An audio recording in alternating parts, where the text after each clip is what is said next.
What did we just watch? What's good?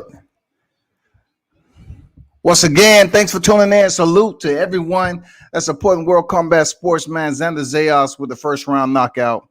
His opponent didn't put up much of a fight, but goddamn, it's like that. It's like that building these fighters. I'm not even going to trip. I like Xander Zayas coming up through the ranks. I'm not even going to trip on that. You know what I'm saying? If you're in the building, hit the like button.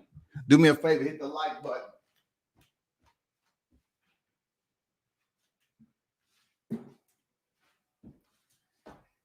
It's fight night doubleheader. UFC 261 in the building. Navarrete versus Diaz in the building. It's going to be another one. I was pretty much contemplating. I was like, man, should I really jump in and host this doubleheader? Should I just chill and continue editing my shit? I said, no, let me go in here, play around a little bit. You know, especially I wanted to see Xander Zayas, you know, one of the youngest fighters to be signed to Top Rank. His opponent trying to hurry up and get out the ring without, you know, Xander saying, hey, give me a hug. I'll whoop that ass.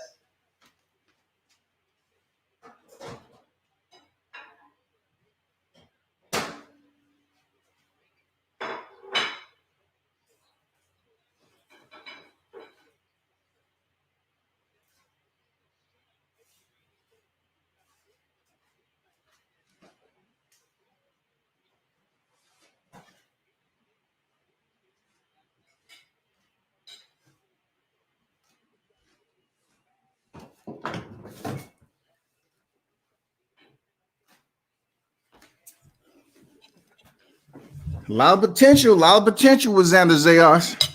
A young warrior in the game, man. A lot of potential. For real. For all those people who came there to see, luckily the fight card is stacked enough so they're not, you know, they're not getting disappointed. Oh, he caught him with a nice left hook. Oh, boy just stood there in the corner. Then he tried to use his legs.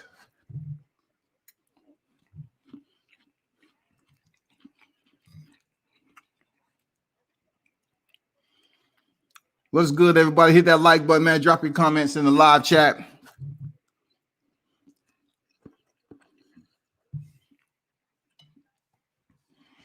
I'm actually streaming, you know, the Top Rank card and UFC card. Usually I'm saying, well, I'm not going to do both of them. Yes, I have to. It's necessary, super necessary. Just like Masvidal. Masvidal says super necessary. The punch Ben Askren when he's knocked the fuck out. It's super necessary. So, yeah, I'm looking at I'm checking out the prelims of ESPN, UFC 261. But primarily Top Rank because they have the better selection for their undercard right now. And then, you know, UFC 261 as it gets closer, because they usually have like 15 fights on their card. As it get closer to the main card, then I'll start, you know, speaking on it.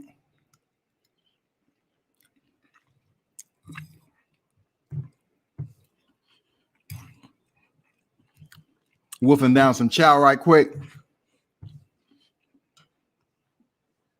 so I can get fueled up for a long ass night. Ramirez 93 in the building. He said Belanga's about to catch a body. Yep. I already called Homicide Squad. They're on their way. I know Edgar Berlanga can't wait, man, because the crowd down there, man, is live. They super live right now.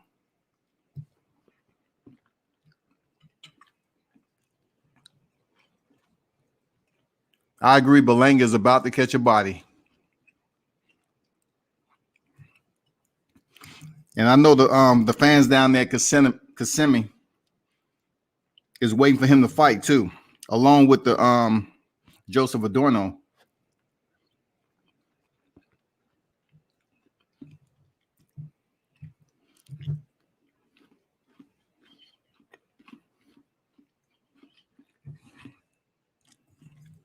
He stopped him. He didn't knock him out. He stopped him. Now, you can call it a knockout or whatever. He stopped him, period. What is considered a knockout, TKO, whatever. He stopped him. There ain't no question about that.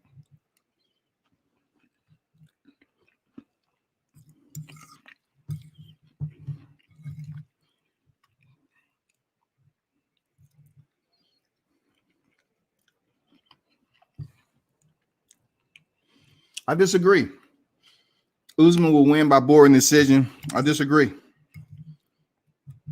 It's not going to be boring. It's a lot on the line for Jorge Masvidal. He cannot allow Usman to basically fight at his own rhythm and pace. Masvidal is going to have to force Usman to some uncomfortable situations. If he don't, it might indeed just be a lopsided unanimous decision in favor of Usman. But that boring shit with Usman, that shit is over. All his fights since picking up the championship has been on point.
Y'all talking about Khabib, he's retired, 29-0. Sebastian Burns rocked him. It doesn't matter who got rocked here and there. He stopped Burns. He stopped him. So understand that. What you're talking about is just like in hindsight, it has nothing to do with the results. So what? Burns rocked him. It's the fight game. Fighters get rocked all the time. It doesn't matter. It's all about how you finish. You always hear the saying, it ain't how you start, it's how you finish. Same thing go with combat sports. Some of the best fights in history is mano a mano. You know what I'm saying? 1 for 1. Tit for tat. Those are some of the most exciting combat sports fights we've seen in history. I'll be a little patient. If I think you're trolling and we're just going to talk about UFC or boxing, which is better, I'm just going to time your ass out. That's all. That's all. I'm just going to time you out. If you're not putting any conducive content input into the live chat and it's all about bashing UFC or boxing, I'm just going to time you out. It's that simple. Put something in there so I can get educated. If not, you have the option to stay or leave. It's that easy. It's that easy, people.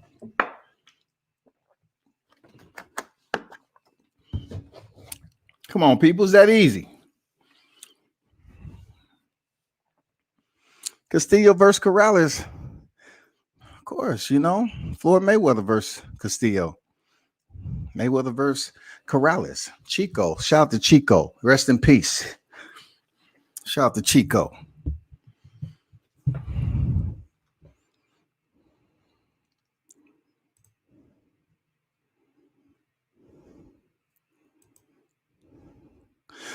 Usman versus Masvidal 2 going down tonight. Main card tonight, 10 p.m. Eastern Standard Time.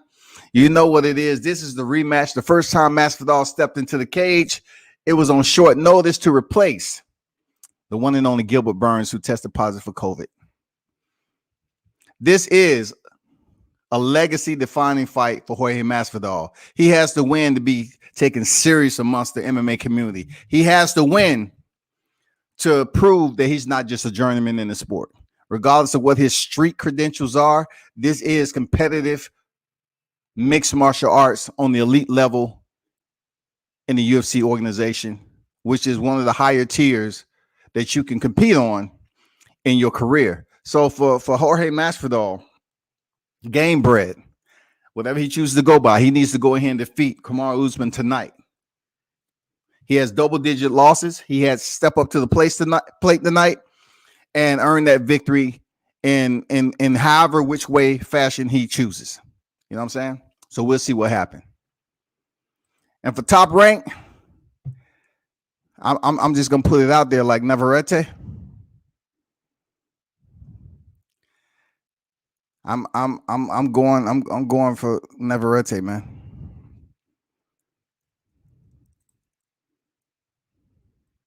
Top rank is on a break because, you know, Xander Zayas will earn the first round stoppage. I mean, I don't even think he broke a sweat outside of the warm-up in his dressing room. You know, DeMarcus, he might have had the intentions to come to the ring and fight, but that all went out the window when he finally tasted the power of Xander Zayas enough to the point of getting caught with a left hook, and the rest was downhill from there. So I'm gonna be honest with you. That's boxing. You're always gonna have fighters that's elite, that's good, average, subpar. And then you have the ones in their career that they stay in boxing long enough, they become great. So DeMarcus, in my opinion, he didn't put up much of an effort against one of the youngest fighters ever to be signed with Top Rank. Up and coming rising star in Xander Zayas. And Zayas did what he's supposed to do. He went there and finished the job. So salute to him. Congrats on the win.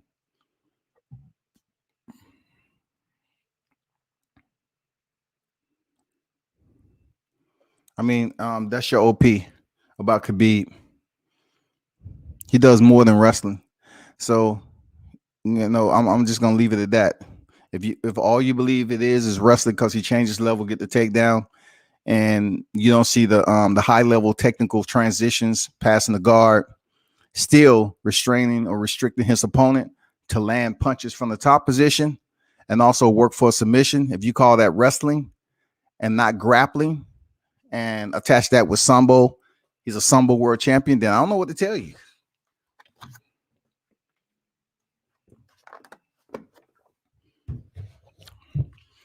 It's a lot of high level technical skills that you're missing and referring to him as being just a wrestler. But I appreciate the input.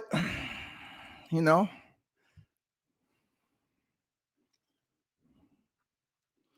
I want Diaz to win, man, but Navarrete tough. We from PR over here. All right, shout out to Puerto Rico, man. You know, a lot of tough boxers come from Puerto Rico. You know, they handle their business.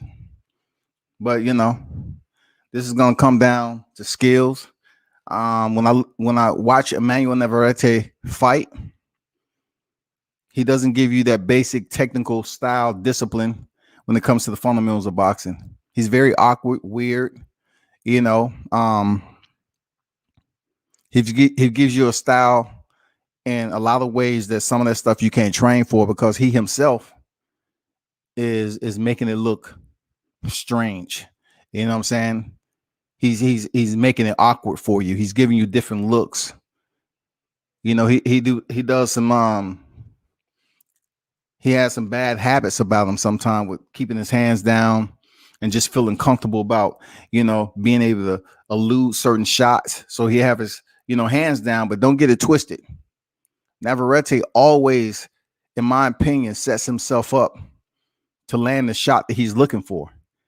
So even though his hands may be down and he's moving around the ring, it's not, like the usual format that you've taught in the gym. He makes it look easy when he does start to connect. And he can finish. You know what I'm saying? He can finish. So this is a big fight for Diaz. Don't get it twisted. Diaz can fight. He's a solid opponent for Navarrete. And there is a lot of people believing that Diaz can give Navarrete his toughest competition and get the upset. You know what I'm saying? This will be an upset. No doubt about it.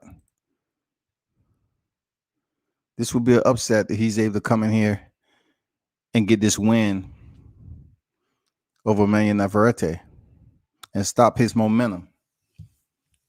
Navarrete, I think he said he's trying to unify. He wants to unify the division at featherweight. We'll see how that works, man.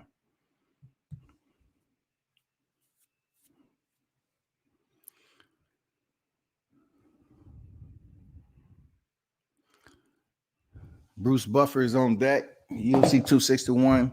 It's going to be on fire. They have a lot of Chinese fighters that's on the card, being that their world champion is on the main card. Zhang Weili. She is the women's strawweight champion, the first Chinese champion, world champion. So, I mean, it's a big deal with her going in here and fighting Rose Namajunas for the first time. Namajunas, the former world champion, she defeated Joanna Jędrzejczyk twice. The first time they met, it was a first round stoppage. The second time it went the distance. But what I like in that was that it was a stand-up fight period. Most of the 5 rounds until Thug Rose changed levels, got the takedown and sealed it. Very smart fighter. And then Valentina Shevchenko, aka the Bullet, a former fighter that was at bantamweight division, stepped in there twice against Amanda Nunes, and she decided to move down when they created the flyweight division.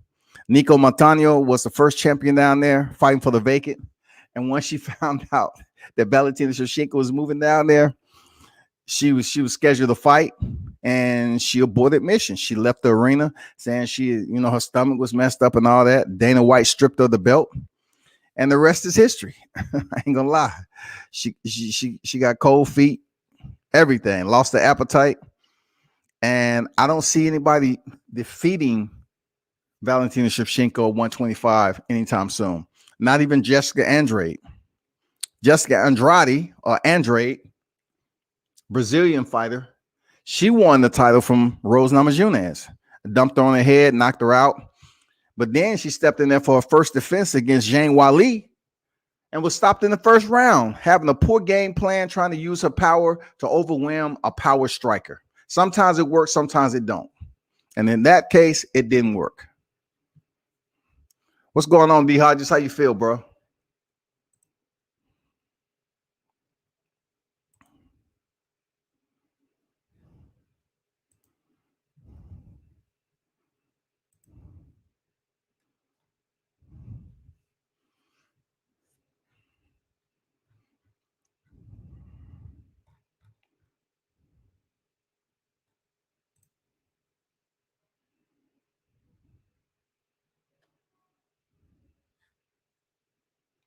We're waiting for the next fight to come.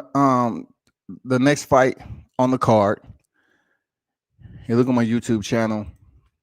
I actually put the fights in order down there on the card.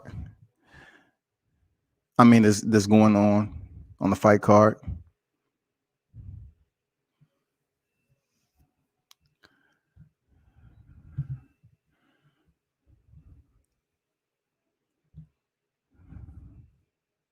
Let's see who up next.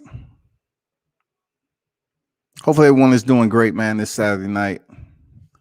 Doubleheader. UFC 261, top rank boxing. Some pretty good fights on the top rank boxing card, and the same goes for the UFC.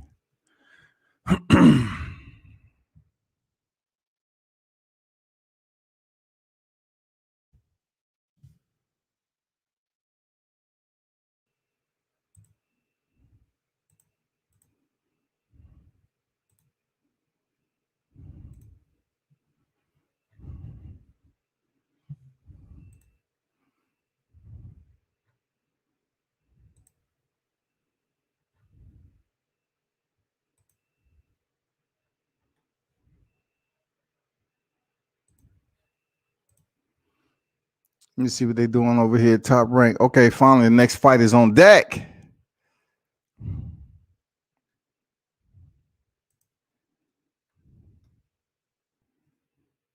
Okay.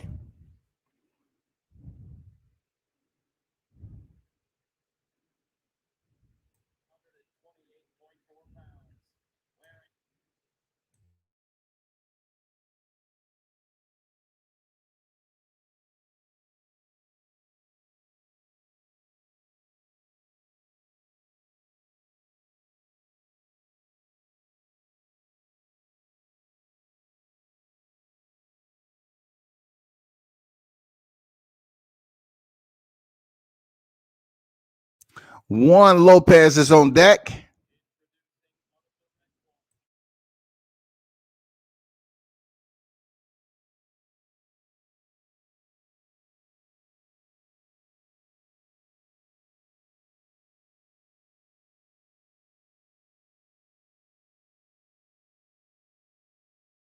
Juan Lopez versus Orlando Gonzalez is on deck. 16 and 0-10 knockouts is Orlando Gonzalez.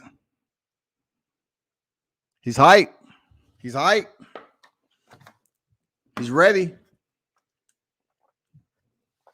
Let's see if this fight can go past the first round.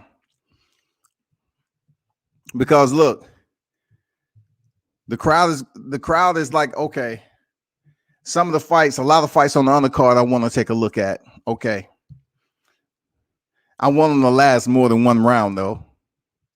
You know, they want to see a boxing match. But sometimes you have to remember that boxing, you don't get paid for overtime. You get in, you get the job done, and you leave. Unless you Floyd Mayweather bringing over a mixed martial artist and people pay the $100 for PPV. Gonzalez comes out in the first round against Lopez.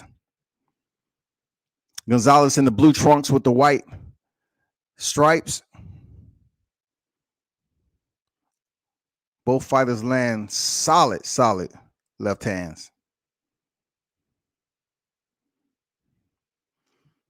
If you're looking at this fight, both of these guys are southpaws. You know what I'm saying? Both of them are southpaws. And they tried their left hand already. Straight left for Gonzalez. Very active in the first round. I like what I'm seeing. Good defense by Lopez. Good defense, man. Offense is always great, but it's good to see fighters with solid defense. You know what I'm saying? Hit and not get hit. Straight left lands for Lopez. I mean, from Gonzalez. Feints by both fighters.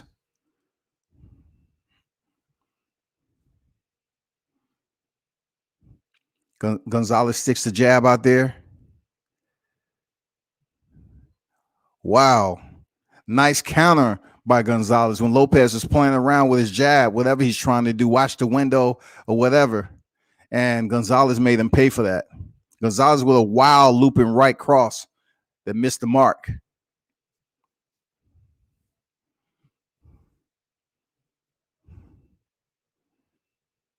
Good counter by Lopez. I see you. Nice right hand counter. Both fighters are attempting to fight in the pocket. You can clearly see that. Both fighters are choosing to fight at close distance. This is for the first round. This is the first round of 8. And what we see from Lopez, he's standing close and he's attempting to counter and get the timing down. You know what I'm saying? He's trying to get the timing down.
First round over for Lopez versus Gonzalez.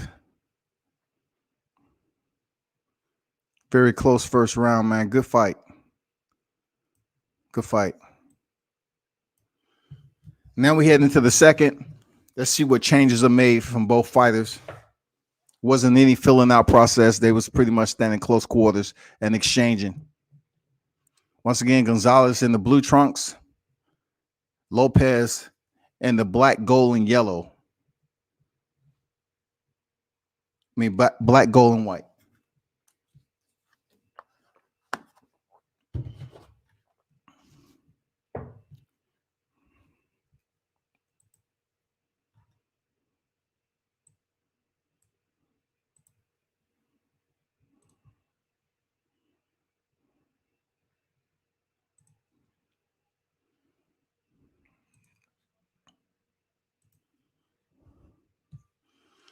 Gonzalez active with the jab, staying tight.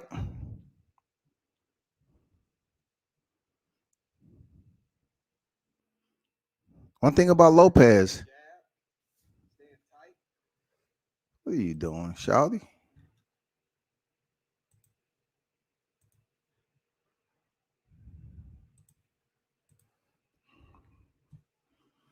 One thing about Lopez, he is staying within range for the counter. He feels that he's going to sooner or later get the timing down of Gonzalez. So he's staying right there on center. He is moving his head. The way to turn him in, Gonzalez turns Lopez into the ropes and shows some strength right there. You know what I'm saying? Manhandle him a little bit.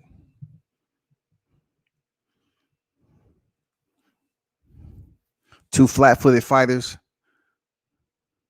Southpaw. Willing to stand and trade. Both land their jabs just then. So Lopez is showing the left hand that he was going to shoot the left uppercut and then try to stick him with the jab. Lopez misses a three-punch combination. Good defense once again by Lopez. Great work. Great work. Then with that defense, you have to give offense. Let's go.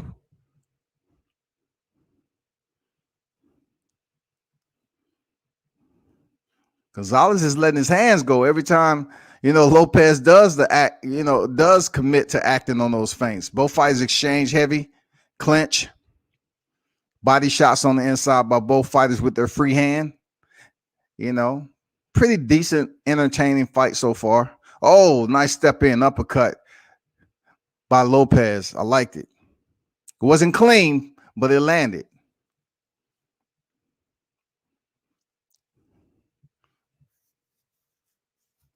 Nice three-punch combination there. You know what I'm saying? By Gonzalez. Lopez shakes his head as the round ends. We're heading into the third frame of an 8-round bout. If you're in the building, hit the like button.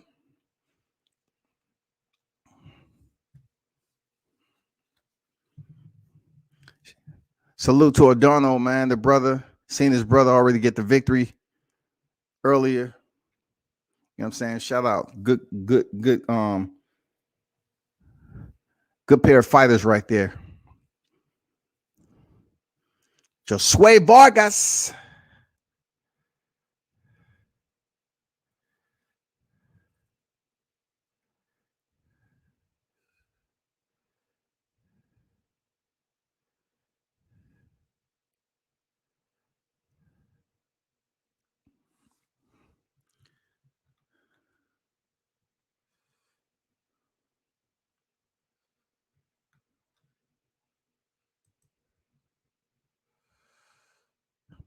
Let me know you're in the building. This is a doubleheader. You know what I'm saying? It's not going to just be boxing top rank today. It's going to be mixed martial arts. You can guarantee that. And for everyone that's out there that has love for both sports, we in it together. You know what I'm saying? I salute you for being open-minded and willing to learn more about combat sports. You know what I'm saying? It ain't all just about boxing. You know what I'm saying? You have to open your mind up and understand combat sports has various disciplines. Each one of them have their own system of education. You know what I'm saying? So once you get acclimated with the system, you understand the combination of combat sports and how they all work. Boxing is one of the top tier history oriented combat sports that we've watched over decades, for sure. And then, of course, mixed martial arts was regulated, back in the 90s, and it has grown tremendously over time. So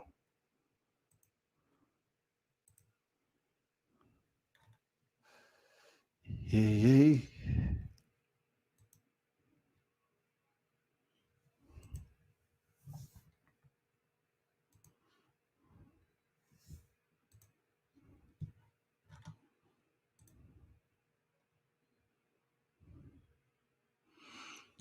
We're back in the third round. Once again, Gonzalez in the blue. Lopez is in the black and gold.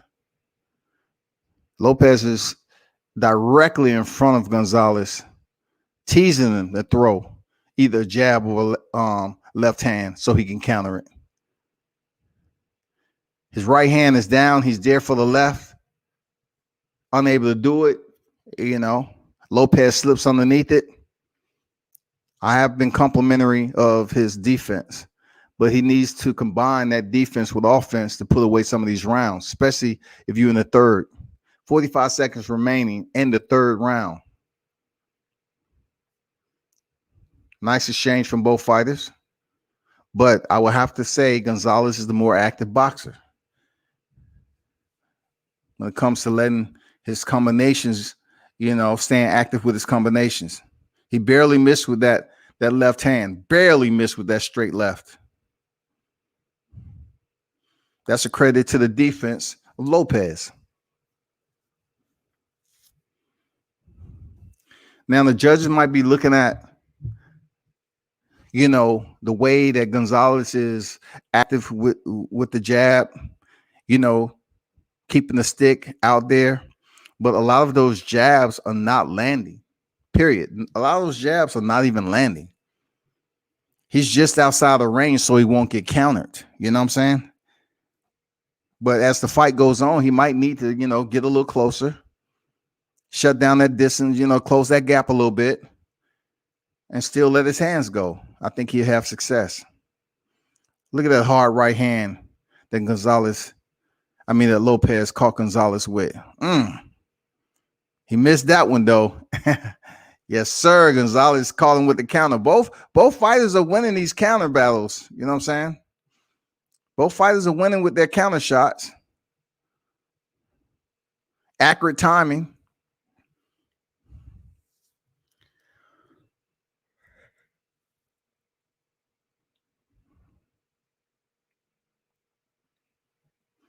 We're in the fourth round of 8. Gonzalez versus Lopez. Let's get it. Gonzalez draw first blood in the fourth round with a left. Lopez tried to step in with that right hook. Again, a second time. Oh, I like how he changed it up. He led with the left and then the right hook to the body. Like it.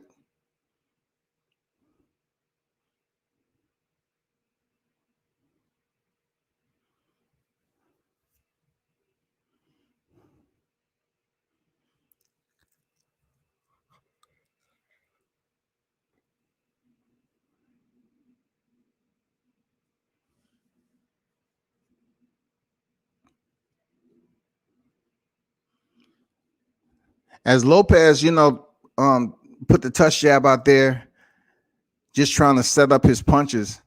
Gonzalez doesn't take that long. Once he sees the opening, like that jab, he just popped off the forehead of Lopez. I mean, he get it done. If it's one punch or 3-4 punches, he gets it done. Lopez is pretty much waiting for one punch, and most of the time he's loading up on that. It's boxing, so they're gonna look at Gonzalez, exchanging with multiple punches, vice Lopez, who's waiting for a one punch counter.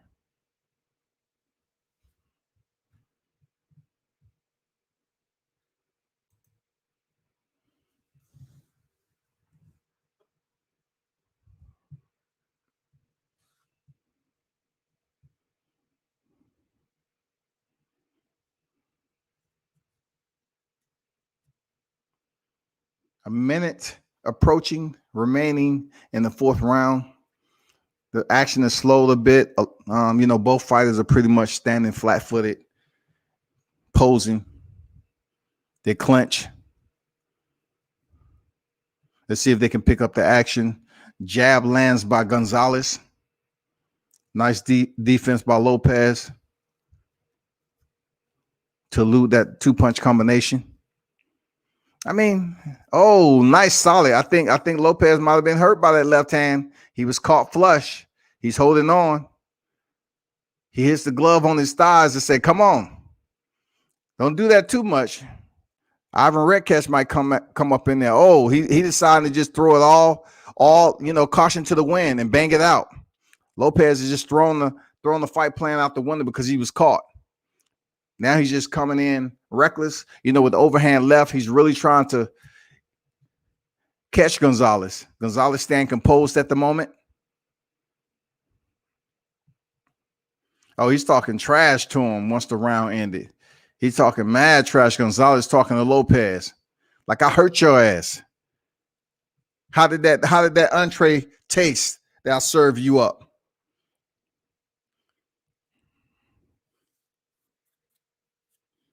I serve your left hand on the platter. What's good?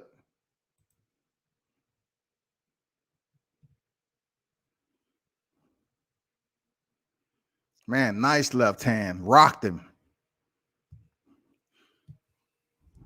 Gonzalez should have been just a little bit more patient. Call him on the jawline, too. Nice. Very accurate.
Man, all this posing, man. Let me see what's going on with the UFC. There's all this posing back and forth.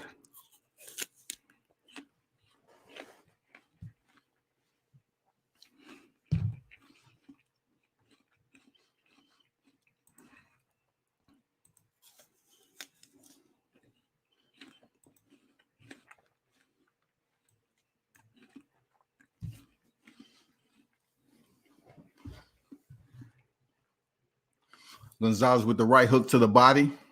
He's opening up on Lopez. Nice shots. Nice shots.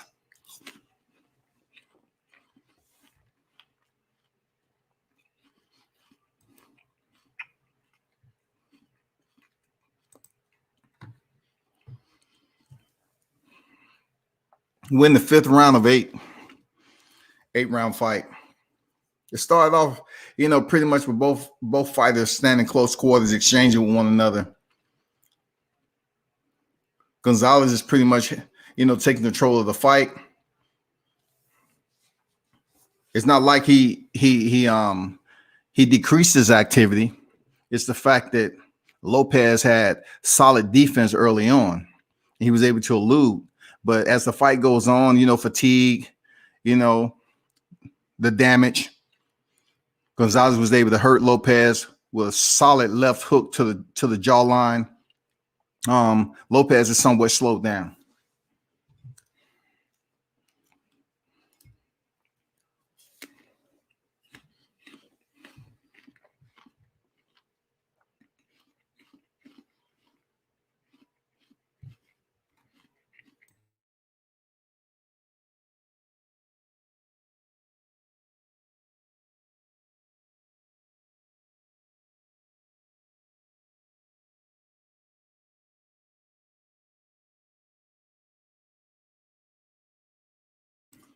The 5th round ends, and that's definitely a Gonzalez round once again.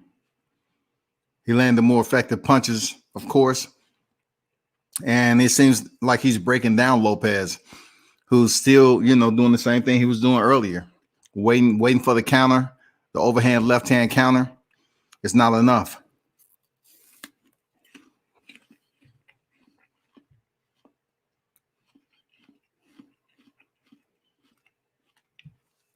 Navarrete in the building.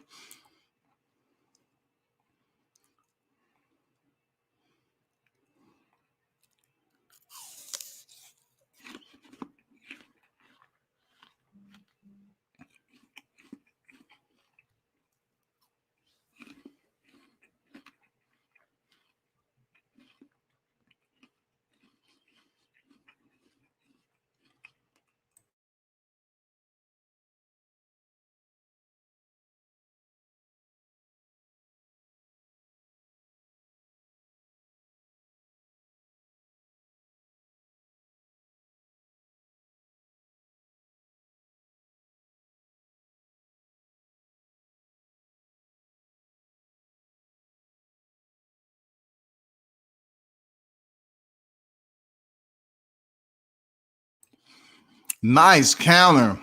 Lopez might be hurt again to the body. Man, Gonzalez is opening up with a body attack now. He's changed gears. I can understand why he's 16-0. Tough fighter. They're in the 6th round, and Gonzalez has definitely made changes. He's still being aggressive. He's not just throwing one punch, but combinations, and that's what's going to win him the fight. He's putting away rounds right now. Lopez need to find somehow, some way to drop Gonzalez or come up with something. I think he's losing the fight right now, big time.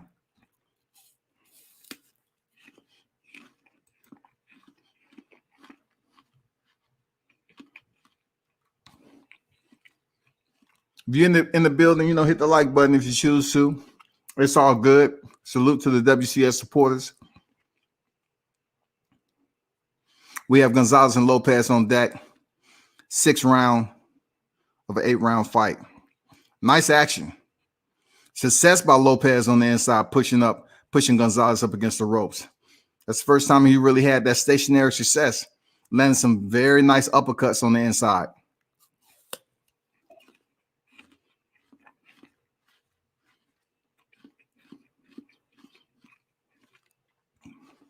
Lopez talking to his opponent. He needed to just be quiet and box.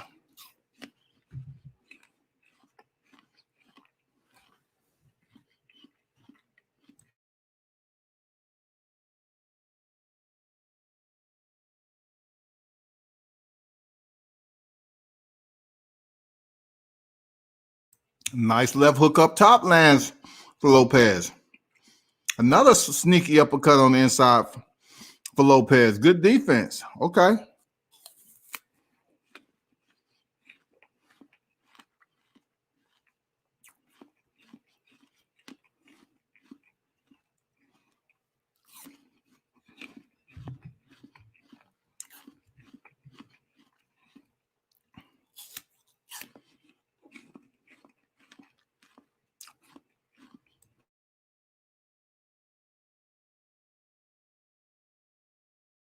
Edgar Balanga is on deck in the building. The link is ESPN. That's where you can watch the fight, ESPN.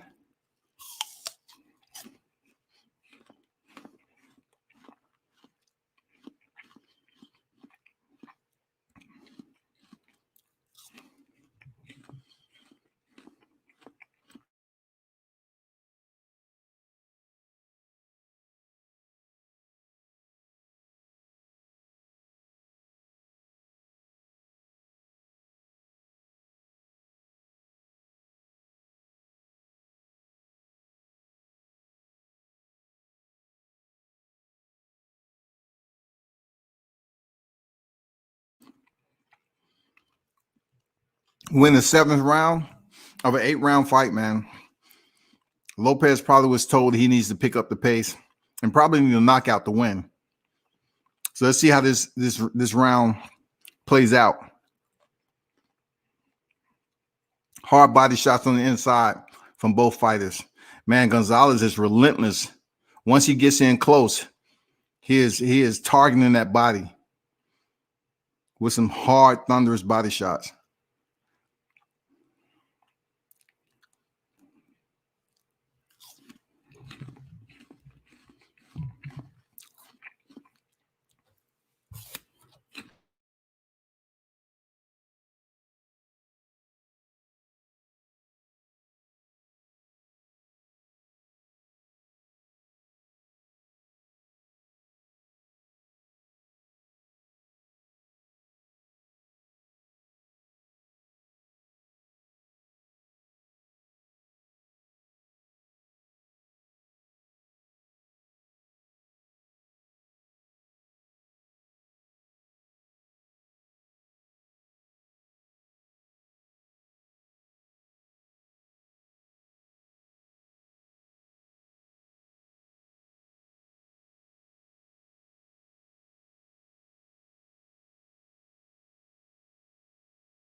A brief low blow right there, stop the action for a little bit. With 1:05 remaining in the 7th round, man, Gonzalez Lopez has been going at it. But like I said before, Gonzalez, man, he has stayed active, sharp, and his punches are on point. He's definitely winning this fight. No doubt about it. He's definitely winning this fight.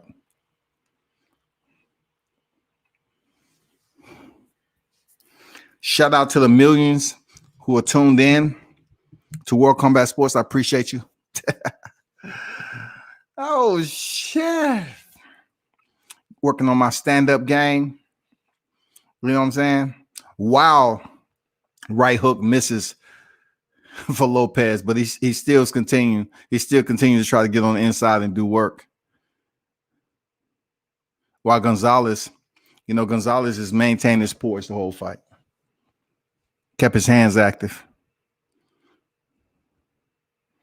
Gonzalez in close, goes to the body again.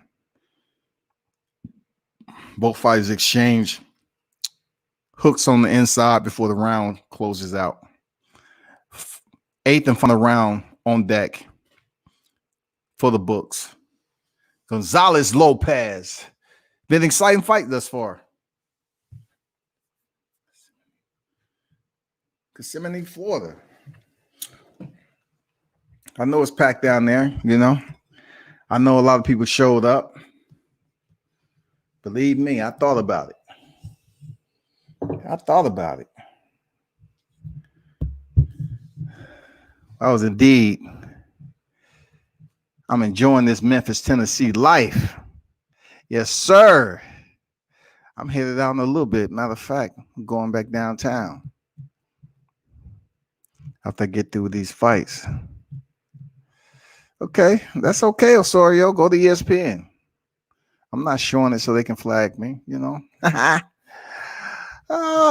People try to get you to show the fight so they can report your shit. Not happening. Go to ESPN. It is on ESPN Plus. Enjoy. 8th and final round. Gonzalez is clearly in the lead. He's had much success. You know, it was a little shaky, a little slow early on. But I would say Gonzalez, man, you know, him being 16-0, I can see. Very active with his hands.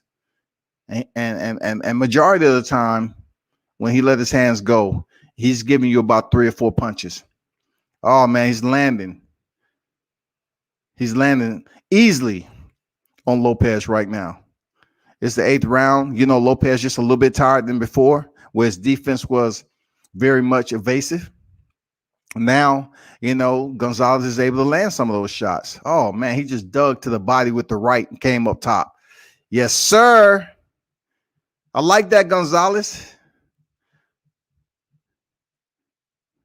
Let us know. Oh, nice 3-punch combination there, Gonzalez. Oh, he's lighting up Lopez. He's lighting him up.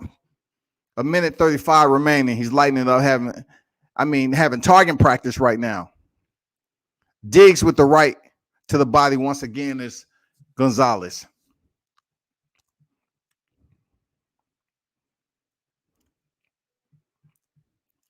Nice. Lopez trying to come back with his own combinations. Lopez is head hunting right now when he should be going to the body. You know, kind of pretty much set up the head. He's head hunting right now, which is a bad idea. You know, you behind in the fight.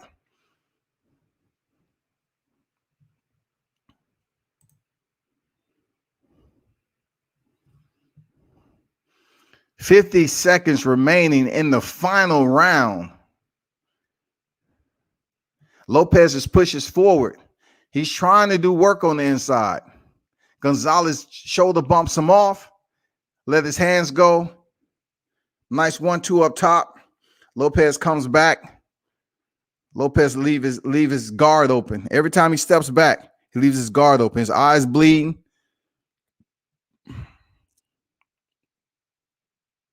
Lopez's right eye is bleeding from those left hand landing. Good job by Gonzalez, man. He's been the more dominant boxer today. See Bob Arum over there.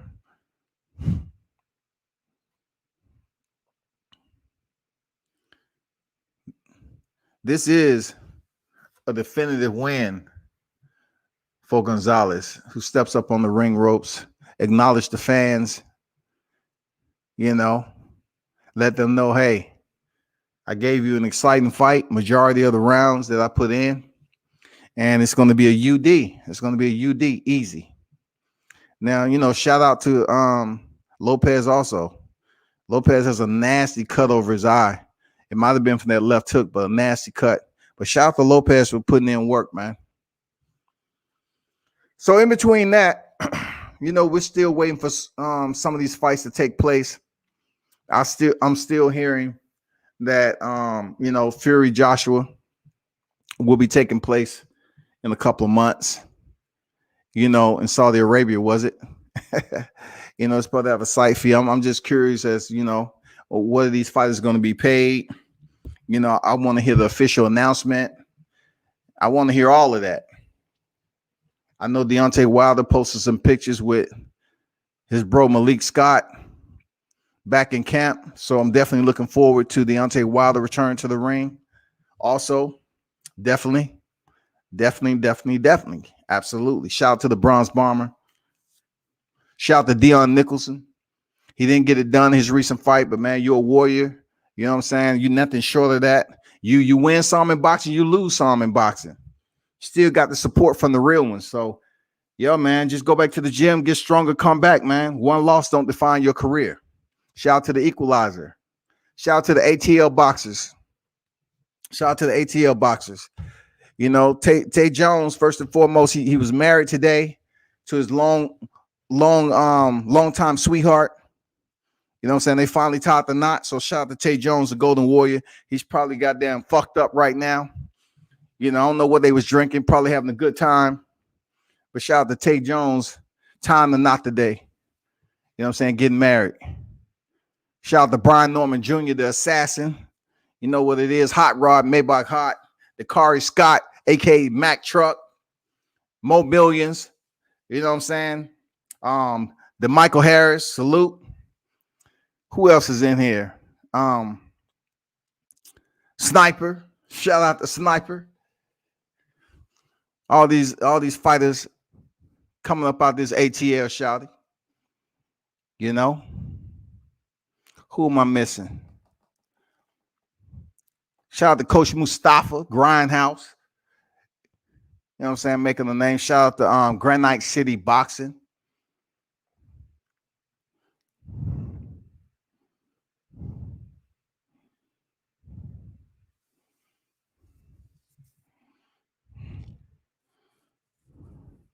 Joseph Adorno, 14-0, 1 knockout. Carissa Shields has more knockouts. Man. Anyway, I'm just tripping. Big Dog in the building. Salute to you, my brother. What's good? Salute WCS in the chat. You know what it is. Appreciate you, bro. Give D Hodges a salute. You know what it is. But there's so much going on that we waiting on in boxing. Behind the scenes, especially, you know, Tank Davis. I hear the end of, you know, the chatter. I hear the chatter that Mario Barrios is a bad matchup for Tank Davis. Mario Barrios is gonna be this, that, and the other. He's gonna give Tank Davis problems. Barrios is a tough fighter. I seen him fight Ryan Karl. To be honest with you, he was tough. I wasn't impressed early on. Every fight strategy is different, and Tank Davis is indeed a savage when it comes to this boxing game. Should it be tough? They're in a 12-round fight for a championship. Yeah, we're going to see a fight. Or it might be quick. It might be a short night at the office, man. You know what I'm saying? But once again, so many people are looking at Tank and saying, you know, his nightlife is always going to be a negative contributor to how he performs in the ring over time. So they count him out of the Mario Barrios fight. And you shouldn't do that. You shouldn't do that. You shouldn't count Tank out. You know, the Mario Barrios, because he's moving up to 140. Look, his moves are being orchestrated from one of the geniuses to ever do it in boxing, which is Floyd Money Mayweather. So it's up to Gervonta Davis to step in training camp, get it done, be on weight, and go in there and pick up a third division. Also, you know, you might want to take a look at this, that it's another Mexican fighter that Gervonta is fighting. The black fighters aren't fighting black fighters. You know, black fighters are fighting Mexican fighters or European fighters. But in no way, shape, or form are we seeing consistent black fighters fight one another. It might be, you know, who sells the most ticket, who sells, you know, marrying up to your opponent, who's going to sell the tickets, you know, who's going to put butts in the seats. I don't know. Look, I assume Errol Spence and Sean Porter did just fine. I'm going to be honest with you. They did just fine.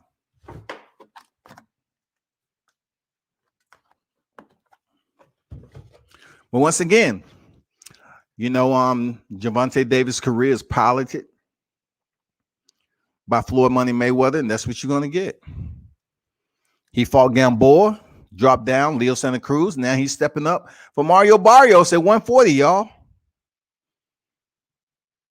You feel me? I'm not mad at him for being as young as he is and contending for a third division. You know what I'm saying? I'm not mad at him. He's a 3-time world champion, contending for his 4th chip and his 3rd division. I'm no way, shape, or form upset or angry or a bit agitated at how Gervonta Davis is moving in his boxing career. Keep on winning, bro. Stay out of trouble. Keep on winning. The Mayweather way, only fight Mexicans. Yeah. Yeah, that's the Mayweather way right there. Keep it nothing but Mexicano. So if you upset on Mayweather, on how he's moving Gervonta Davis, because look at it this way. There's a reason why a lot of fighters aren't coming out of that stable, TMT, and him having 3, I'll just say minimal 3 top fighters in boxing that's just doing big things. You know what I'm saying? I mean, you just don't see that. You just don't see him having multiple world champions on top. It's just something that's going on with him. I think Floyd is all about making money for Floyd, and he has his way of doing something, and he has his way of structuring his fighters. And there's a lot of names that never signed with Floyd Money Mayweather, which was smart. You hear the story of Mickey Bay telling you what the percentage of what Floyd took from his paycheck. And as a black man, he probably wondering why are you taking that much money from me? But when it comes down to business, some people, they're very short on conversation. They say it's up to you and your people to figure that shit out. You know what I'm saying? Not me. Don't come to me with that. You signed the contract, the ink is dried, and you committed. Now, if you want to release from the contract, you can pay me this amount of money right here. Either way it goes, that's a debt to be owed. So you think about it, get with your people, think about it. If you can come up with this number and get out your contract, then let's do it. If not, you don't want to fight, you're going to be on the shelf. So make up your mind what you want to do. I mean, that's the art when it comes to business of boxing in a lot of ways. There's a lot of fighters that get shelved, man.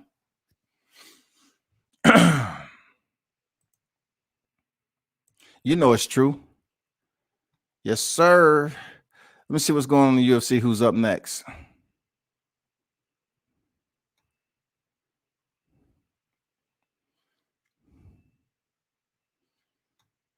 But shout out to everyone that's in the live chat, whether it's 4 million, 5 million, however many in that motherfucking. World Combat Sports salute you all for support and dropping your comments in there. You know what it is, man. Appreciate you.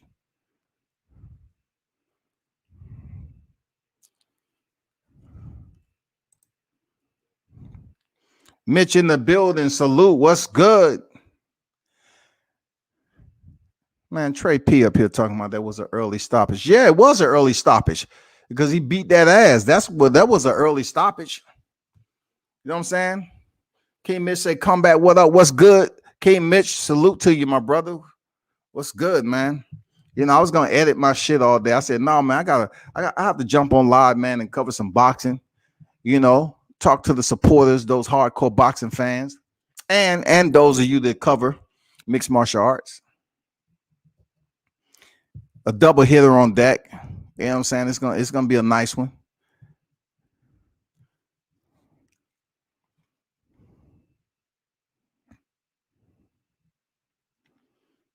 UFC 261 will be on. It's on right now, but I'm waiting on the main card, which is going to be PPV, of course.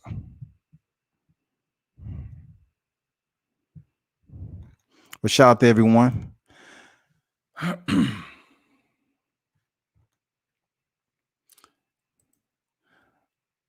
So I want to ask you all this in the chat, right? Give me an honest answer, be honest with me, yourself, and anyone that might be next to you. What do you think about Ryan Garcia pulling up out of this fight with Javier Fortuna? Why isn't there a huge uproar of him, being the biggest capper?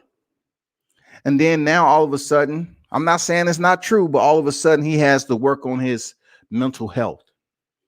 I'm hearing a lot of Mexican fighters talking about mental health. Andy Ruiz, I was depressed, but he was depressed spending up all that money that he made in the first Anthony Joshua fight. Now you have Ryan Garcia. I'm depressed. Whatever's going on with him, his mental health. I have to manage my mental health. Now look, rich people have rich people problems. They do. They do. It's a lot that's going on with individuals that are celebrities in life and most notable than the average human being. I understand. And plus you have money. You have so many people that's hitting you up and everything else. But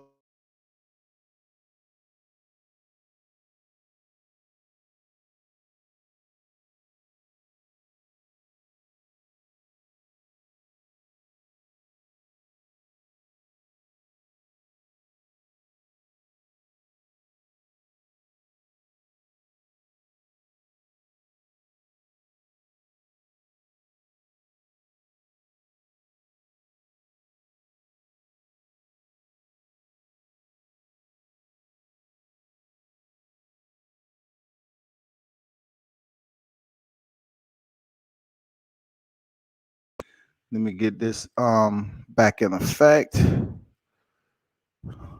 Don't know what happened.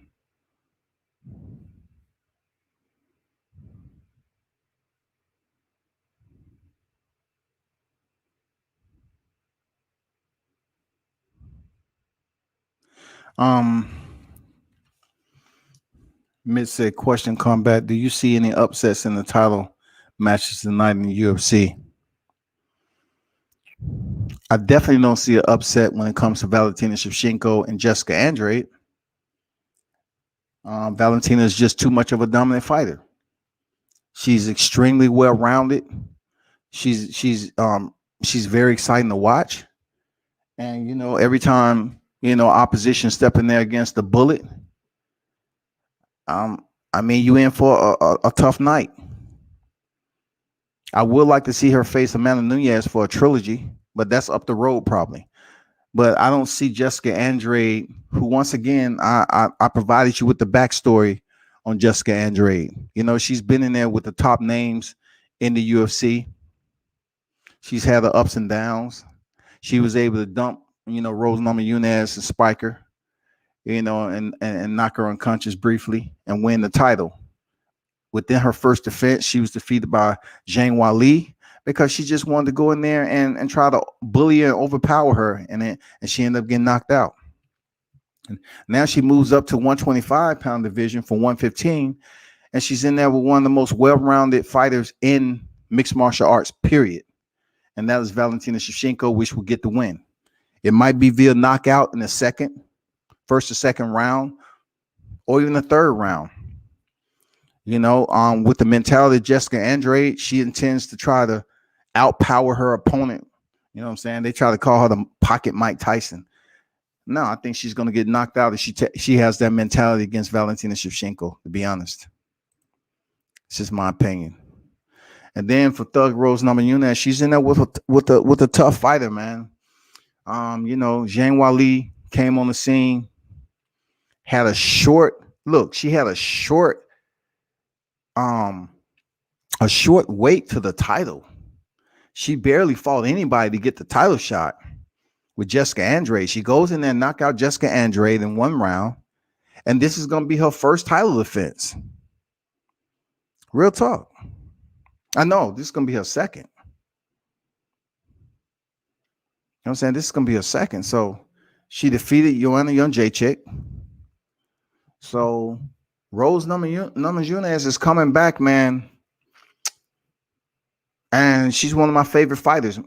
Real talk. She had a tougher road than most to the title, but she finally picked it up off a dominating victory over Joanna Jędrzejczyk when she was defending her title for the 6th time, which definitely would have tied Ronda Rousey. But Rose Namajunas, man, her ground game is on point. Her striking is on point. Now it's going to be up to her to make the right decisions in there with the powerhouse like Zhang Weili. I believe Rose can outstrike Weili. The amount of punishment that Weili took against Young Jacek, I believe Thug Rose is a much smarter fighter than Young Jacek because she has defeated her in a 5-round fight. I have Thug Rose with the upset. I don't call it an upset because this is only her second title defense, from my understanding. You know what I'm saying? So without going all the way out and getting too deep into that, hold on for a second.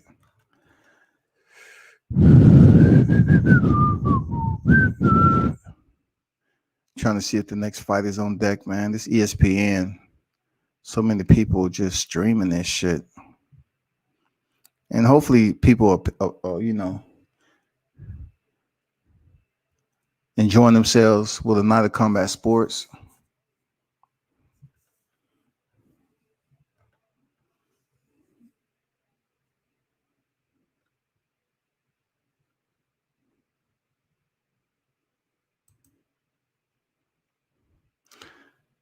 So Trey P, what's good, man?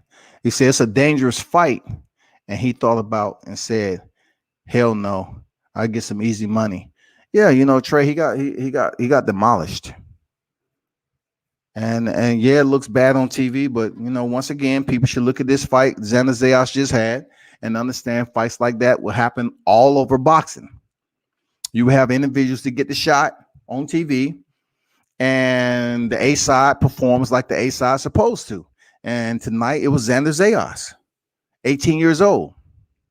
So shout out and salute to Xander for getting another win. Bob, what's good? Mitch, New Era fitted caps have an outstanding endorsement deal for Lion Ryan, Mr. Cap himself, for real. You know what I'm saying? Lion Garcia, Ryan, however you want to put it. I call him Lion Garcia, man. Mr. Cap himself. The man has pulled out of a fight with Javier Fortuna. And you know what?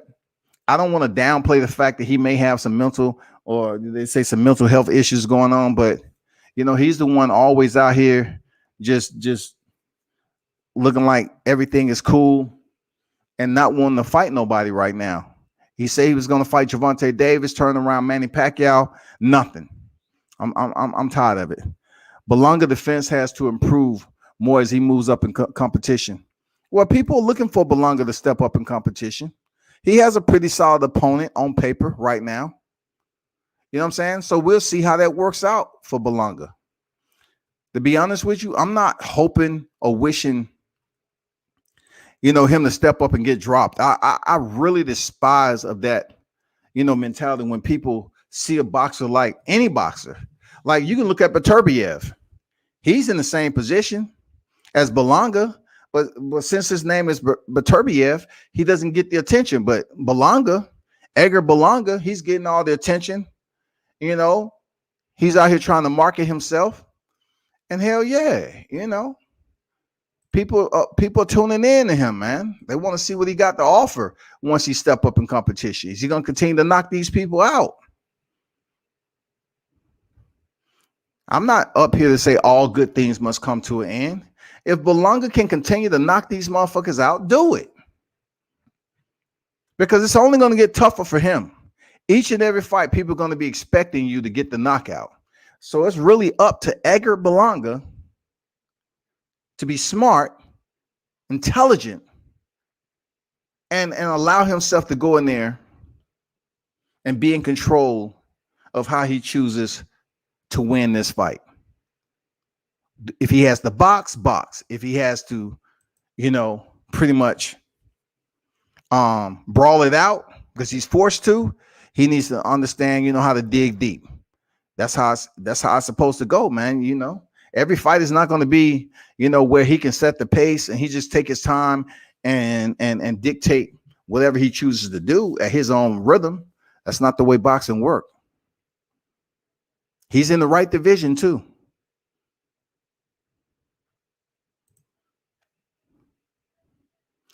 Do I feel Edgar Berlanga will be a world champion? He has the potential to be. We'll see once he steps up competition. That's my take on that. I will see once he steps up competition. That's the only thing I can provide right now when it comes to Berlanga.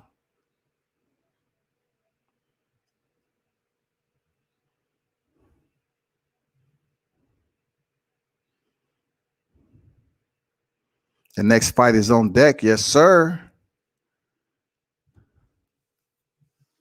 Team Adorno, Puerto Rico. Both fighters are staring each other down like, what? Let me get to Mitch.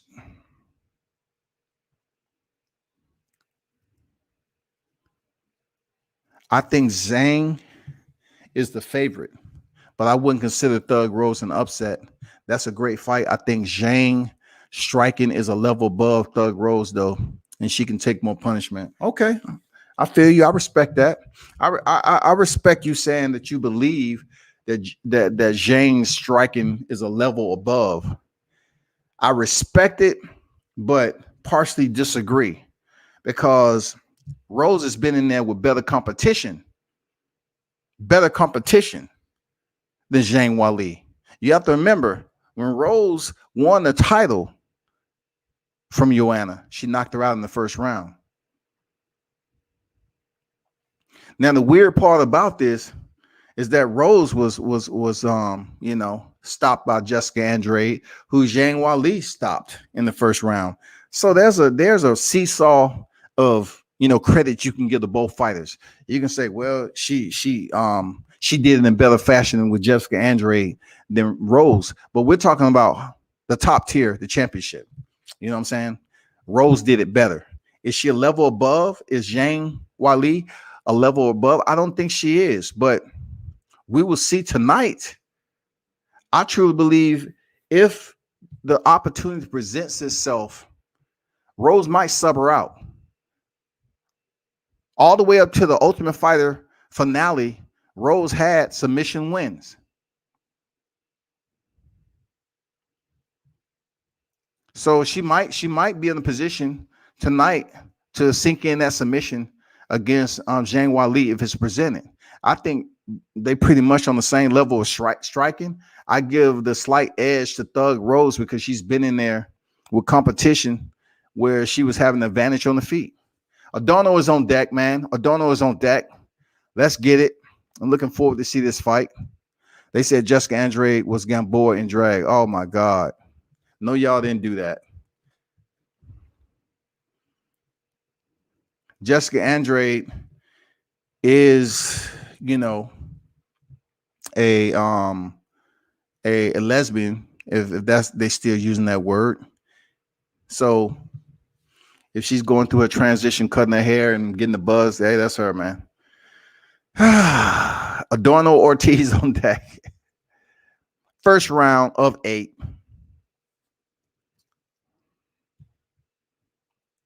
These Adorno brothers, man, I don't know if they'll ever have knockout power, but they can box, man. They can box. Oh, nice defense, Adorno. Yes, man. Shouty. What? Nice defense. Rose might knock her out tonight. We'll see. We'll see. They said Jessica, who is the ill chick with the big arms on the UFC card? Shorty was at the weigh-in looking like Chris Benoit. Yeah, I know who you're talking about, man. I forgot her name. She does have some guns on her. I'm not gonna lie to you. She has some guns. I'm just wondering how she, how those muscles are gonna take the blood. Once those muscles fill up with that blood and oxygen. I'm just wondering how that's gonna work out for her. But and once again, in mixed martial arts, you have the opportunity to take a break with your arms, and work other methods to your striking game, like your kicks. You know what I'm saying? Clinching. So it might not be too much of an ineffective part of her fight game, having big arms like that. Because you see guys coming here. Oh man, he landed a nice combination on Adorno. He better be careful, man. Ortiz landed a nice solid 1-2 on Adorno, man. He took it pretty decent. But we don't need no knockdowns right here. Your brother already won. Go in there and get the win. But Sports Talk, what's good? Sports Talk, I really don't know what you're talking about. 3 predictions for the main cards. You talking about the main cards, and oh man, nice uppercut from Ortiz. Oh, he's touching Adorno up. This is early on. This look like a tough fight. You know, Ortiz looked like the bigger fighter in there, the stronger fighter. You know what I'm saying right now? Adorno is definitely gonna have to box. This is only the first round with 15 seconds remaining, and Adorno has been touched very nice by Ortiz. That's because he's close enough for Ortiz to touch him right now.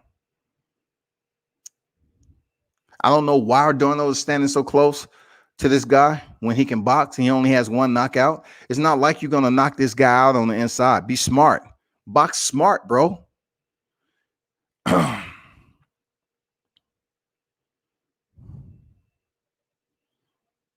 Nicholson fought for the belt against Jess Hart and was a brawl of a fight.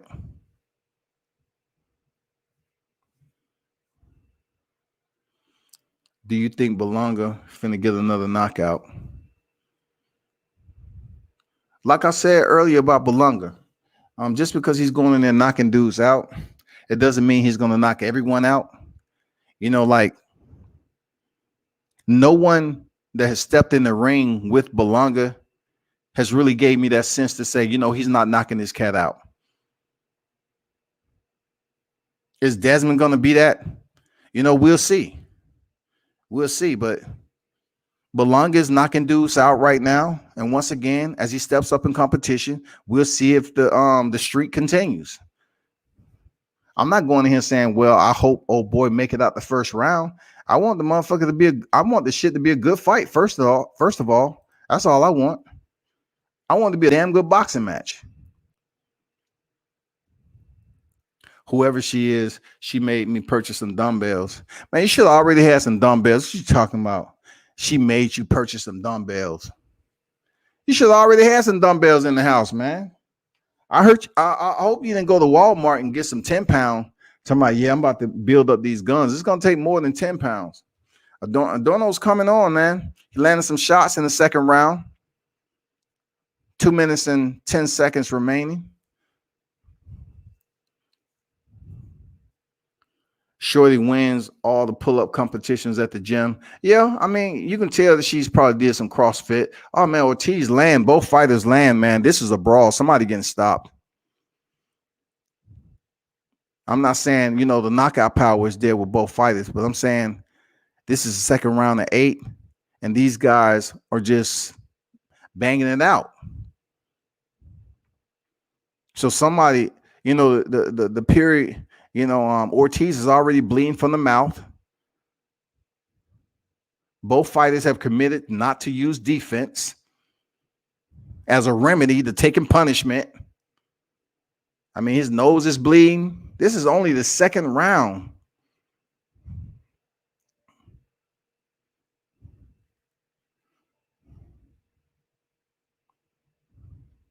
Shout out to everyone in the chat. You know, if you're in the building, oh, he gets the knockdown. He gets the knockdown on a counter left hook. Adorno gets the knockdown on a counter left hook from the bigger fighter. This is boxing, people. Good boxing, Adorno, to see that opening. I mean, it's not like, you know, Errol Spence, Sean Porter. You know what I'm saying? Adorno with 1 knockout.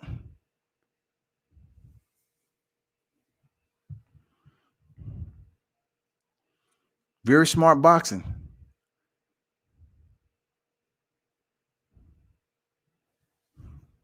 Ortiz is trying to get his legs underneath him, man. He's moving around right now.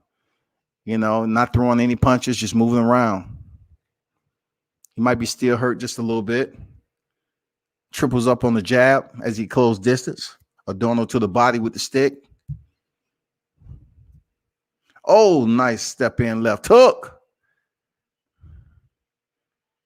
That ends the round. Adorno gets the knockdown, rather. I was about to say the KD, but I don't want to confuse nobody. They start talking about NBA basketball. KD on there? Huh? You see him? He boxing? What weight class? How you think he'll do in his career? Nah. He earned the knockdown, bro. Let's see who's fighting over. Let's see.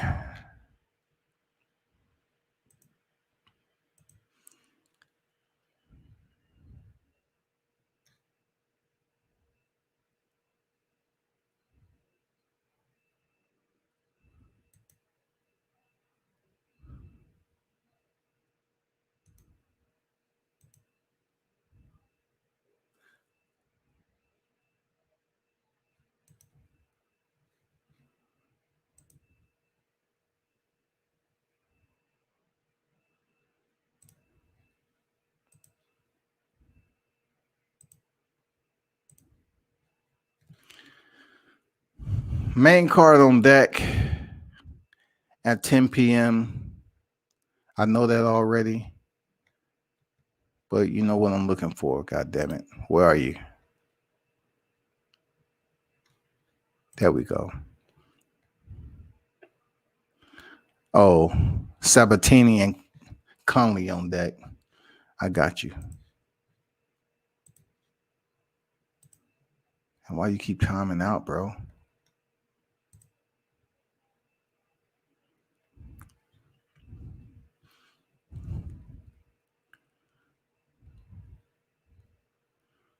Now, Donald with the second round knockdown. Win the third round of 8.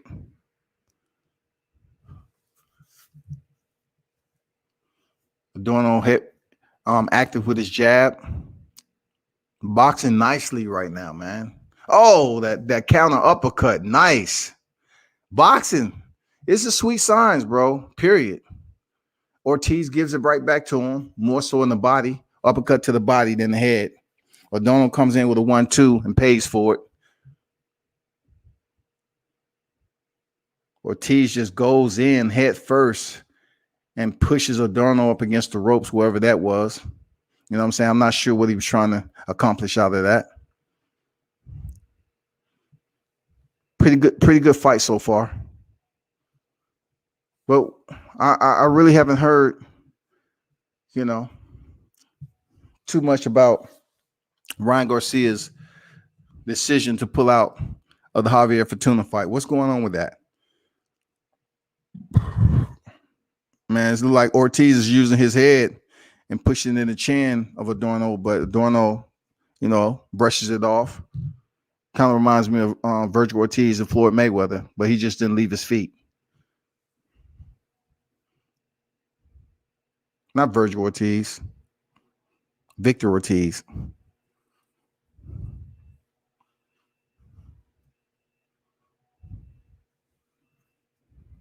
What do y'all think about the Logan Paul fight?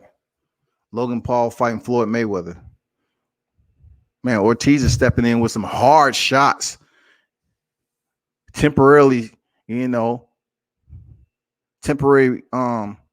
pauses Adorno's action. Adorno's, boxing off the back foot. Nothing serious so far. But Ortiz is coming on pretty strong right now in these last 10 seconds. Landing some hard shots. Adorno just has to stick to boxing. Be smart. Be smart. The round ends. We're headed to the fourth, people. We're headed to the fourth round. Yes, indeed.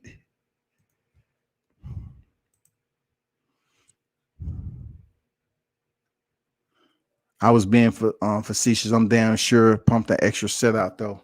Yeah, man, old girl got some big arms on her, man. She's I don't think she's any bigger really, than Jessica Andrade or Tisha Torres. Even Zhang Weili has some guns on her. She's a stocky fighter. Sajara Eubanks, she's a stocky fighter. Who else? You have a lot of dang stocky fighters over there. in mixed martial arts.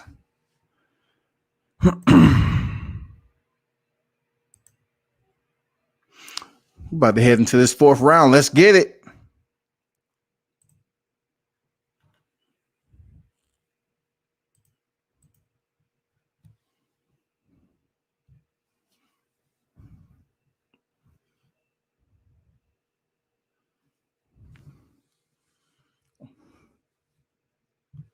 Adorno Ortiz on deck. Top rank fight card, ESPN. If you choose to look at it, check it out.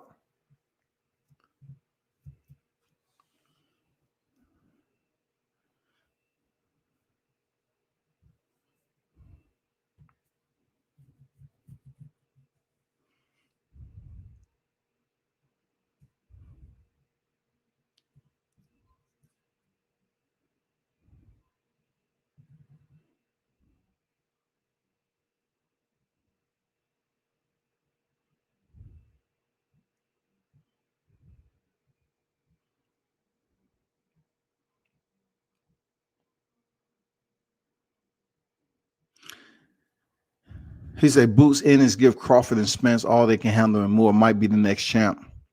He might if they allow him to have access to the championship belts. Like I said, it'll be great if he's able to fight for that WBA title. It will be great. That's what we need, somebody like Boots Ennis. Ortiz is pushing Adorno up against the ropes with some hard shots. Adorno with the nice, right uppercut, the counter shot. But, Ortiz is coming on strong in his fourth round. Let's see where he goes with it. If he's able to sustain it. But, back to Boots Ennis. Yeah, of course.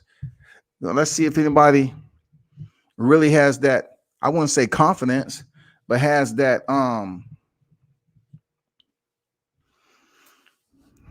willingness to give Ennis, who's dangerous opposition right now. Like Ennis, in my opinion, is not an easy touch for any of those names up there. Period. He's not an easy touch for any of those names. Will it be great to see him, fight Yordenis Ugas? Absolutely, it would. It'll be great. I believe he beats Ugas. It'll be great for him to mix up that title picture. It'll be nice. It'll be nice to see, somebody, fight for that WBA title besides Errol Spence. And then, after that is over, possibly fight Crawford or Spence. Ortiz pushes Adorno back, and strong fourth round by Ortiz. He's still bleeding from the nose, but he's active. He's looking strong, like he's in the fight. He don't look like he's trying to quit. Has Isaac Gonzalez and Kendrick Ball in his corner. Cut Mike the Mechanic Basil.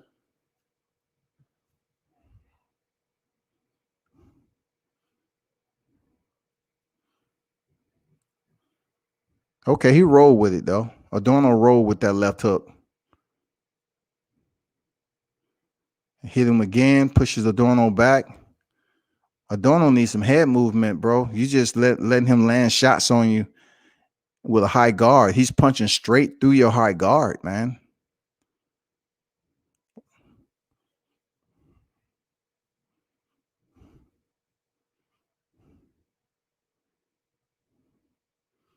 Ortiz is big for this weight class, for real.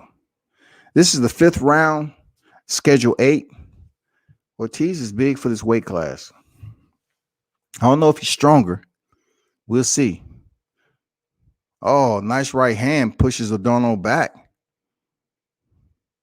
Adorno needs to stick to boxing. This is a close fight, man. Sticks Adorno with the jab.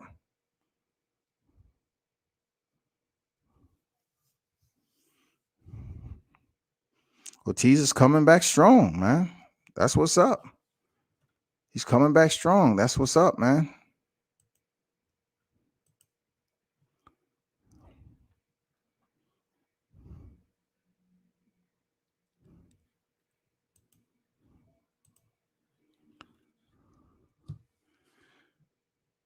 2 minutes remaining in the 5th round. Yes, UFC 261 is tonight. Very once again, the UFC is also putting on a championship trio. You have Valentina Shevchenko in there with the one and only Jessica Andrade. You have Thug Rose Namajunas contending for a championship again. Ortiz is really landing some shots on Adorno up against the rope, some hard shots. He's sitting down on these shots. Adorno is hanging in there though. The one looking the most for wear is Ortiz, but Adorno's hanging in there, man. His nose is bleeding something fierce. Oh man, Adorno lands the name left hook to the body, and Ortiz immediately come back with the right hook. Ortiz is looking strong right now, like he's on some other shit. He looks bad. This turned into like a Rocky movie. Like it's just blood. It's just blood. But Adorno's, you know, I like his composure. Damn, 6-punch combination just landed on Adorno. Move your head, son. Move your head. Ortiz is losing blood. Somebody called a Red Cross. Oh, nice comeback, Adorno. We see you out here with the jab. Ortiz taking a break right now. He's tired, y'all. He just gassed. I know Adorno's hearing it. All that blood coming out. He's having a hard time breathing. His nose might be broke. Whatever. Oh, he catches Adorno coming in with the right hook. Adorno takes the shot and keeps moving. Damn. That was a hard shot, man. And, you know, the right person could have KO'd him. You couldn't land any cleaner than that in a counter shot coming in. Touched him up real nice with that counter right hook. Ugh. Good fight, fellas. Good fight. Good fight. For sure. Good fight. Good fight. Belonga was sparring Erickson Lubin. Y'all seen that? Not too long ago, and Lubin had him out. Yeah, man, that's all over social media. I mean, come on, it wasn't like that was yesterday. What are you talking about? Not too long ago. I mean, come on, it wasn't like it was this year. You know what I'm saying? Man, I mean, that's just sparring, though. That's just sparring. You know what I'm saying? I mean, Edgar Berlanga wasn't looking like rat catch when Gervonta Davis was landing those hard shots on him. He was still on his feet. I don't think of the Paul versus Mayweather fight. If I'm free, I'll watch it, though. You're going to pay for it, dog. Stop bullshitting, Mitch. You paying for that fight because you're curious. You're curious to see if Logan Paul can land a shot on money. You're curious. So either one, you're going to pay for it, two, you're going to crack string it, period. That's what you're going to do. You're curious to know, can Logan Paul, how does he look outside of his brother, Jake Paul? See, that's how they're going to sell tickets. Jake Paul is out here doing what Jake Paul does, up here fighting, you know, mediocre opposition. Real talk. So when Logan Paul come in there, you still have some people that believe that Logan Paul is Jake and Jake is Logan. They can't tell any of them, you know, apart. Seriously. Let's get back to the fight. 6th round on deck.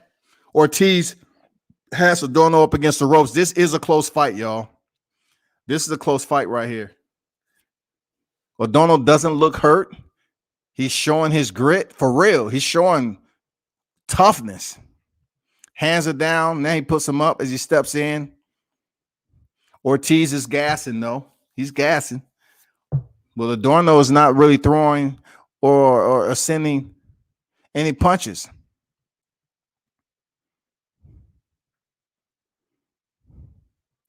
Oh, way to turn him out. Ortiz turns Adorno out and land that left hand. Nice. This has been a strong round for Ortiz.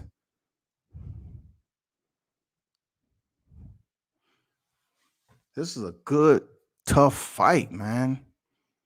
Oh, okay. Adorno out the pocket with the left hand.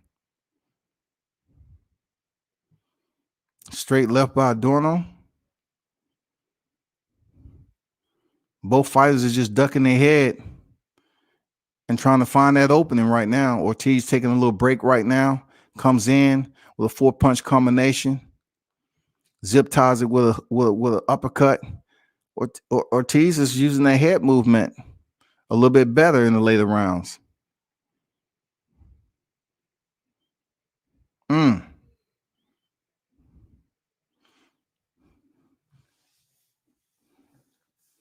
Tough fight. Good fight. It's boxing. This is boxing.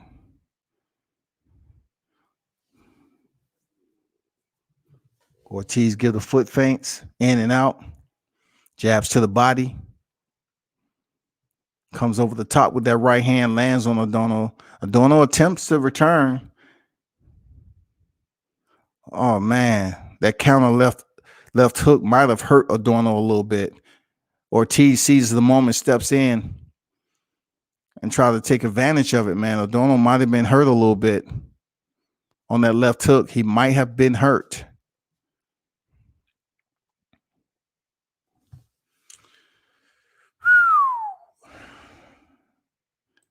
Let me see what's going on over here.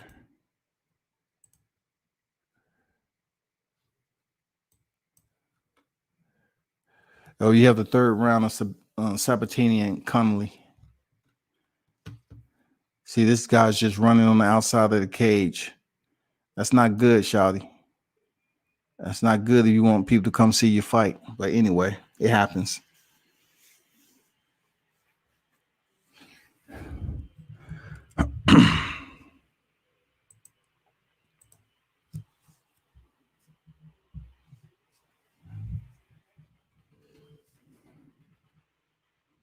I'm looking forward to the Billy Joe Saunders Canelo Alvarez fight. Vasil Lomachenko versus Masayoshi Nakatani finalized for June 26th, Las Vegas, y'all.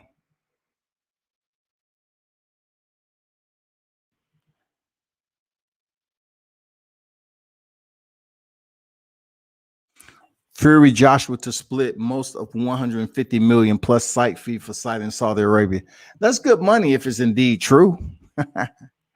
if it's indeed has any merit to it whatsoever. Fury Joshua to split most of the 150 million. Where is that coming from? Well, let me see. Let me check out the source right quick. Who did they talk to? I know Keith Idek put it, but according to ESPN.com, reports Saturday afternoon, the British heavyweights, the deal finalized with Fury Joshua expect to make approximately $75 million apiece. Site fee for Joshua rematch Andy Ruiz reportedly $60 million. Okay.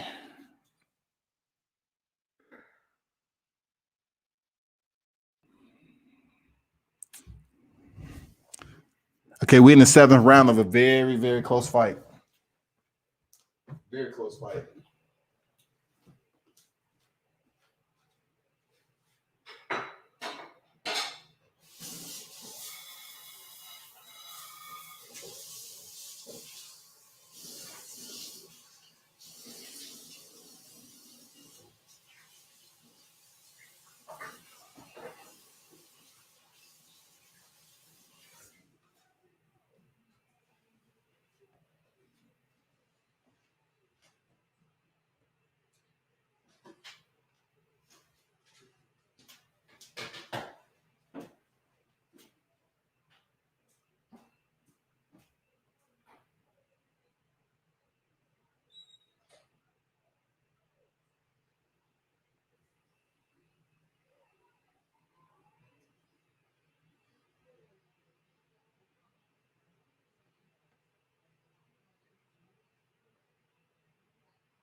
Eighth and final round coming up.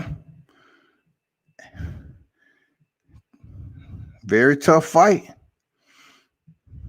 Adorno has been in a battle this fight. They trying to wake his ass up for real.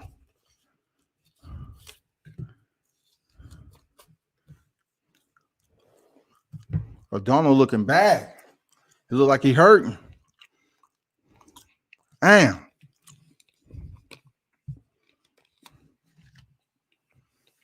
Got his hands down.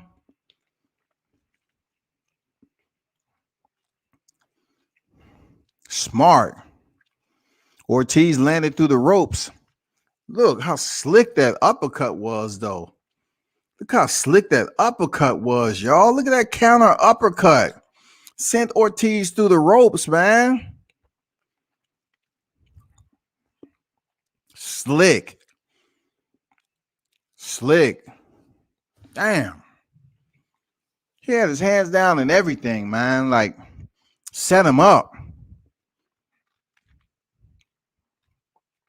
Ortiz needs a knockout.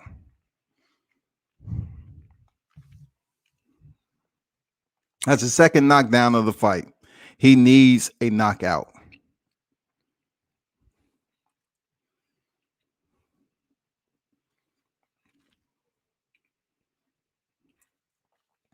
They've been talking about Fury Joshua fight to set record for the site fee. They're trying to collect all this history in this fight, just so the UK can finally have something to talk about. British boxing fans are on a whole nother level of excitement, knowing that Joshua and Fury is finally here. You have boxing fans from all over. Oh, Ortiz has Adorno up against the ropes, landing some hard shots. He need to move. I don't know if Adorno's hurt, but he took some hard shots up against the ropes after being able to get, stun Ortiz for a second time. Adorno's tough, man. I have to give him that. He's tough as shit, man. See, that's what I'm talking about. That's the same thing with Gervonta. Like with Tank, he'll take some time off. He'll take some punishment, but you got to be ready for the next onslaught. When he comes back, you have to be ready for that shit. Because it's gonna sting. It's gonna be uncomfortable.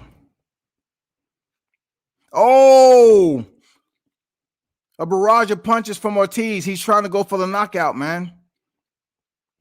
45 seconds remaining. Ortiz coming on strong in the 8th round. Oh, he lands a hard shot on Adorno, takes it. Adorno still standing up against the ropes. Is he hurt? 35 seconds remaining. Strong finish from Ortiz. Adorno is biting down on his mouthpiece right now. Taking some hard shots. This is an Ortiz round right here. This is a close fight right now. This is indeed a close fight. Ortiz is leaving it all in the ring. He understands he needs to get this stoppage. 10 seconds. Can Adorno stand and finish and answer the bell? He's still fighting back. Good fight. Good fight. God damn. That was a good fight. That was a good fight. Damn, that was a good fight. If that's the preamble to what we got in store, god damn. If this is the preamble to what's in store the rest of the night,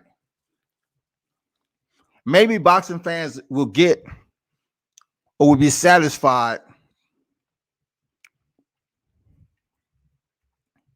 with the injection of excitement they're about to get for boxing.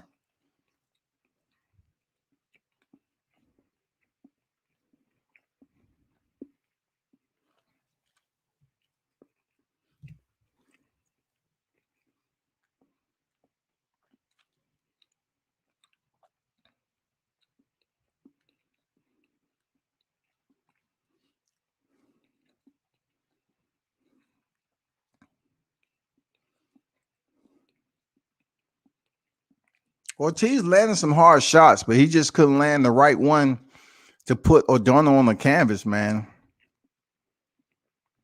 Look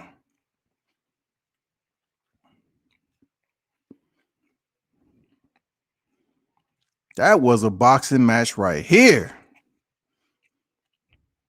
Damn.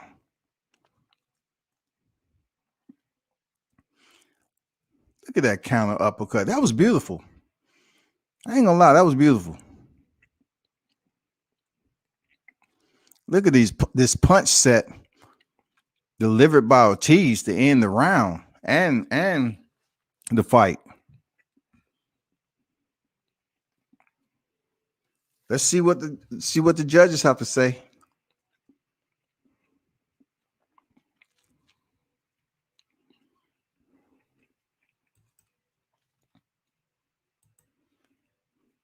Illmatic in the building. Salute to you. What's good, my brother? Salute, bro. So Loma has the same fight date as Tank as Barrios. Listen, there's a lot of shit that's going on with this same fight date shit. You know what I'm saying? People are trying to compete. You know,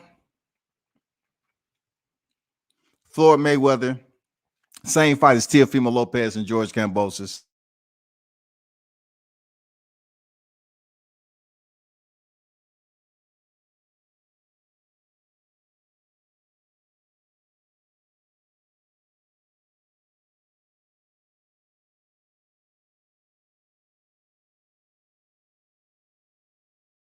A majority draw, y'all. They earned a majority draw. Wow. This would probably be a rematch in the making. Majority draw. It was a good fight. Majority draw. They have to come back. It reminds me of the Sebastian Fundora and Jamonte Clark fight. You know? But back to what Illmatic was saying. This seems like 2021 is full of, you know, the calendar is pretty stacked with some of these big names fighting on the same calendar date as other big names. It's no protocol or format. It is what it is. It's a dog-eat-dog world in boxing. So basically, if you complain, what's good, J8? Salute to you, my brother. If you can complain about boxing, you know, and the amount of fights is not having, well, guess what?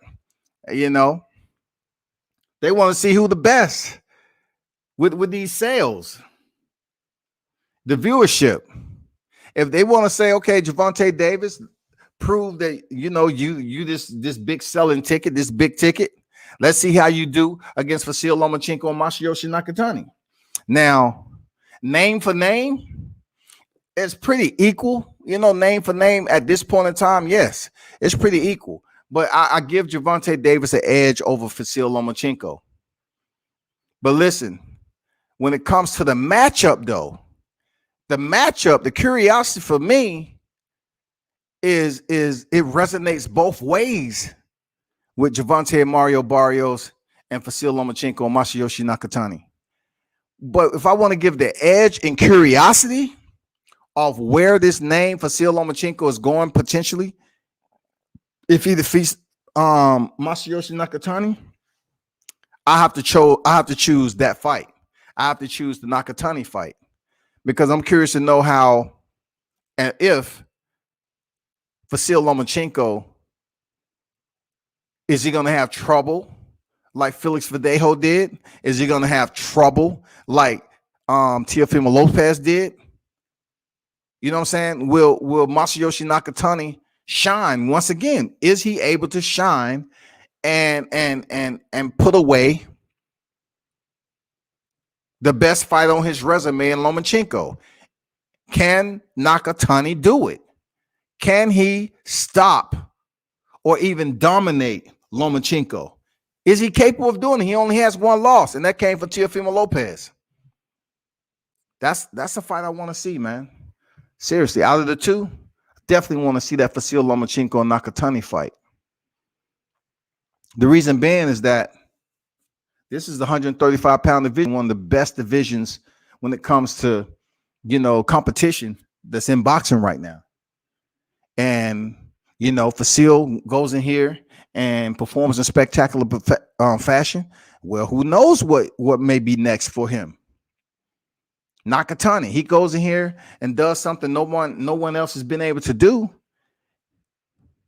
Stop Vasil Lomachenko or dominate him. Then his name is thrown into the pot. People are gonna start yelling Devin Haney versus Masayoshi Nakatani. I can't say they're not gonna say Teofimo rematch Nakatani. There's nothing in it for him. He's already defeated him. There's nothing in it for him to rematch just because people want to see it. There's nothing in it for Teofimo Lopez. But for Devin Haney to put a big name on his resume, it'd be good to see him face Nakatani, especially if he's able to get the win over Lomachenko, who Devin Haney hasn't fought yet. Nakatani is about to step in with better opposition to continue to improve his resume than Haney has at this point in time. That's fact. Whether people want to believe it or not, that's fact. He's been in there with Teofimo Lopez. He came back from a hard-fought fight with Felix Verdejo. Now he's about to step in there with the former top 2 pound for pound, currently top 10 pound for pound, Vasil Lomachenko. Teofimo, let me see. Let me go back up here to J8. He said, didn't Shakur Stevenson already beat Diaz?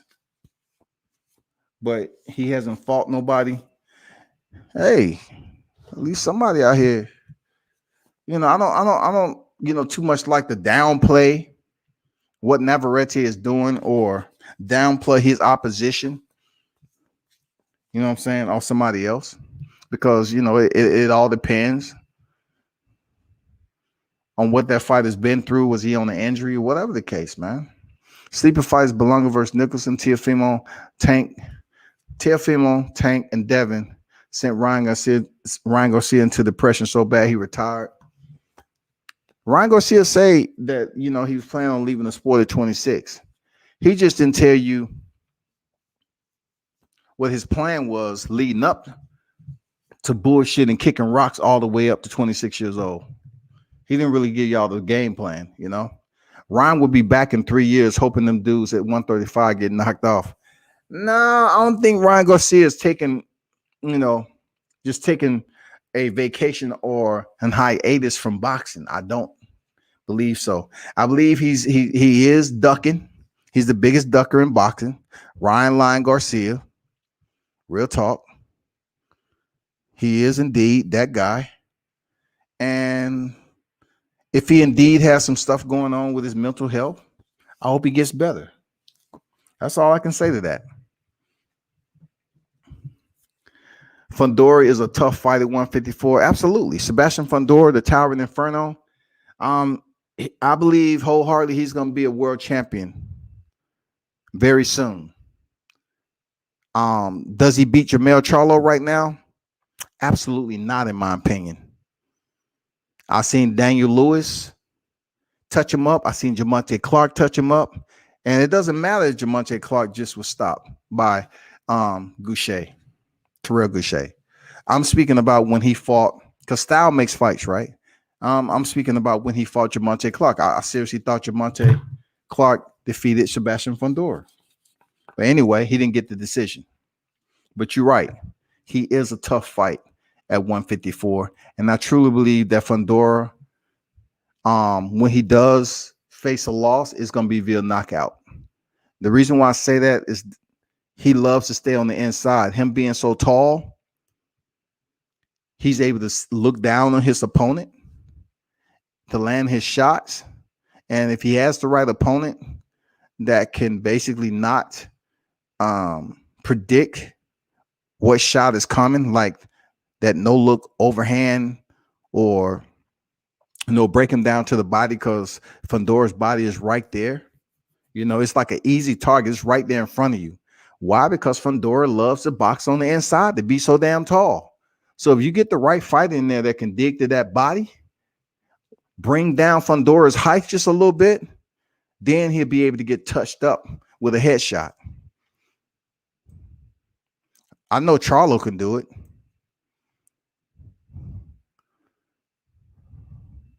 I think Loma would lose that fight. I think Nakatani can also get with Loma. Ryan Garcia has Hollywood dreams. Fortuna is a dummy. He pulled out Haney negotiation for Garcia. I mean, what does Javier has to do with Haney negotiations? We all know that's old news, but we're talking about now. We're talking about Ryan Garcia pulling out. So both of these guys love pulling out. I'm just saying. They love withdrawing from fights. Seriously. In a rematch, Clark might stop Fundora. I don't know, man. Jamonte Clark just was finished by Goucher in the second round. So that's hard for me to commit to say that Jamonte Clark will stop Sebastian Fundora. I don't know if y'all just sometimes y'all just say stuff to get a reaction, see if I'm agree with y'all or whatever. I know people do it all the time just to check and see what your knowledge is, you know. But come on, man. Jamonte Clark coming off a loss. He ain't getting a fight with Sebastian Fundora anytime soon. It's not happening. Sebastian Fundora is looking for a title shot. After Jamel Charlo figure out, you know, after he goes in here with Brian Castano and figure out if he is indeed the winner, he figure out what he's going to do with those belts, then we're going to get some good fights. You know?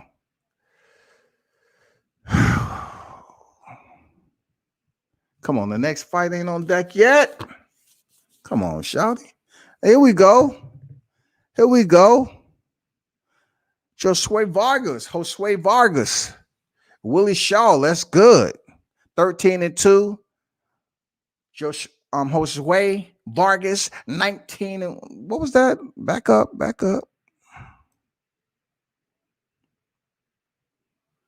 Man, when is this Ramirez-Taylor fight going to happen? Damn. Seems like that shit been out there forever. Let me see. Take me back where I wanted to go.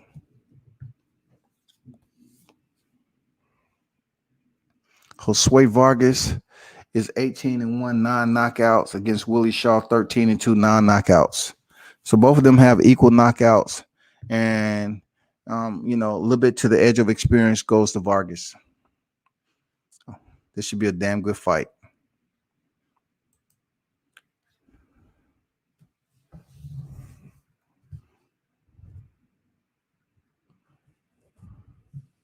Jay say, I'm a fan of Clark back. Night he bounced back. Yeah, I'm pretty sure he's gonna bounce back. I seen him spar in person. And he's a damn good fighter, man, in my opinion.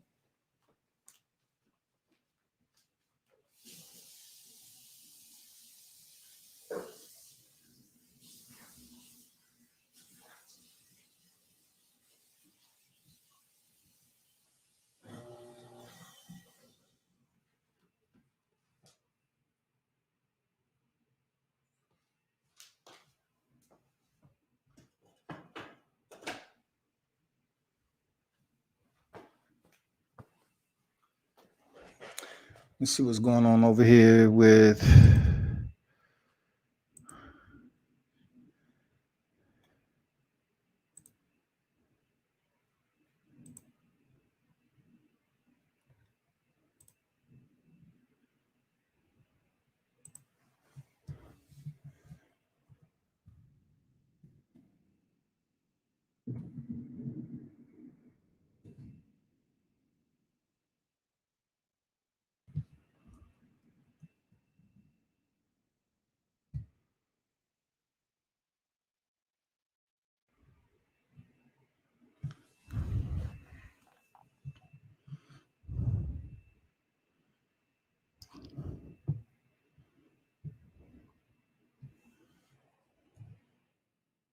hold on for a second.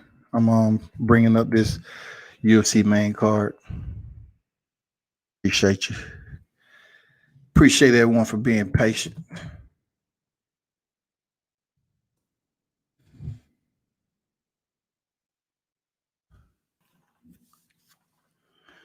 The UFC,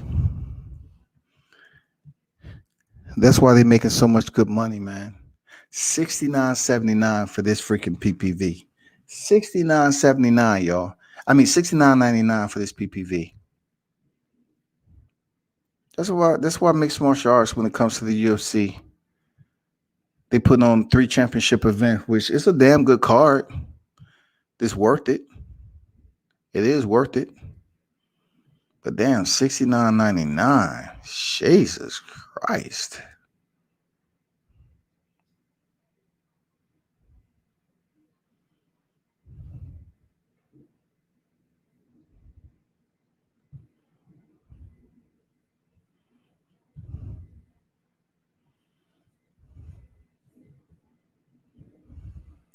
Okay,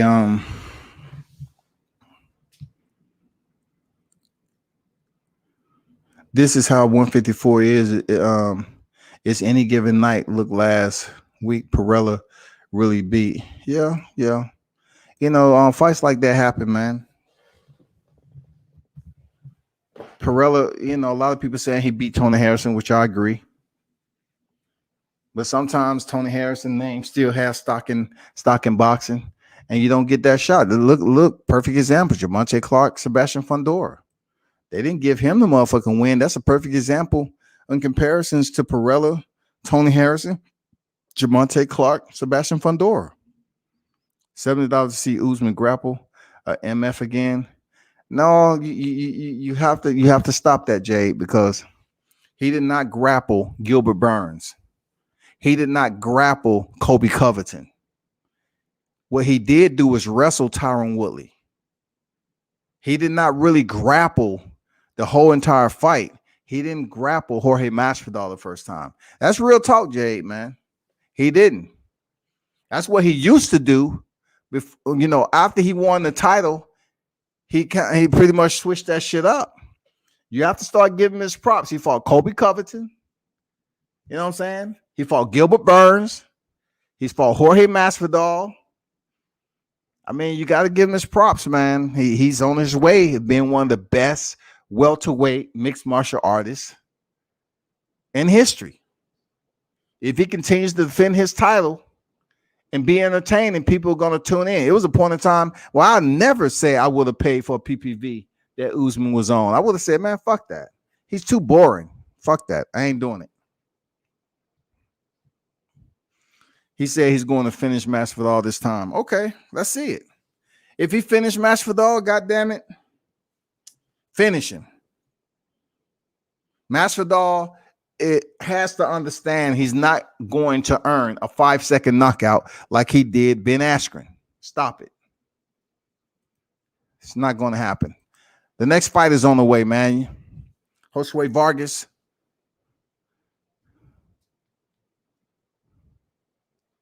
In there against Shaw.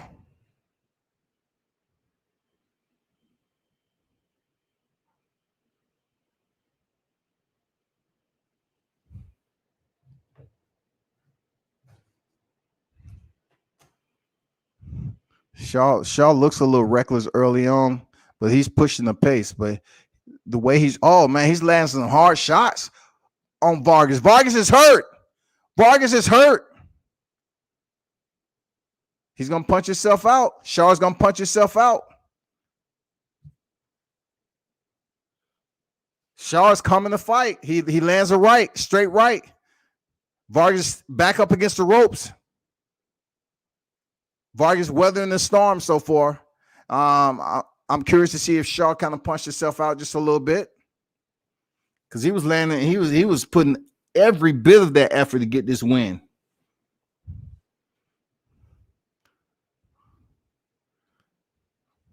Vargas is trying to return fire.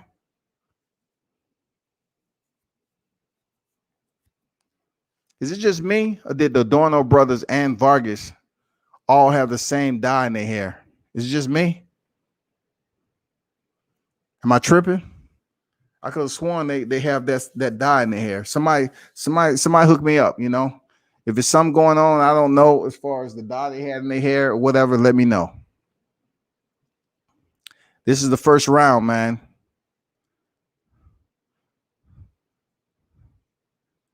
Good first round by both fighters.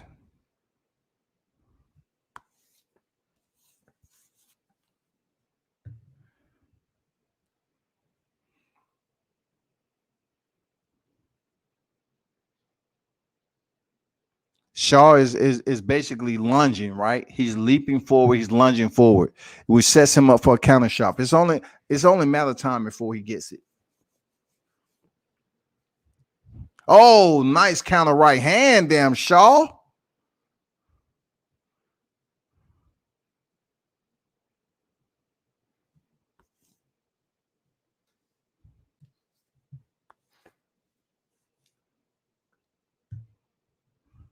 Vargas pushing him up against the ropes, land 2-punch combination. Solid attack to end the round for Vargas. But I think Shaw might have won that round, to be honest. I think Shaw may have won that round.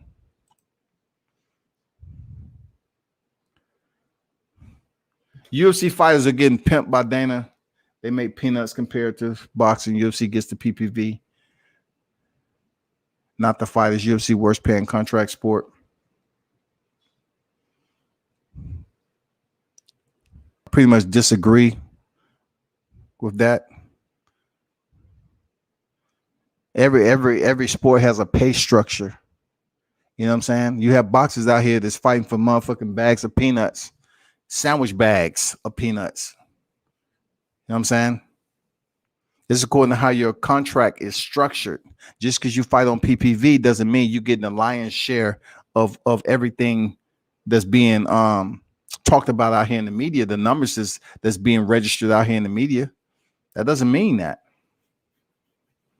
So, you know, what you're saying for mixed martial arts can go the same for boxing too. The winner of Haney versus Linares has to fight for Tuna after it's in the contract for that fight. I mean, it makes no sense. I know what's in the contract, but you know, if Ryan Garcia doesn't want to fight, Fortuna is becoming a I don't know what to fucking call him. You know what I'm saying? Fortuna comes off a win, and now he can't get a fight. All the back and forth hoopla between Sampson and Bill Haney, and then you know, come to find out he's not fighting Devin Haney. The $50,000 check was just for show. So therefore, he signs to fight Ryan Garcia, who didn't want to fight Devin Haney as the interim champion. Now, Ryan Garcia pulls out of this fight, just like he fooled us on Gervonta Davis and Manny Pacquiao. God damn.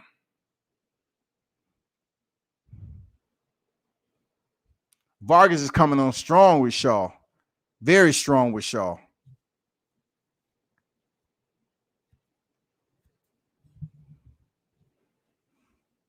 Second round of a 10-round fight. Josue Vargas, it looked like he was hurt just a little bit early on, but he seems to be coming on now. You know, selling back in. We'll see. In my opinion, Shaw is a bit wild of a fighter. Unless he gets very, very lucky, he might be tougher than what I'm giving him credit for. But unless he gets very lucky with those wild shots and catch Vargas again, Vargas is having success on Shaw right now. Shaw, you could tell he's pretty slick on his counter shots, though. Shaw looks like he might be hurt. Is he? Man, Vargas is landing him on it now, just having a field day with those shots. Vargas seemed to be catching, you know, Shaw seemed to be catching him well with his jawline. That seems to be the catcher's mitt right now, his jaw. He's showing toughness, though. I give it to you, Shaw. You're showing some toughness. You're taking a lot of shots on the jaw and still move forward. I know Vargas like, God damn, I'm hitting this dude with everything. And he ain't going no goddamn where.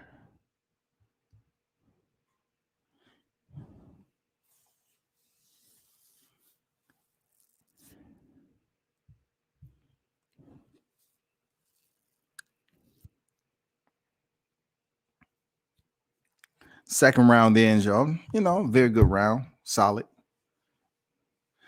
500 grand Ben Askren made against Paul was the biggest payday ever. It was his biggest payday. It was his biggest payday. Ben Askren, if you look at it, he only has 2 losses. He came over to the UFC undefeated. He's not a bum. He's not bubble gum. You know what I'm saying? Ben Askren is just a bad matchup for a boxing match. Anyone can tell and look at that, the way he had his hands up and the way he was posturing. It's pretty much in a mixed martial arts fashion. He wouldn't have that stance. You know what I'm saying? But he did have that kind of MMA stance in there against a boxer like Jake Paul, minorly. I can't believe I was saying a boxer like Jake Paul. Let me rephrase that. Let me rephrase that real quick. A fighter like Jake Paul had a better boxing stance than Ben Askren, okay? A fighter. I cannot call him a boxer right now. He has to fight some more fights. He has to increase his level of competition, in order for me to even consider him in the same language as a professional boxer. Even though he is licensed as one, Nate Robinson does not provide you the title as a boxer. No way. Ben Askren does not provide you the language as a boxer. He didn't take no dive, man. I was there. It wasn't no fucking dive. It wasn't no dive, bro. He got caught with a solid shot. I would say the dive, if I didn't see him avoid that right hand twice before it landed, it wasn't a dive. He slipped underneath that right hand nicely early in the first round. Nicely. If it was a dive, he would have been hit. He would just stay, on center, and basically took those previous 2 right hands that Jake Paul threw at him. But he slipped underneath him, man. He got hit with a solid ass punch, man. Solid. I saw that shit up close and personal.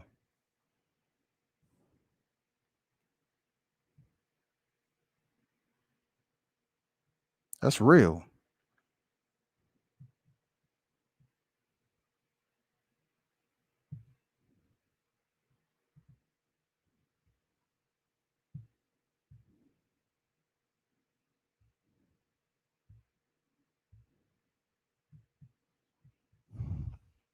That was a good 3rd round, even though I was exactly UFC get paid, not fighters. If John Jones was champ in boxing, he would be paid. Yeah, John Jones, anywhere for what he's been able to do, so to speak, he would get paid for sure. He would get paid. We don't know how much he'll get paid, but he'll get paid. I'm not disputing that what you're saying. He would get paid. Absolutely, Trey. I agree. He would get paid. But like everybody else, the competition, and you have to factor in who will he be signed with. UFC is a promotion.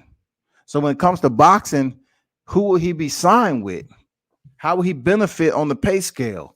There's a whole lot of factors that goes into comparison. What you saying John Jones is in boxing. It's so many other variables to try to say, okay, what will he be getting paid over there? Who will he be signed to? How often is he fighting? Who is he fighting? You have to consider all of that. We're in the 4th round. Very good fight. 10-round affair. Dana White just denied Jones $30 million to fight Francis. He said it wasn't true, Jade.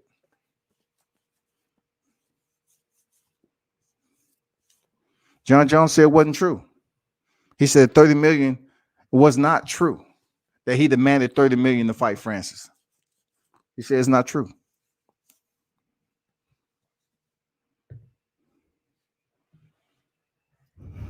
Vargas versus Shaw is in the 4th round right now. It's a little bit sloppy in pockets of the fight, but Vargas is showing to be the better boxer. It's coming on pretty strong. I like how he just dug with that right hook and came up through the middle with the uppercut. Very, very nice. He hurt him. That was a straight left hand, pushed Shaw back. I thought he was hurt. He might have just been off, been off balance, just, off balance just a little bit. Both fighters have non-knockouts, so we'll see how this works out.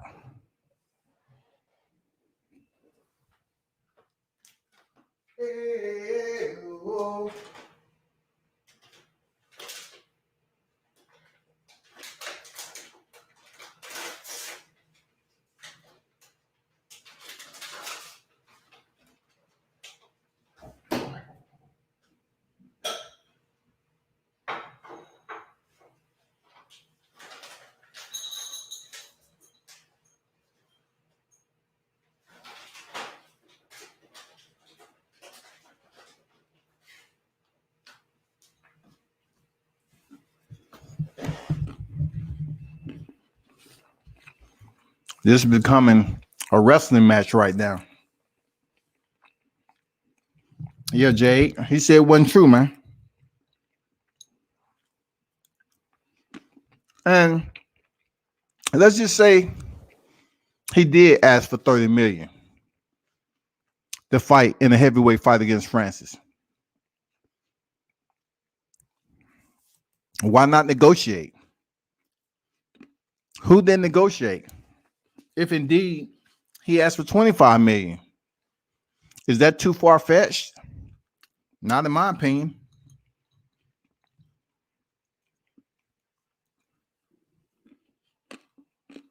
John Jones is considered the GOAT. The man comes off suspension and get a title shot. So if you enable him to get used to coming off vacations and getting a title shot, you should pretty much reward him now, being he moved up in a weight class, and him and Francis Ngannou should do incredible numbers. Incredible numbers.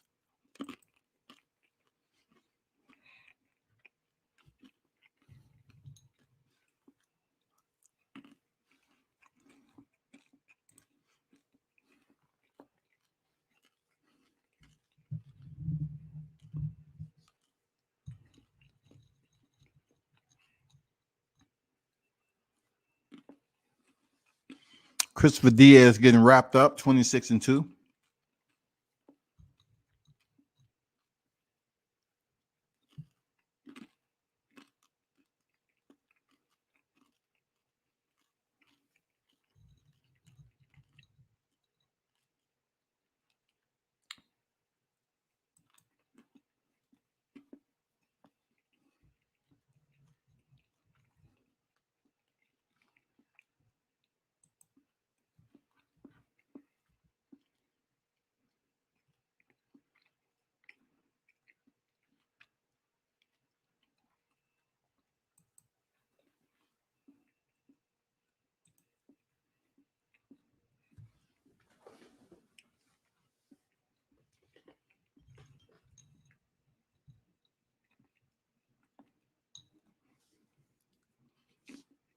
We in the 5th round of Vargas Shaw.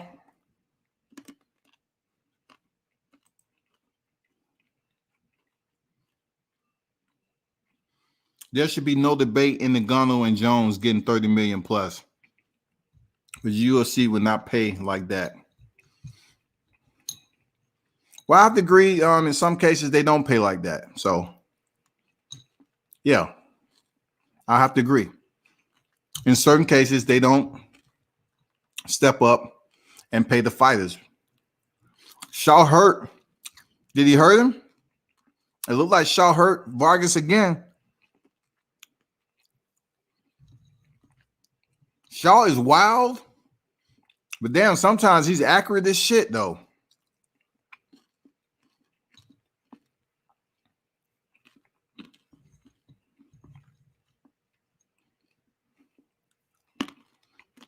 But good shit. Appreciate the comments. The main card of UFC 261 is at 10. It starts at 10.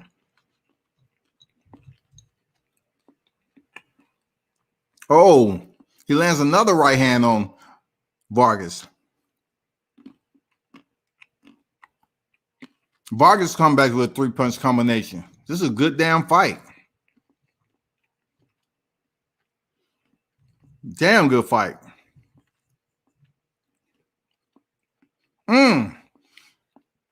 He catches Vargas again with a right hand. God damn. This guy's deceptive as shit. Low blow by Vargas.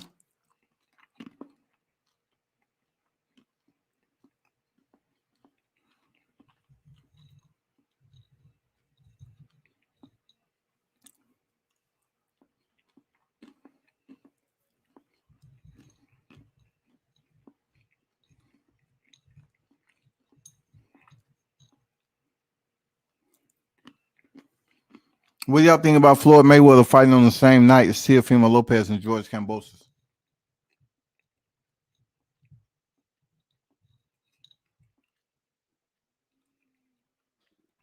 I hear people in Facebook groups, oh, how selfish is Floyd? Floyd, no, it's a dog-eat-dog world in boxing. Nice exchange by Vargas and Shaw. Nice. Shaw is not, he's no joke, man.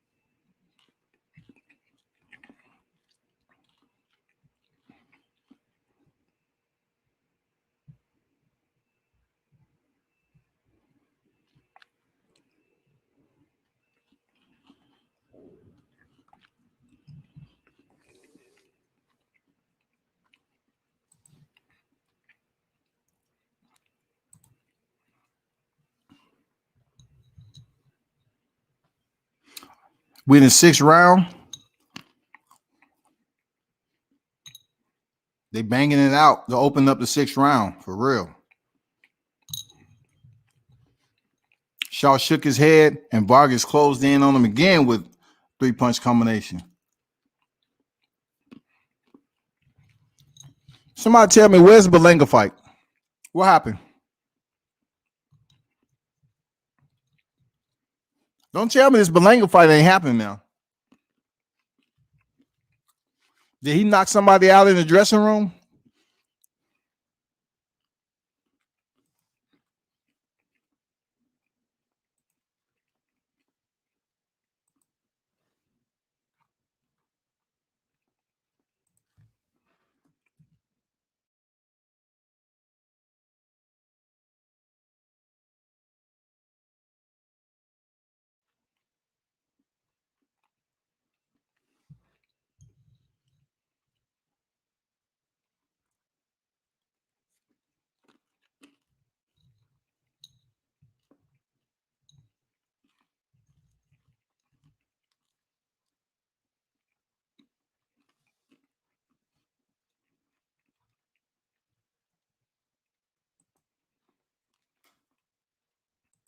Damn.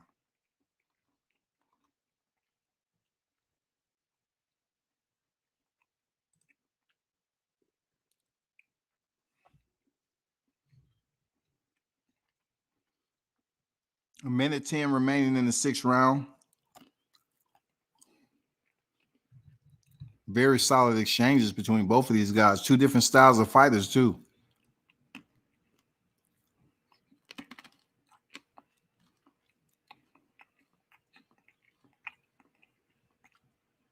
Very good fight.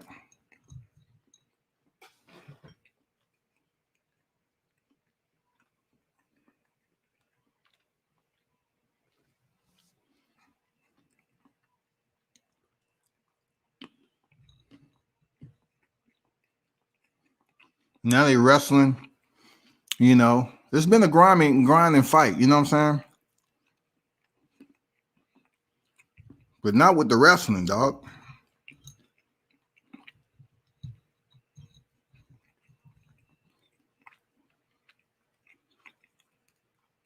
Good defense, Shaw, to avoid those right hands.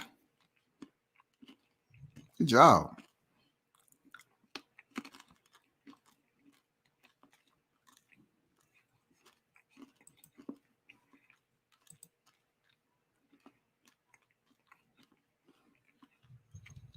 Look, Trace Belanga next on the card. Why they ain't showing him? Why we don't see shit on him? Huh? They showed Diaz getting his hands wrapped. Where's Belanga? Belanga.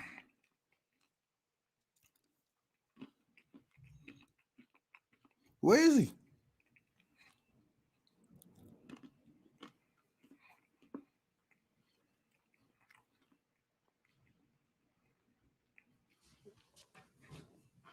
He did come in good shape, Illmatic.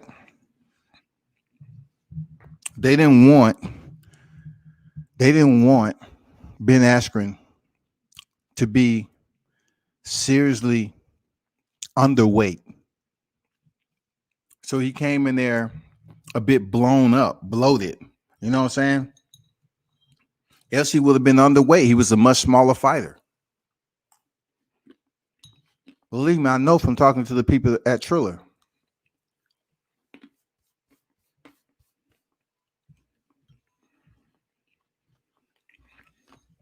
That's why Ben Askren looked the way he did.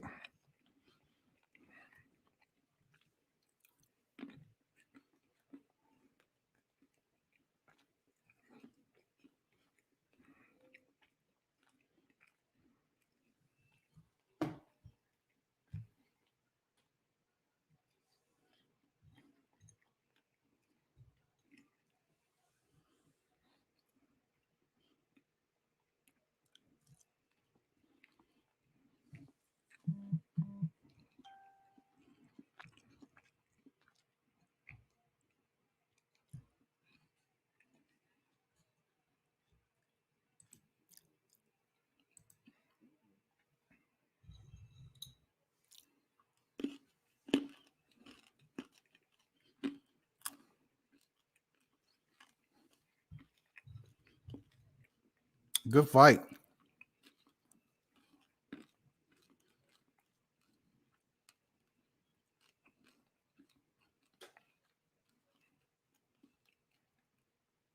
Damn, both Adorno brothers, Vargas come up in here. Man, it's been a pretty good undercard. I ain't gonna lie.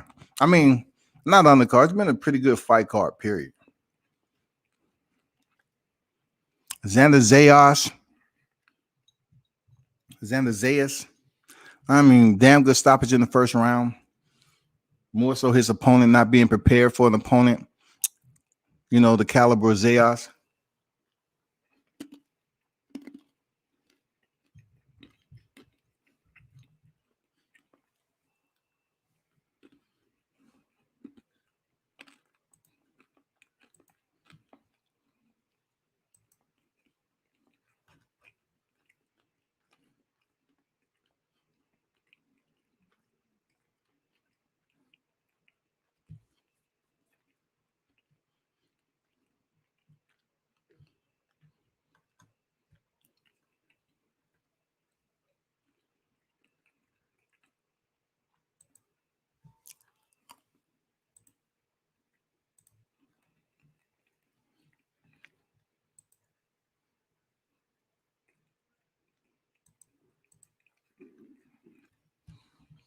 Shaw's still coming on, man. He has an awkward style about him, but he's still in the fight.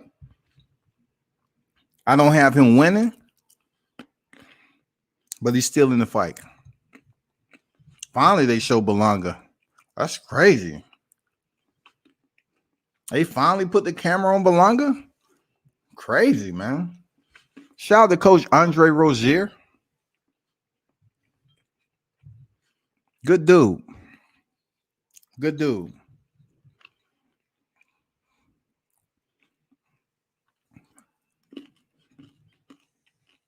Let's see if this will be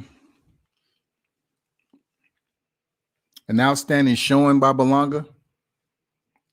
Will he face any adversity, or will he just go in there and clean house like he usually do? Boxing fans need to get out of the habit of when they having somebody like Berlanga's going in here and knocking cats out in the first round. Don't discredit him and say he need to do something outside of what he's doing. Slow it down a bit. Let's see him box. Then again, you get on your channel and then you say boxing, you don't get paid for overtime. But yet you complain about Berlanga knocking motherfuckers damn lights out. What do you want?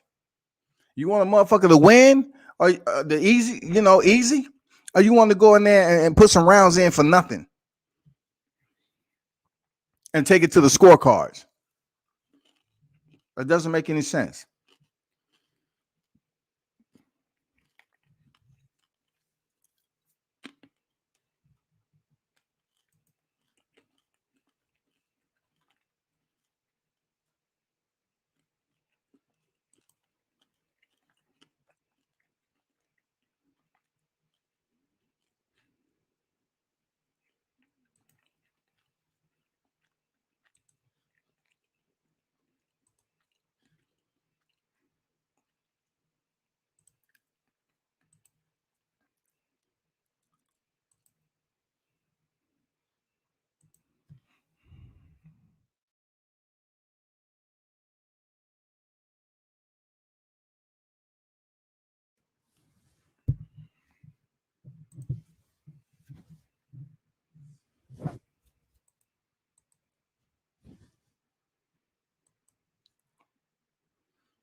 Berlanga already scheduled next fight on Puerto Rican Parade and with Shakur from Jersey. Hey, man, when these fighters schedule these, predetermined fights, if they confident like that, I ain't mad at them.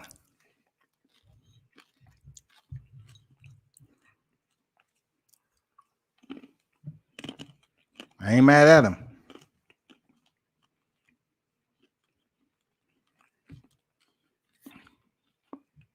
That should be fire, though.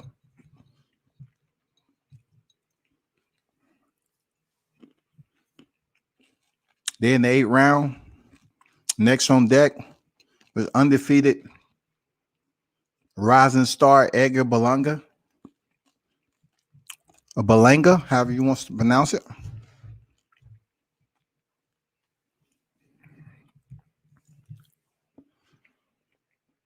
This has been a tough, grinding fight. God damn.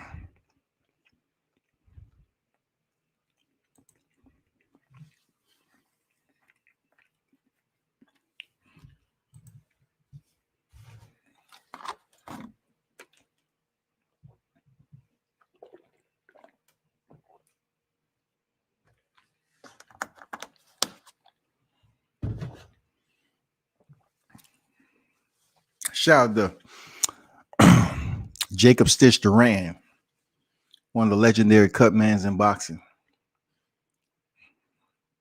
Okay. Desmond Nicholson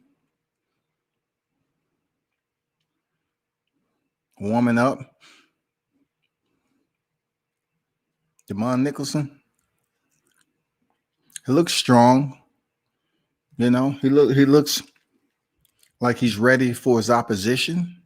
We'll see how everything holds up, when it comes to his defense and everything,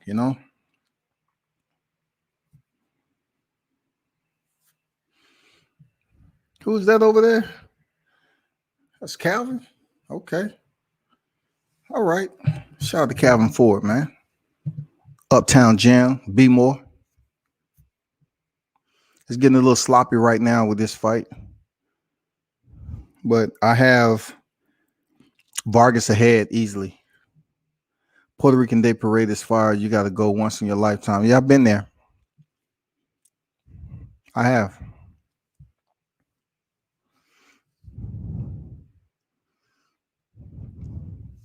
I've been there, absolutely. The women is just, I probably have some families in that motherfucker too. I just don't know. Papi? Mila, papi, aquí. You remember?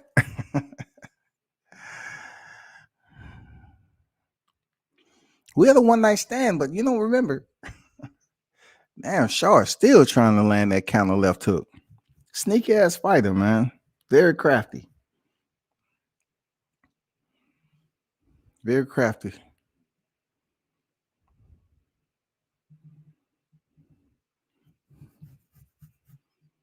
This is a good damn fight, man. Damn. At points of it gets sloppy, but I have to give them their props, man. It's been a damn good fight between these two.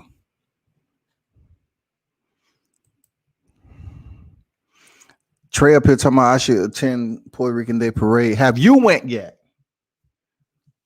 Have you been a part of the festivities? That's what I want to know. Have you been able to be a part of the festivities? I just want to know.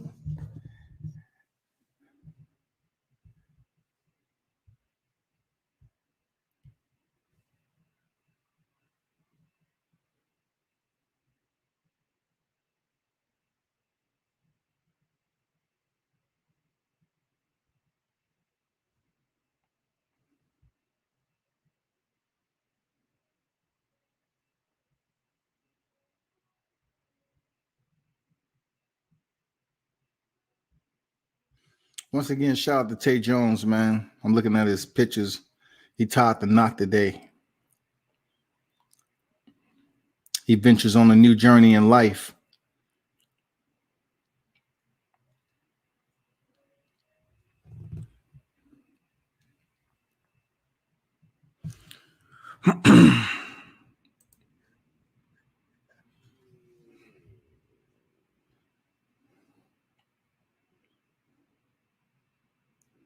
We've headed into the 10th and final round. 10th and final round, people. Belong is warming up the mitts with Coach Rozier. It is on and popping.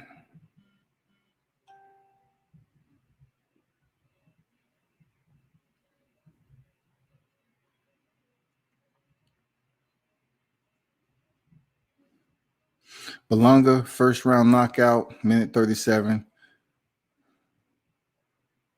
Belonga by KO, TKO, DQ, negative 2,000.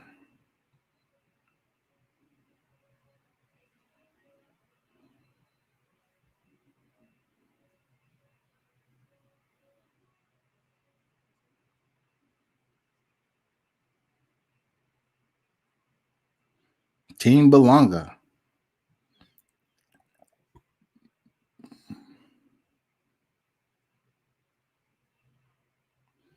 He's next. We'll see if Nicholson can make it out of the first round. And if he does, I hope it's not cheesy. I hope it's a good boxing match. Real talk. I hope it's a good boxing match. So we can say to ourselves, like, okay, he boxed. And now we understand, you know, that it is boxing and he's increasing his level of competition. That's all.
We have a minute 20 remaining in the fight. Shaw is a game opponent, obviously, but he just doesn't have enough to put this, put the rounds in the bag to make it close. Shout out to Jose Vargas, who's about to earn another victory. Good fight, smart fight.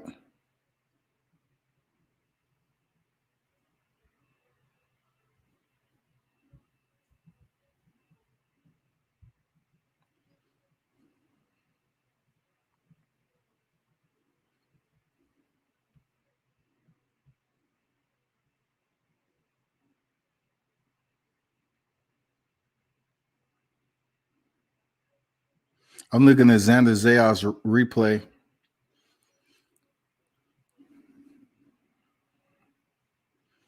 He's just gonna have to slow it down just a little bit. I know he was going in for the kill, but he'll improve. He'll mature. He's just out here. He has a big name, and he wants to put on a solid performance. He wants to entertain the audience. So,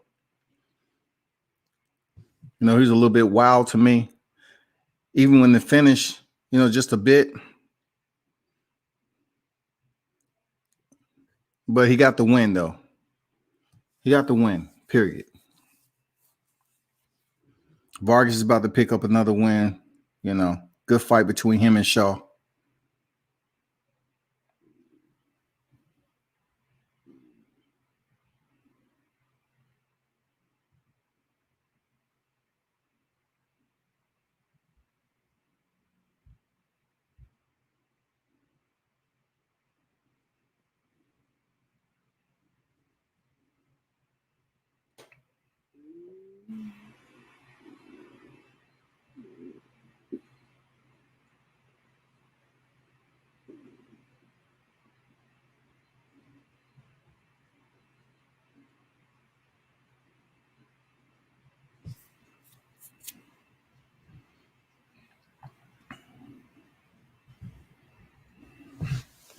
What is up with this freaking...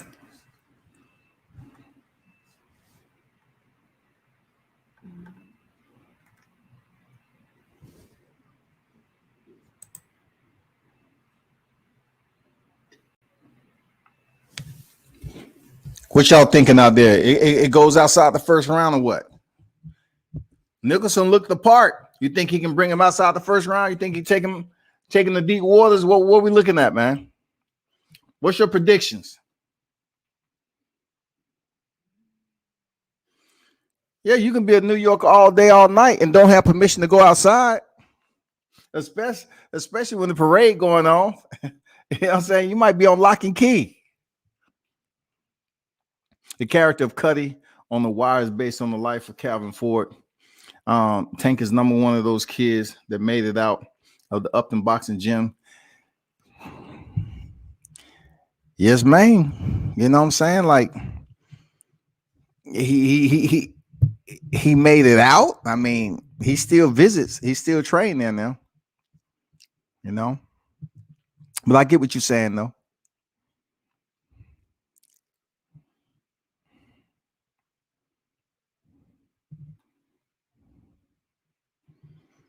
You have 100 other outlets to go do that. So go ahead. Go watch live fights. It's called ordering the app, downloading the app and ordering the fight. Watch it. Go right ahead. All you. Enjoy. Enjoy.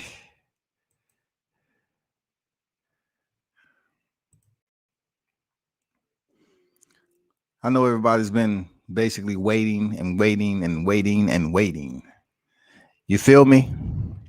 Those of you that's tuned in, World Combat Sports is going to give you the breakdown. I do this solo dolo. I can give you the comparisons, the analytics, previous fights. You don't talk mixed martial arts like you do boxing. You don't talk boxing like you do mixed martial arts. That's just scripture right there. You know what I'm saying? That's just scripture, period.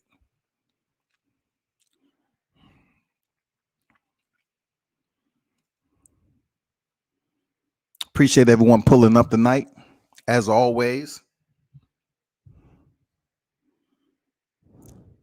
We have 1 trillion people in the building.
Understand one thing, right?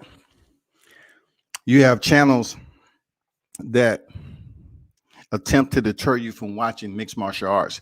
They say boxing, UFC. First of all, that shows how shallow their depth of field when it comes to the knowledge of mixed martial arts. Second of all, if you truly want to understand and educate yourselves on combat sports, you absolutely start learning a little bit more and then gradually increase your familiarity with mixed martial arts, because it is a large growing, a fastly growing sport when it comes to being actively on national television with boxing. So therefore, I'm telling you this right here. If you have individuals complaining about boxing, you never get to see the best fight the best, but yet they're attempting to deter you from tuning in to mixed martial arts in general. UFC is not mixed martial arts. UFC is a promotion. Once again, UFC is not mixed martial arts. It's a promotion. Mixed martial arts is a sport. So when you have people that are declining to educate themselves on mixed martial arts, that's just them being lazy, and it's too much for them to digest right now. They can't study 2 sports, 3 sports. They just want to talk boxing all day. But yet they make thumbnails about how disappointed they are with boxing. Which one is it going to be? You disappointed? Which one is it going to be? Are you happy or are you disappointed? Because you have the option to learn more than one thing in life, period. You have the option. So when it comes to combat sports, don't act like it's anything different. Like, oh, we true hardcore boxing. No, you're not. You know bits and pieces of boxing and you talk about shit, enough, you're going to be able to rehearse it. That's it. But, talk mixed martial arts just like you do boxing. And then, I'll be impressed. You know what I'm saying? Until then, stop worrying about what I do on my channel. It's not even important. Don't worry about me.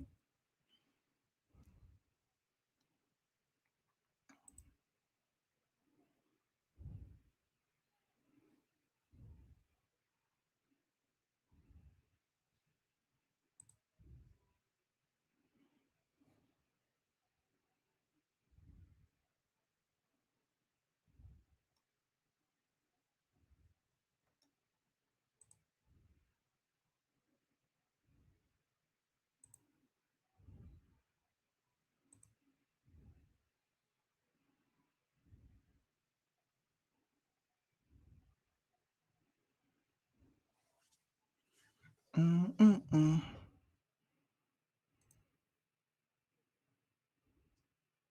So we're waiting on the next fight on Top Rank. In the meanwhile,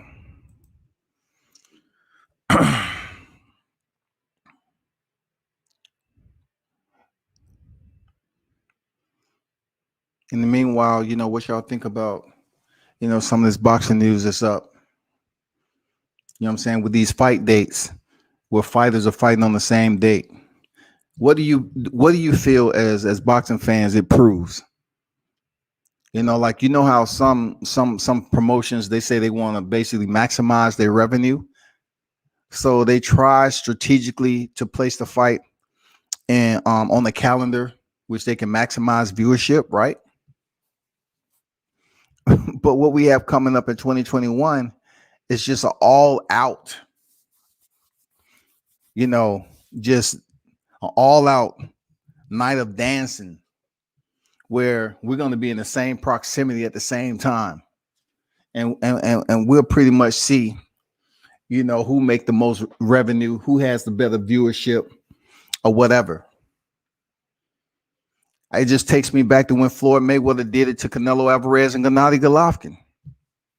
He was picking and choosing the perfect night, for him and Conor McGregor. He was just picking the perfect night.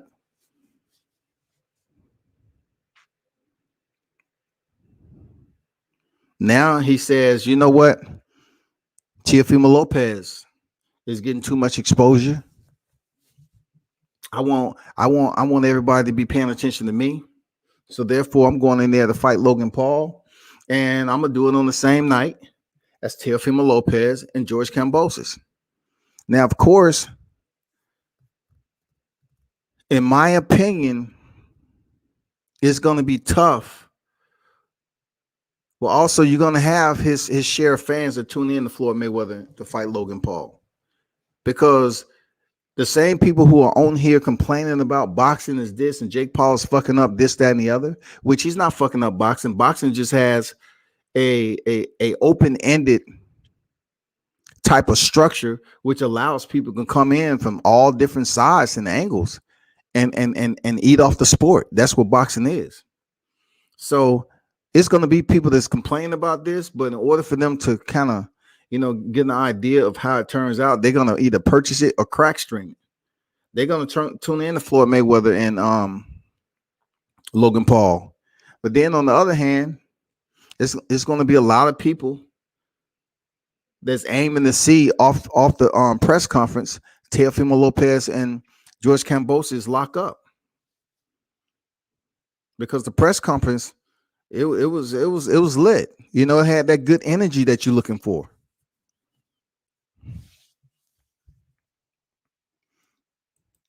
So Floyd Mayweather does what Floyd Mayweather does. You know what I'm saying?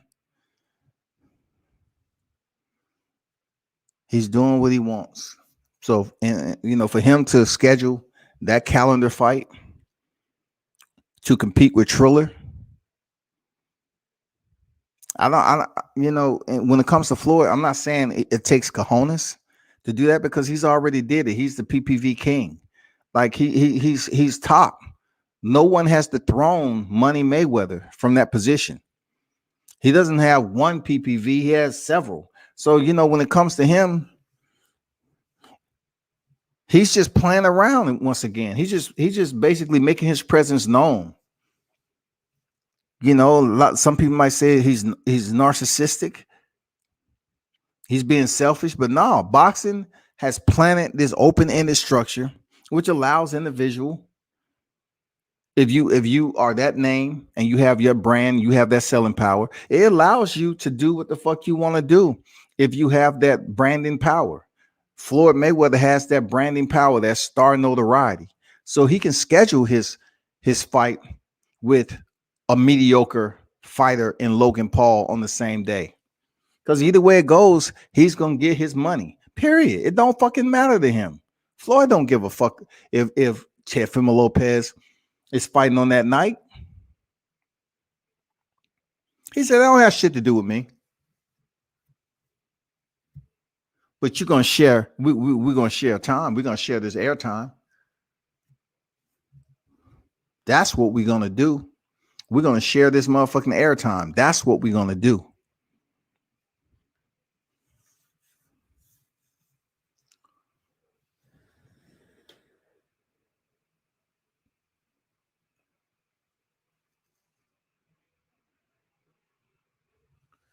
I don't know if you heard, but Edgar Berlanga is walking out right now.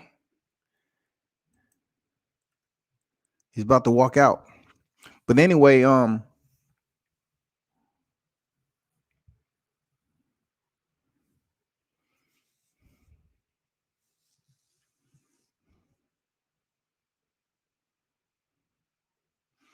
don't know if you heard, but Regis Prograis is he has been awarded a TKO over Ivan Redkach. Even though Ivan Redkach quit. He pulled an Amir Khan on us. Ivan Redkach quit. But back to the fight card. But Berlanga is on his way to the gym. First round KO streak. A lot of eyes is on Berlanga. He's destroying dudes right now. He's rearranging their emotions and consciousness. He's manipulating their well-being. And let's see if he's going to do it tonight. Let's see if he's going to do it tonight. Destroying cats. Some of them fighters, man, they was looking for a way out.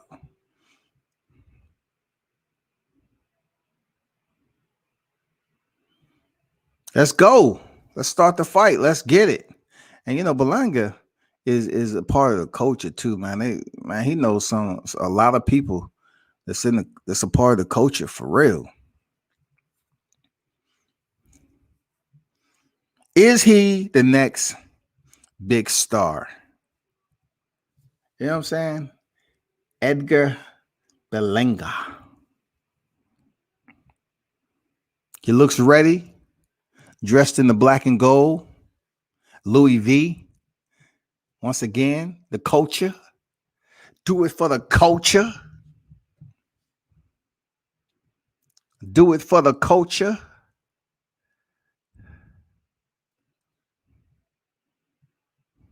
His opponent is already in the ring, like the B-side supposed to.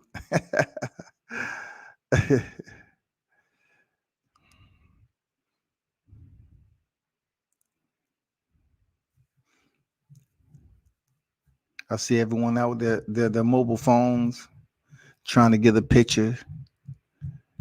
You know what I'm saying? All the Latinos.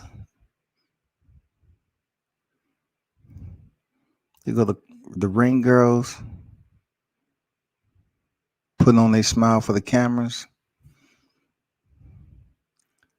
Let's see it. Everybody's moving up front. Where's all this at? I thought we were supposed to be social distancing. What is all these people crammed up together? What's going on here, Top Rank? Do you have any structure? Everybody's just doing what the hell they want to do. I can tell you like this, that with minimal audience, you can move up. Like, you're not obstructing anybody's view. That's the good thing about it. When it becomes full capacity, that's when the security and everything is going to be crazy and all strict and shit. They go Nicholson, average length of bouts 3.5 rounds, 23-3, 120 knockouts. Okay.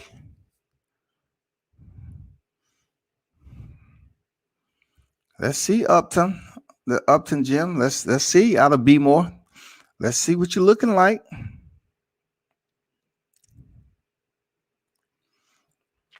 Edgar Berlanga, 16-0, 16 knockouts. You know the deal, 23 years old, 6'1".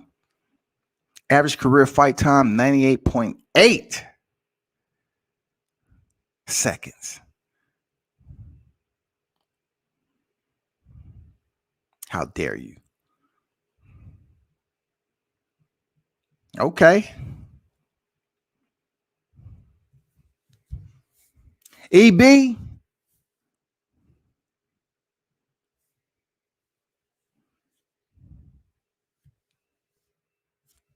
Fighters to the center for instructions.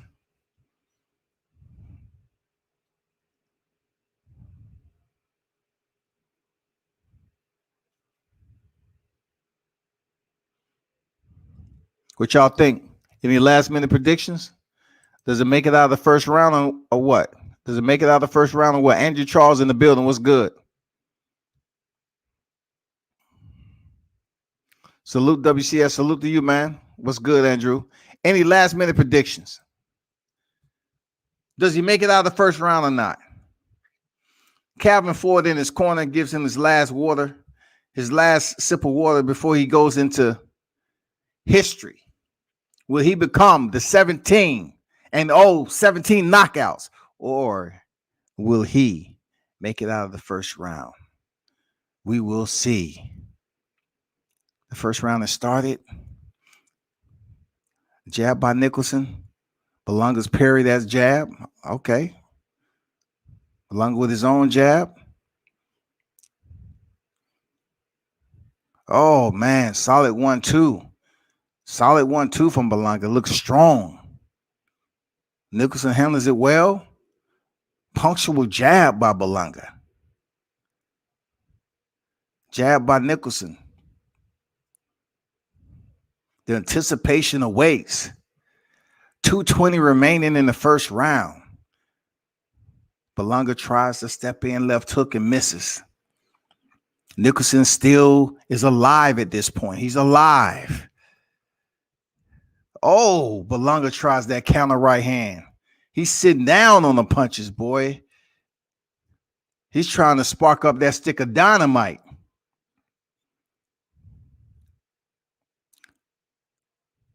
Nicholson steps in with the left hook. Get off those ropes. Good defense. Good defense. 1:45. It's still enough time. 1:45. Nicholson close distance. Berlanga misses again with that right hand. He's going to the well just a little bit too much with it. 1:30 remaining in the first. This is an 8-round fight. Berlanga lands a shot damn near to the backside of the left ear. Everything seems good. Nicholson distance, not choosing to stand in the pocket and become a 17th victim at the moment. 1:10 remaining. Berlanga is stalking Nicholson. Comes in, catches his opponent. Nicholson returns fire. Good exchange from both fighters. Damn good exchange. 55 seconds remaining in the first frame. Berlanga steps in. Nicholson ties him up.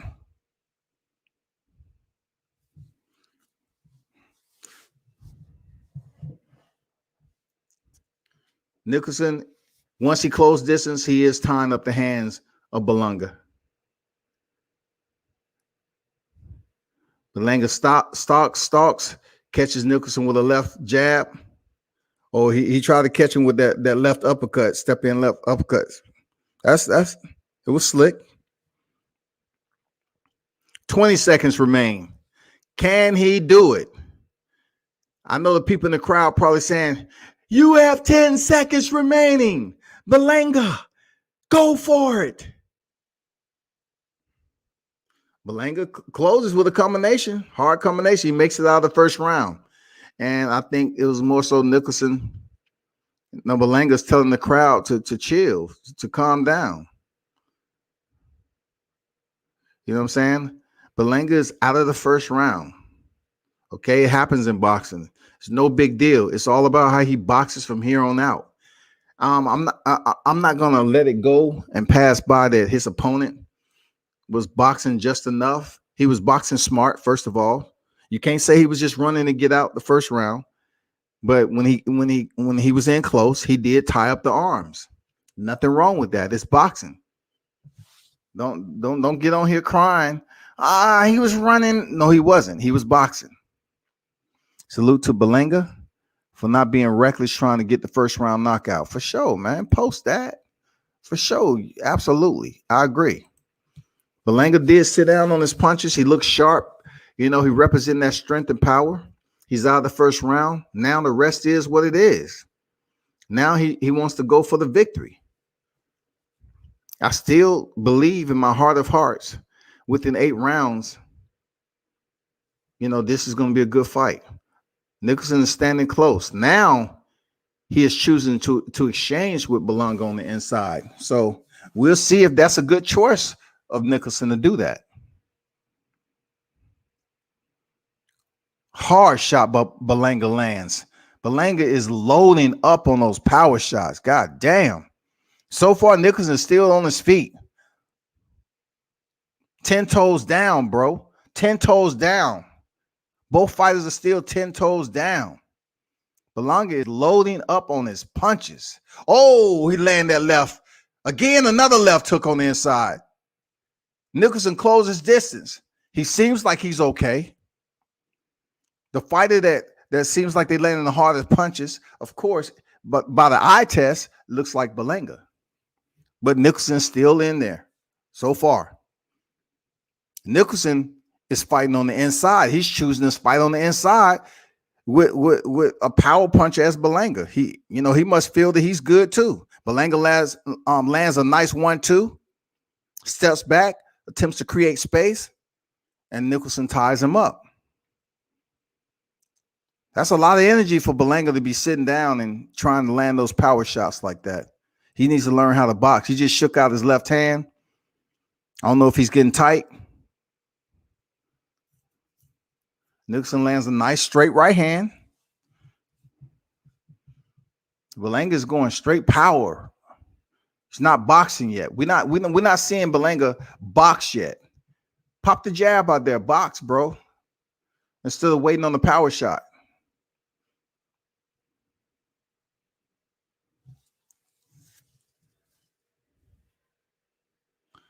I don't know who that dude is out there talking all that shit.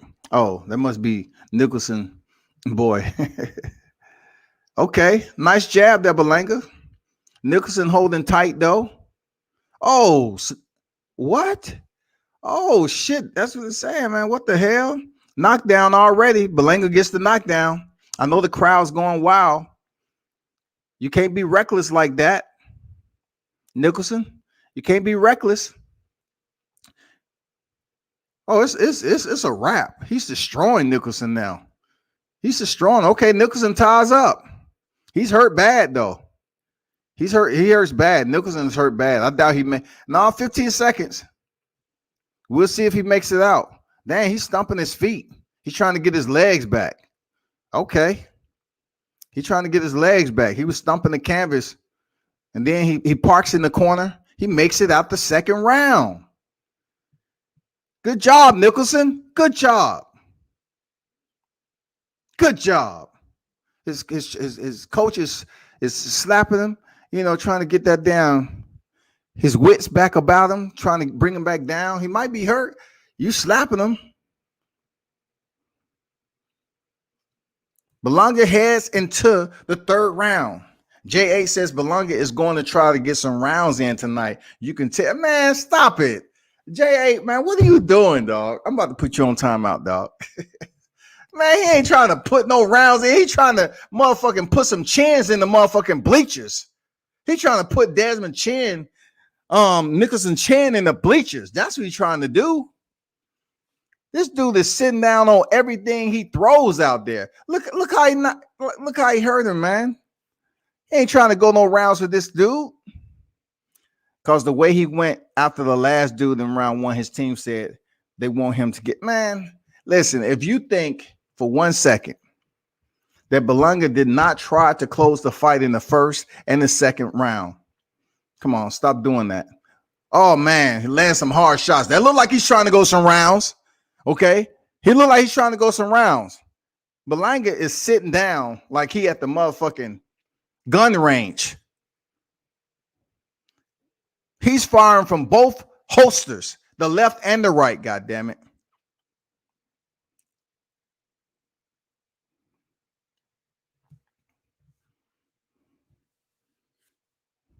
If you got a wrench in there, somebody counsel J8 for sitting up here saying that Belanga is trying to go some rounds tonight. Stop that. Just stop it.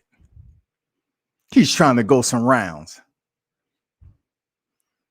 Now he's trying to watch Nicholson head go round and round.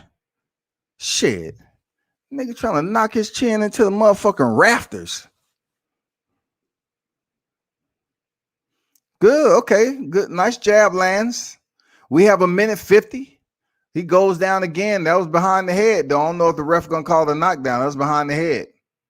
Oh, he's counting him. He's counting him. Second knockdown of the fight. Second knockdown of the fight. He was hit behind the head on the way down, but it's ruled a knockdown. The ref is giving him the count. This is the third round, people, of an 8-round fight.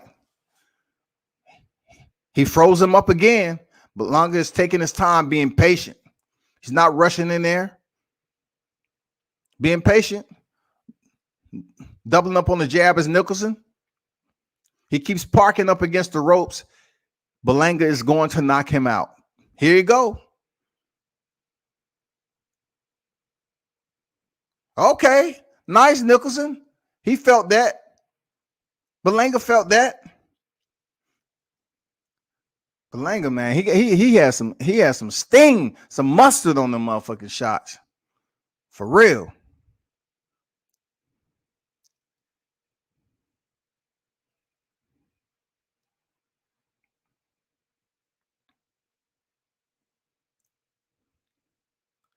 $20 seconds remaining in the third round. Okay, but Berlanga's boxing, jab, 2, 1, 2. You know, taking his time, being patient, boxing. I like it. Same with Nicholson. Since the 1-2, it's selling into a boxing match right now. Okay, Berlanga's wild with the 1-2. You know what I'm saying? Misses. End of the third round. He's going into the fourth. J8 says, hey, I got the memo. They sent the memo to me first, exclusive, and said that they want Berlanga to go some rounds tonight. I'm just telling you. You didn't hear it from me, though. That's the word on the street. Man, he was trying to destroy old boy in the first round, dog. Berlanga got a little bit of bloody lip. Yeah, he's getting touched up. You know what I'm saying? Berlanga's thinking. He's thinking in there. You know what I'm saying? Berlanga kind of wild. Yeah. I mean, hey, they could be wrong too. Look, what does the eye test tell you, Jade? The eye test tell you he's trying to decapitate old boy. Man, that wasn't a knockdown, man. That's bullshit, ref. He hit him behind in the back, dog, and slung him to the... That wasn't even a motherfucking knockdown. Replay.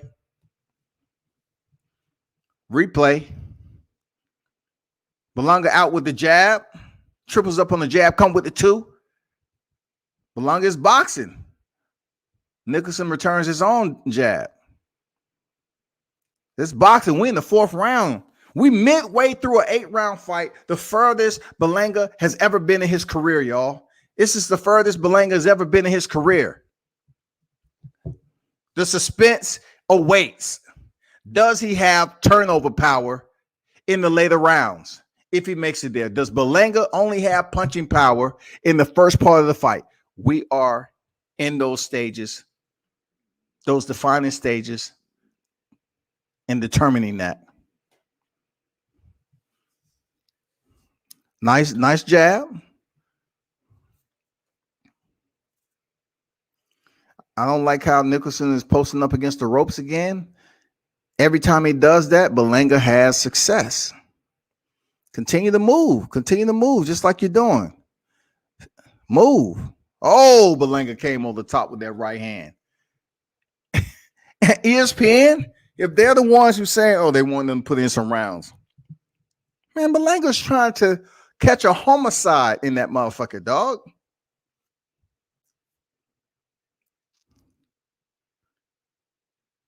Stiff jab. Here he goes up against the ropes. Bad place for Nicholson. Bad place for Nicholson. He's choosing. Berlanga is landing some powerful shots. Nicholson returns. Okay. Nicholson returns. There you go. This is a fight right here so far. This is a fight in the 4th round. 1:10 remaining. Nicholson parks up against the ropes again, inviting Berlanga. Comes out with the jab. He's keeping the jab to the body. I like it. He's slipping Berlanga's right hand. Berlanga has to switch that shit up. That's like the 3rd time he tried to send that overhand right.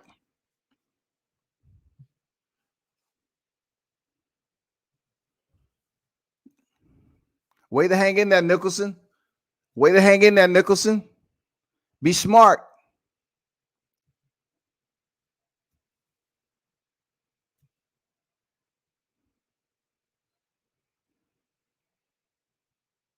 Nicholson's fighting on the inside.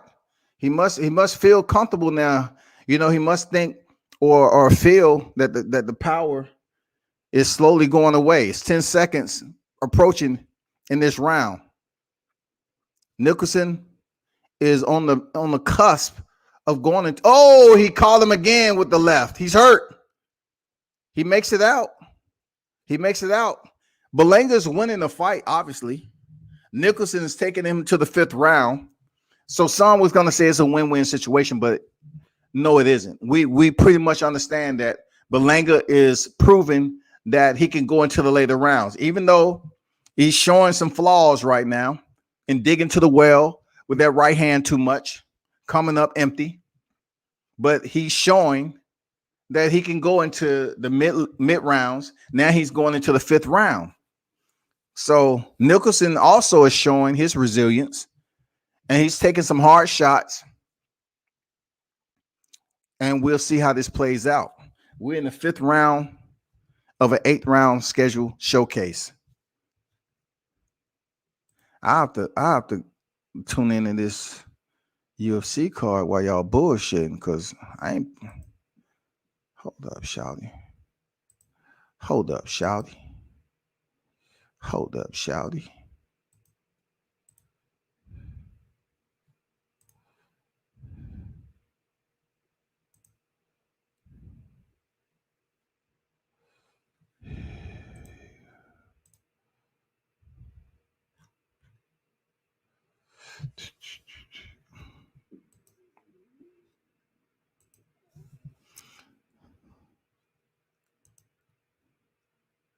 We're in the 5th round. Nicholson is standing there with his jab, just posturing out. Is that another knockdown? What the referee? Oh, the referee calling a oh my God, this referee is on some bullshit, dog.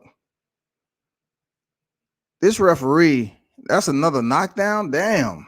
Every time his glove touches the motherfucking canvas, he's giving an account.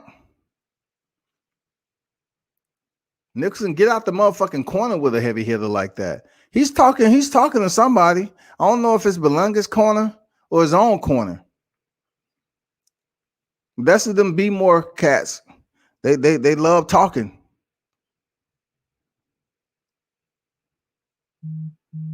Minute 45 remaining.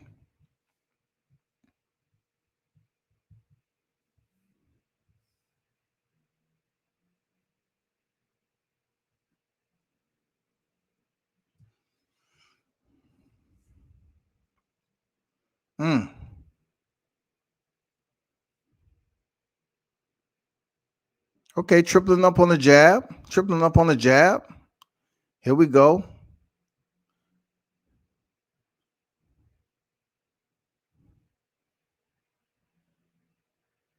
Oh, he's hurt again. Nicholson hurt again. He sticks his tongue out. He's trying to be Terrence Crawford, but you should understand your tongue is not a part of the weapon system. It's not going to do anything except if Berlanga decides to punch you while you got your tongue out, and you lose that motherfucker. Be smart, dog. 45 seconds remaining in the 5th round. Be smart. You're taking Berlanga farther than he ever been in his career.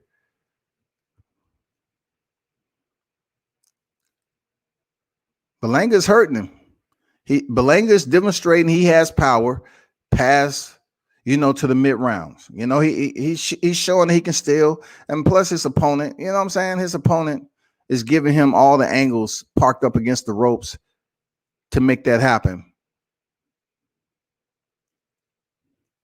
Berlanga don't hold nothing back. Like he come to take your motherfucking chin and rearrange that bitch. He's there to basically alter your brain stem and disconnect the shit that's up top. Berlanga just flinched like he was gonna throw a punch, man. Come on, Berlanga. Stick to the motherfucking script, dog.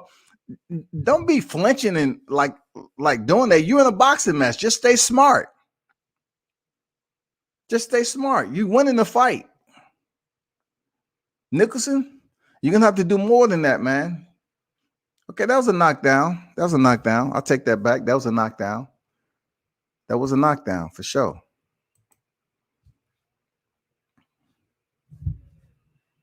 That was a knockdown.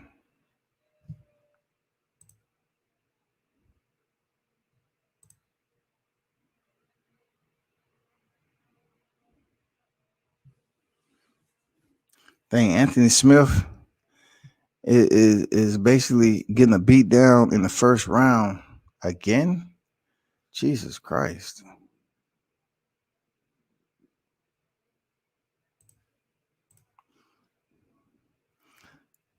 Okay.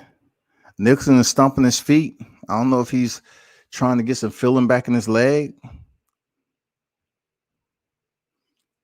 Was that a knockdown? Like, let me see. Okay, a punch landed. Another punch. Okay, this is a different. Okay, we're in the 6th round, y'all. Can he do it? Can Nicholson be the first man to take Berlanga the distance? It's been shaky. I'm not gonna lie to you. It's been shaky. Can he do it? He's parked up against the ropes again. His coach just was in his ass and basically telling him, what are you doing? Be smart. Get off the motherfucking ropes. Keep your tongue in your mouth. Box. Berlanga's look fresh. Berlanga looked fresh in the 6th round.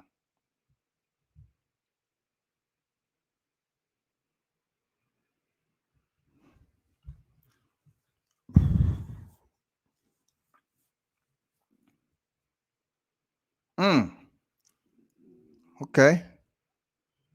You gotta let your hands go, Nicholson.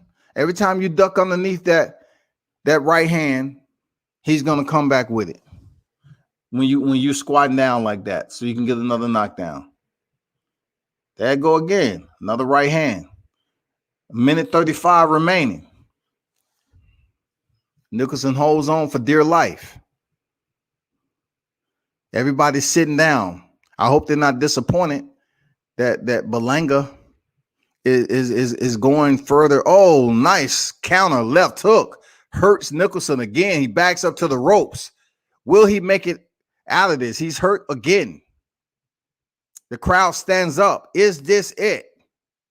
1:10 remaining. Nicholson still surviving. Berlanga is pressuring, looking for that one shot.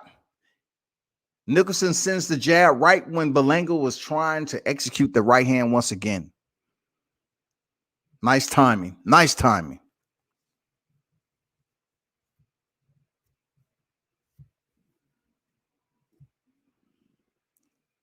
Okay, Nicholson comes with the 1-2. Berlanga pushes him back against the ropes. 40 seconds remaining in the 6th round. A fight that Berlanga has 3 knockdowns already. He's clearly ahead in the fight. But Nicholson is taking him further than any fighter has done in his career. He's hurt again. This might be it. This might be it. He might be it. He's hurt bad this time. No tongue. There's no tongue out this time. He's in survival mode. The referee stopping the bout? What? Oh, no. Okay, he's separated. He shook his head like, no. 10 seconds. Can Nicholson do it? Can he be the first to go to 7 rounds? Can he do it? He is hurt. He makes it out. Nicholson is hurt. He stumbles back to his corner. Cameron's going to have to revive him. He's going to have to do something. You know what I'm saying? Good fight. Shout out to both fighters. You know what I'm saying? Shout out to both fighters. But obviously, you know, Edgar Berlanga is proven that he can box and he can go into the later rounds and he still has power. Now, of course, his opponent is providing him the unit, the body, and the openings to make this shit happen. But give it up to Berlanga and not being reckless, wild, and just throwing any shot to try to get the knockout and appease the crowd. Terrence, what's good? Gloves touched the mat after a punch. It's a knockdown. You're right. You're right. Anthony Smith got exposed after Jones beat him. No, Jones, you know, Anthony Smith, I got mad respect for Anthony Smith for not taking the easy way out like Aljamain Sterling did against Petr Yan. I mean, he was kneed illegally by John Jones, and he stood up. You know what I'm saying? I got mad respect for Anthony Smith, regardless of him taking a beating, you know, in his next fight. You know, he's taking a beating tonight from what I was seeing. Let me see if the fight's still on.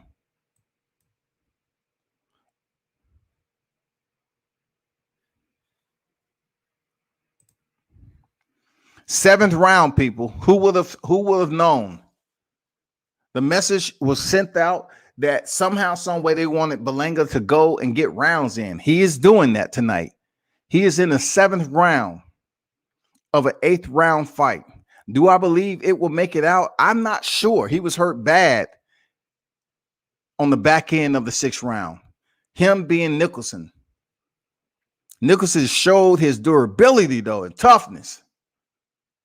As long as he keep his tongue in his freaking mouth and stay off the ropes, he can reserve some of that punishment, man. Oh. Hard right cross missed the mark. Boom. Nicholson tried to dig. He's hurt. Look, Edgar Berlanga is hurt Nicholson several times, but Nicholson's still in the fight. Salute to your toughness. Salute for you not just coming in here laying down.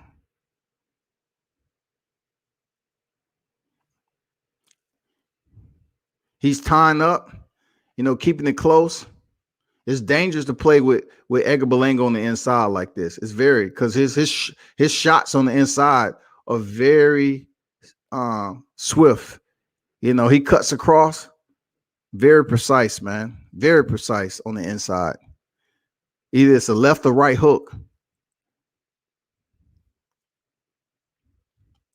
The referee breaks the fighters with 50 seconds remaining in the 7th round. Will Nicholson be able to? He walks towards Berlanga, not throwing any punches. You know what I'm saying? He's there to tie him up again. That's a dangerous position to be in for Nicholson. Because all Berlanga is just doing is just like waiting for his opening with that right hand. You see him stepping back. There it go. Nicholson took it, though. He might be hurt again. You see how Berlanga steps back with that right foot. He tries to create space and send that right hand.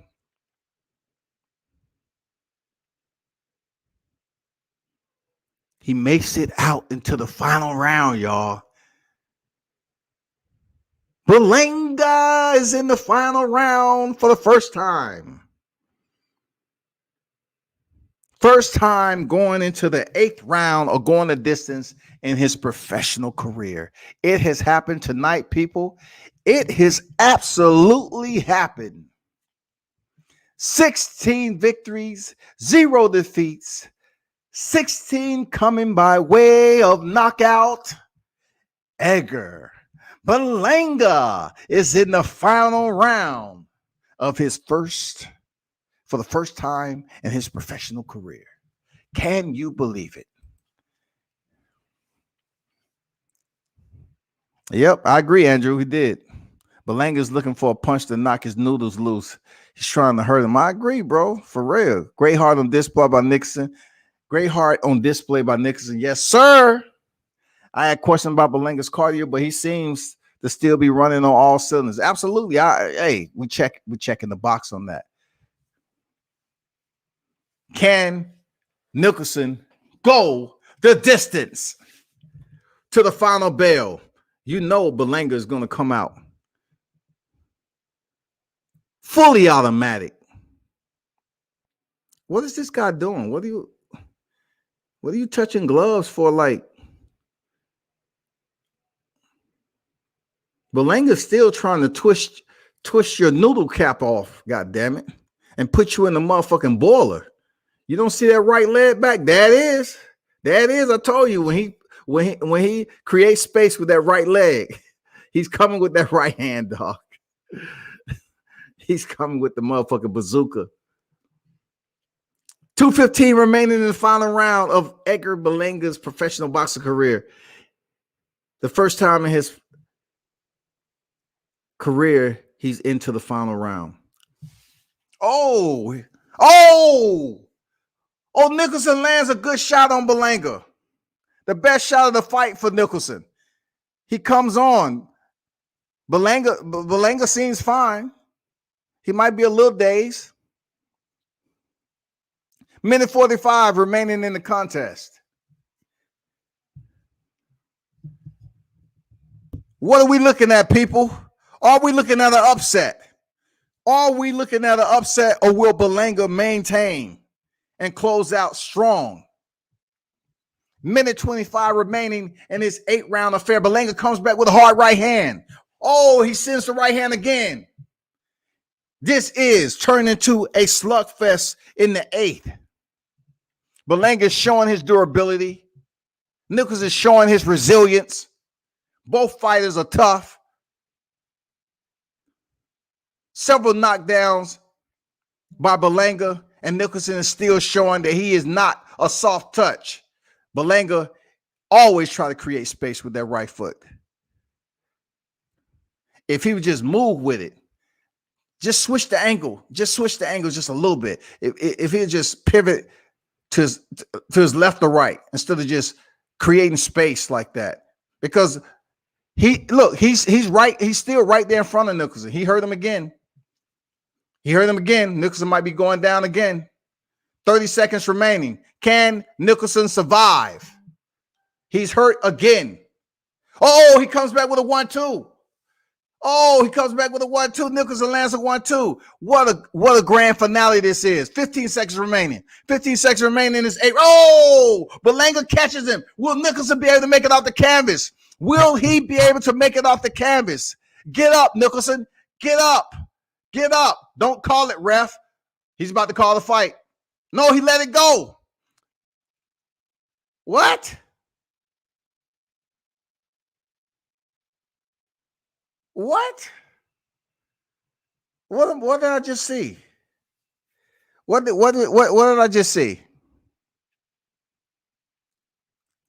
Why did the referee wave it off? I don't get it. I don't get it. Maybe I missed something in these last moments of the fight. But Berlanga picks up his 17th victory. He's still undefeated, 17 knockouts.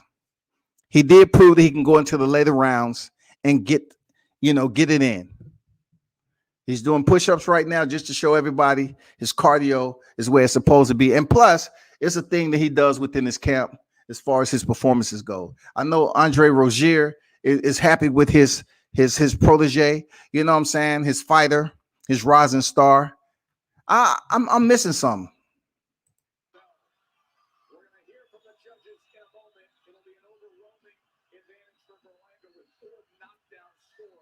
Oh, okay. He just called a fight. So boy did go to this. I'm listening on mute. So my apologies. I was just listening off mute. But yeah.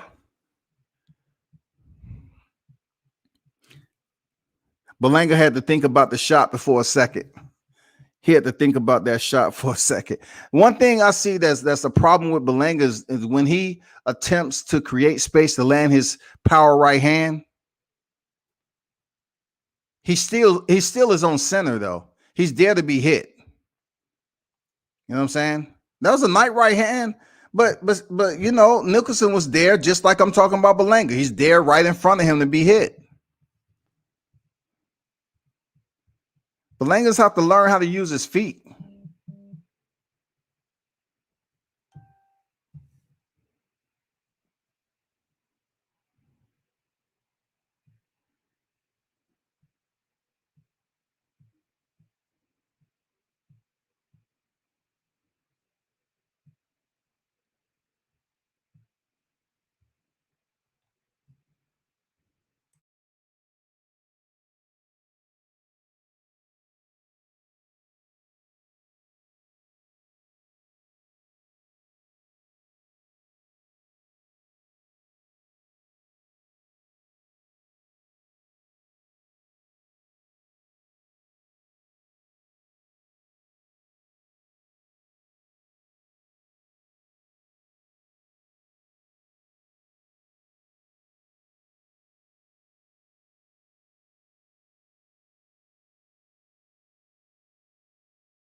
So what y'all think about that fight? Aaron Jones said Berlanga can be outboxed. I agree, he can be outboxed. We seen that, but you know, like we all know in boxing, he's gonna have to go back to the gym and improve on what they see in there. But overall, he did what he's supposed to do. You know, he's not a chump. He's not a soft touch. Berlanga did what he's supposed to do. Nicholson, salute to you. You're not a chump. You wasn't a so-called bubblegum rapper. You know what I'm saying? You went in there and you was knocked down several times. You got back up. You know what I'm saying? I got to give him a shout out. You know, well done, Berlanga. He needed a fight like this. Yeah, he went all 8 rounds. He went the distance, bro.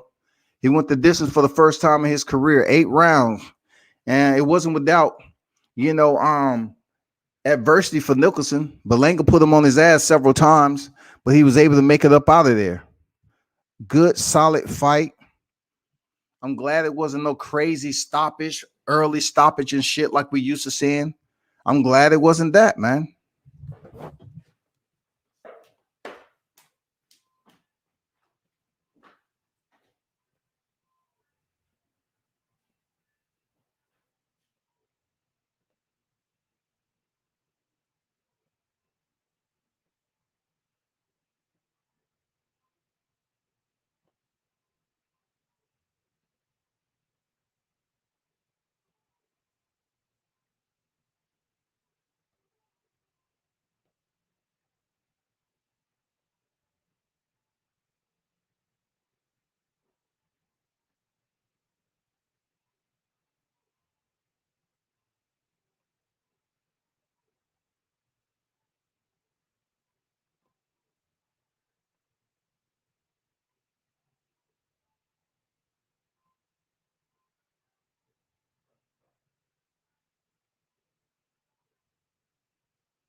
Okay, they talking to Berlanga.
Basically, Berlanga, you know, he's talking to his crowds in Puerto Rico, te quiero mucho. You know, he loves them, and he has nothing to hang his head about. I think the guy who's doing post commentary, he said you had 4 knockouts, but knockdowns, but you wasn't able to get the finish. I'm like,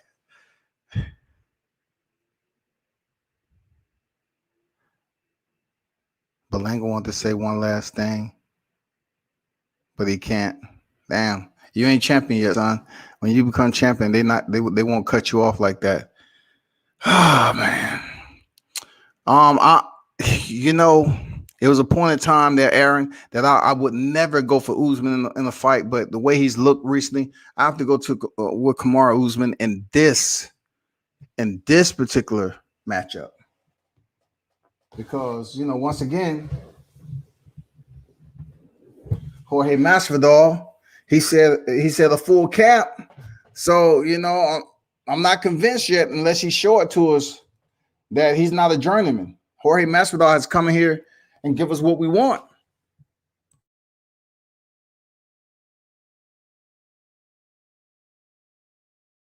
He has to give us what we want, man. He has to show up and have the best fight of his life. He has to have that Nate Diaz showing. He has to go in here and put Kamaru Usman in trouble. I think Usman may use his wrestling a little bit more in this fight, but I hope he doesn't go back to the old Kamaru Usman. I really don't. Man, Uriah Hall is about to step in the cage with Chris Weidman. This should be very interesting. If you don't know Uriah Hall, man, Uriah Hall is one of the most fascinating spinning back kick athletes in mixed martial arts. He has one of the most highlight reel knockouts you ever see in The Ultimate Fighter. But Chris Weidman, former champion, man, his jiu-jitsu game is on point. His wrestling, of course, he's out of the Matt Serra camp. Yes, sir. It's going to be a good one. 36 years old is Hall and 36 years old is Weidman. They pretty much equal across the board. This will be contended at middleweight division. How you got news on money, but no fight date on arena? Frank Warren said Eddie Hearns a bullshitter. Fake news on AJ Fury. AJ, I'm gonna tell you some shit. I don't know if you're gonna respect it or not, but I did talk to PBC this weekend on deck. You know what I'm saying? In Tennessee. I'm in Memphis, Tennessee, right? And they pretty much told me what the fight would probably be. But when they tell you don't put it out there because it's not official, it's dealing with Floyd Mayweather, I have to respect that. Why? Because I do communicate with people who are with PBC. I ain't talking about no motherfucking cashier either. I'm not. So I have to respect these cats. They give me some information. I can't go out here and put the date out there and get back. And Floyd say, who told you that? Or man, hey, don't tell that nigga nothing else. Who the fuck is he? Don't talk. They say don't put the shit out. Don't put it out. Dion Washington in the building. Tuscaloosa, stand up. Salute. Said Lomachenko versus Nakatani, June 26, Las Vegas. Absolutely, bro. Herb Dean is about to call this fight. UFC pay for PPV on deck. We have Uriah Hall versus Chris Weidman. This should be very, very good. The ring girl looking gorgeous as ever. All three of them. Let's see how this fight plays out. Chris Weidman, I'm glad to see him back in the cage. It's only a matter of time before he changed levels and try to go for a takedown. Let's see if it happens. Uriah Hall has been known to lose his noodle, so to speak. Oh, shit. Chris breaks his leg, snaps his shin, and oh, my God, Uriah Hall checks his kick, and Chris Weidman snaps his leg in half, man. Oh, shit. He checks his kick just like Anderson Silva. Wow. What the fuck am I watching?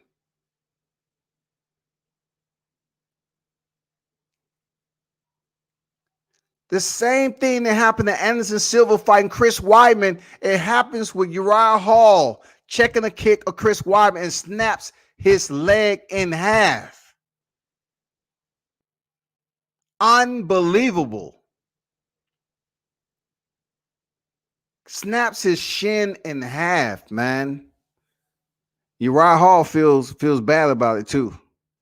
Because this is combat sports. This is the part of combat sports that's really, fucked up.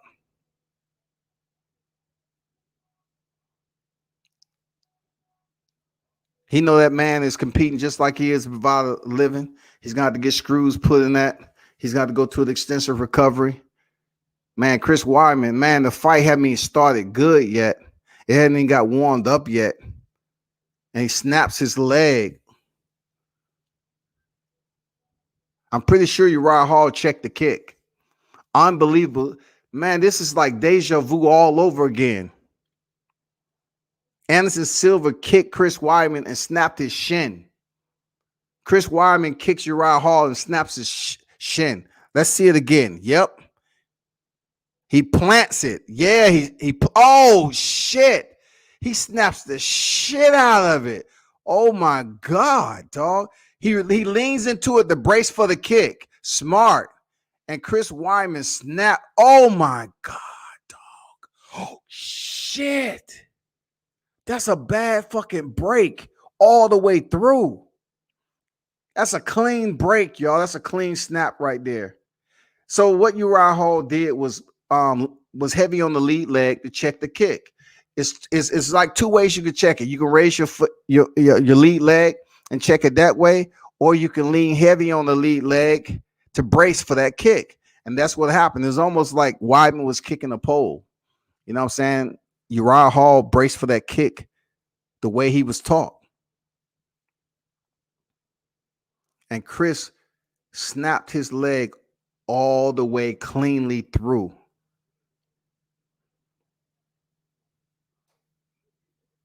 And the adrenaline hadn't kicked in yet. When he snapped it, he attempted to replant it, to reset it as the rear leg. Oh damn! They put a splint on it already. Jesus Christ! I know Chris is like fucked up right now.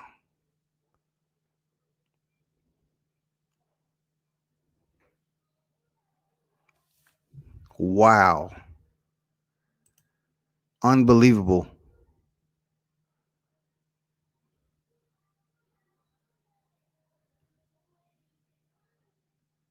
Wow!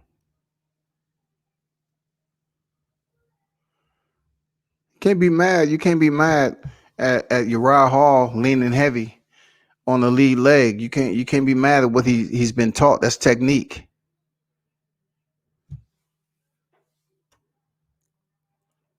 Damn.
I was just listening to the post fight of Uriah Hall.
Well, that is over quickly.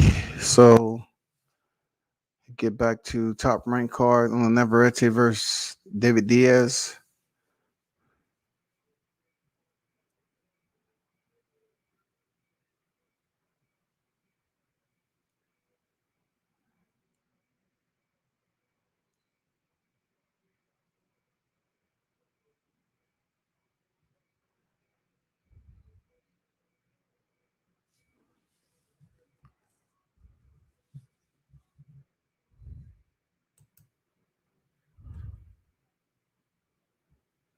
Oh, wow. Wow. Hey.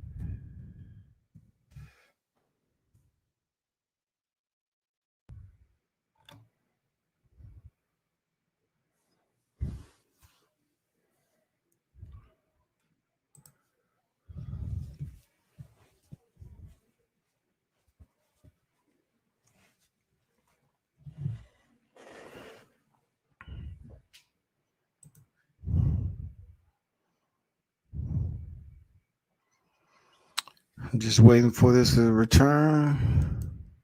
Damn. That was a bad break. Oh boy. That was brutal. Jesus Christ.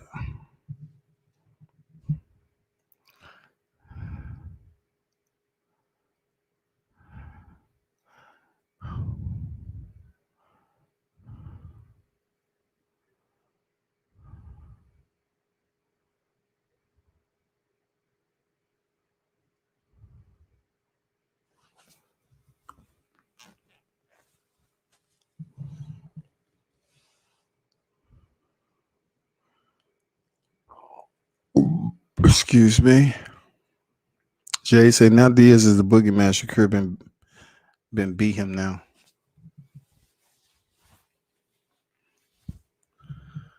Oh my gosh. Damn.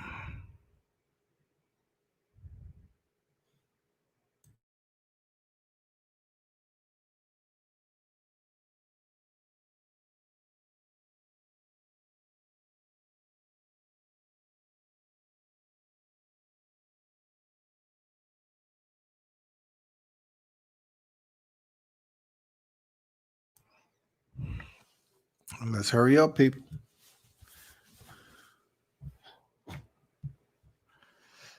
Yes, y'all. You don't stop.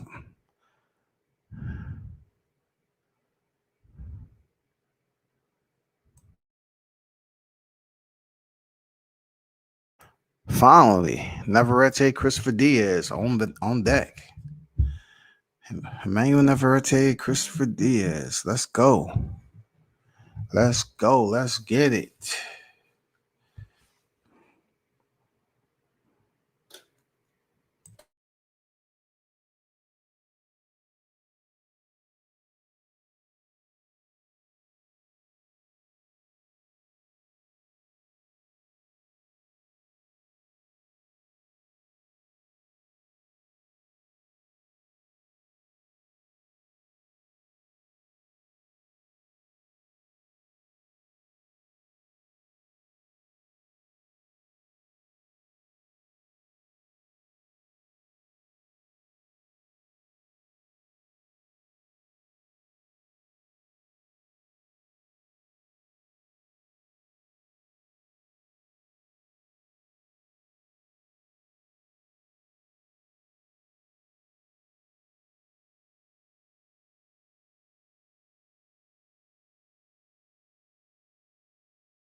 Christopher Diaz is in the ring.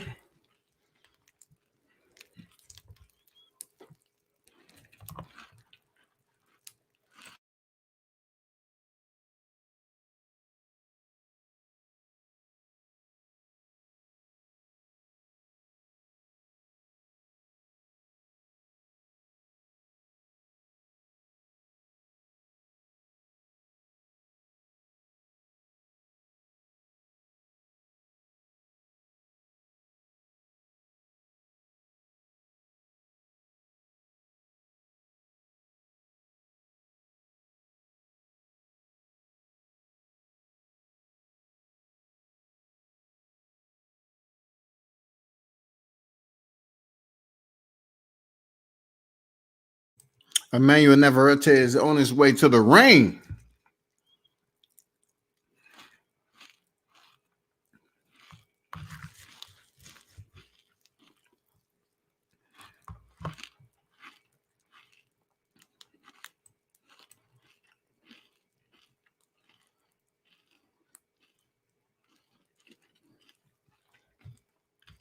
I think I'm about to go out and buy me a cowboy hat.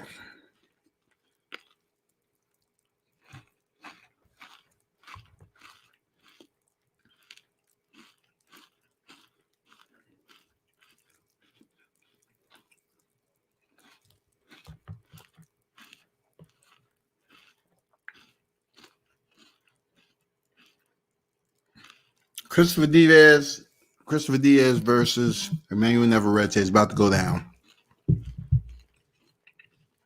The main event is on deck.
Diaz looks ready.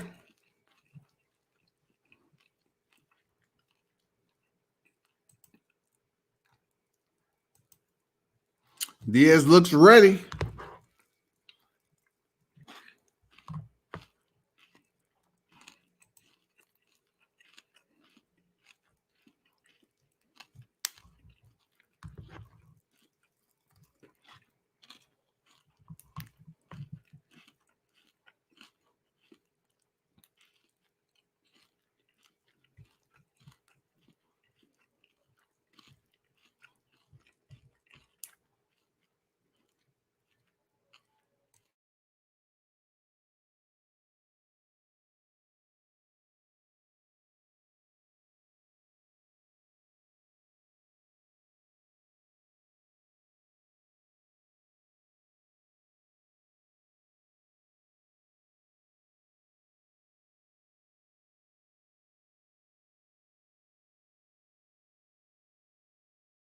We underway, people.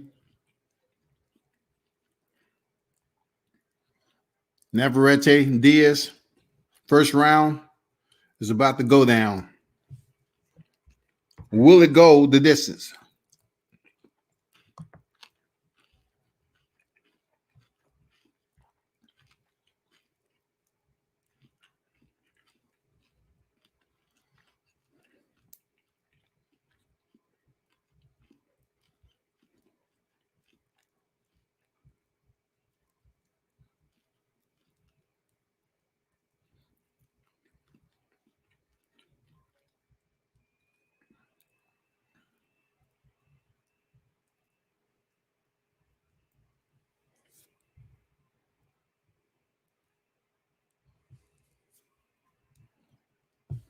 First round is underway. You know, not too much action going on.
I big up Navarrete all the time. Let's see what he does.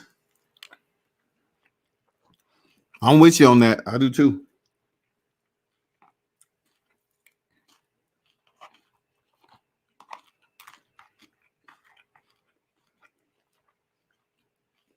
I'm just making a prediction. I don't think it goes the distance.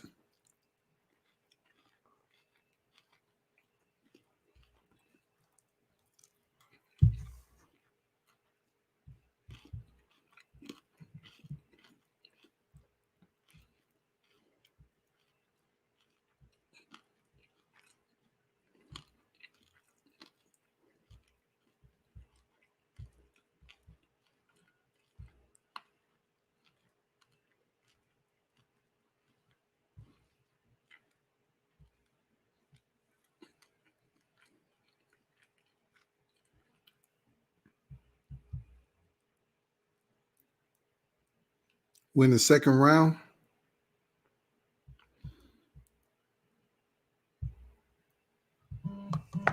I have to see who's up next on this PPV, this UFC 261. Valentina Shevchenko and Jessica Andrade. Shit.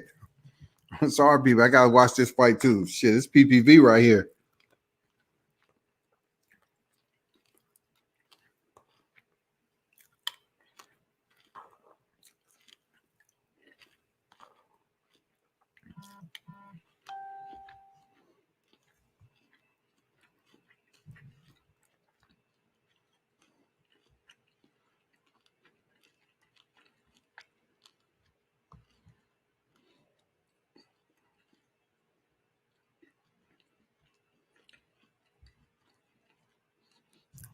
Valentina Shevchenko, 33 years old, and Jessica Andrade, 33.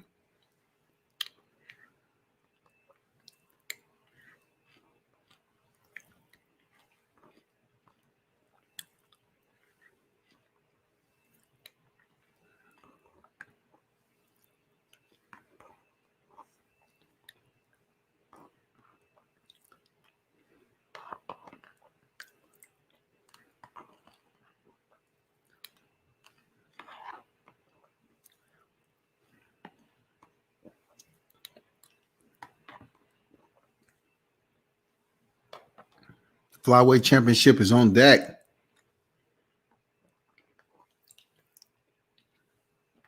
Jessica Andrade look ready.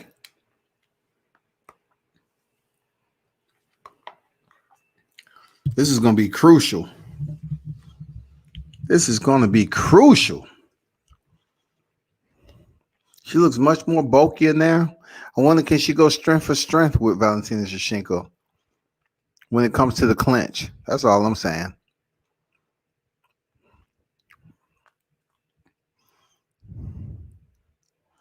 It's amazing how she's looking.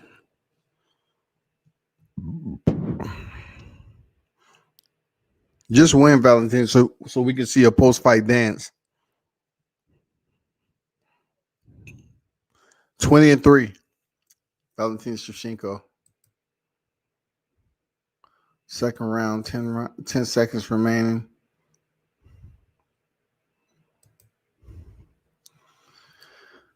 People, I'm going to have to basically switch back and forth between UFC because this is PPV for $69.99. You think I'm not going to watch it as it play out? This is the championship main card. Shit.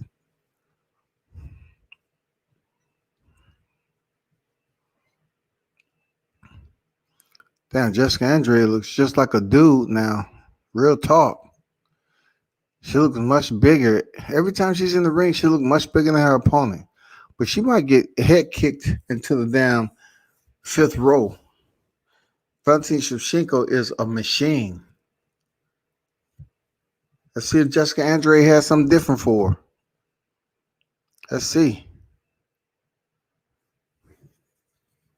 We're on the way in the first round of 5 in the women's flyweight championship. This is contended at 125 pounds. Jessica Andrade looks very, good for this weight class. She has very thick legs, but with Valentina Shevchenko, it's not the leg kicks you have to worry about. It's when she chooses to go up high. There you go. She already, tapped on that doorbell, the window pane a little bit. Nice movement by Shevchenko. I like Shevchenko. She's always light on her feet. She's always prepared to kick. She has the hands, but that kick just comes out of nowhere and put you on the slide.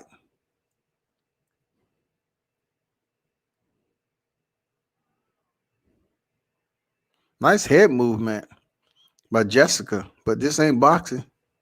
Okay, Jessica. Okay, Jessica, what you gonna do? Take down by Valentina Shevchenko already. Man, she get that body lock. Oh, okay.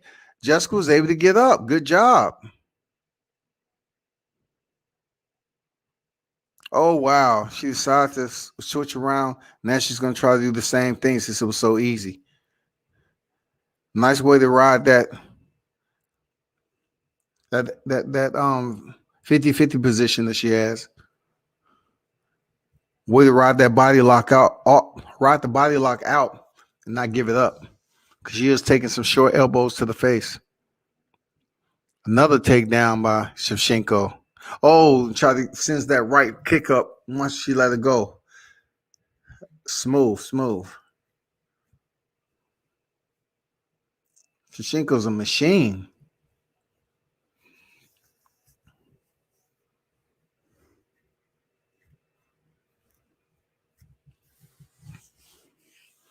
Nice 1-2 down the middle. Oh, man, she might have hurt Jessica Andrade. Jessica clenches, and, man, Valentina throws her around like a rag doll. So now she finally gets some stationary time and pushes Valentina up against the cage. Let's see what damage she's able to do against the cage. Valentina with the over-under.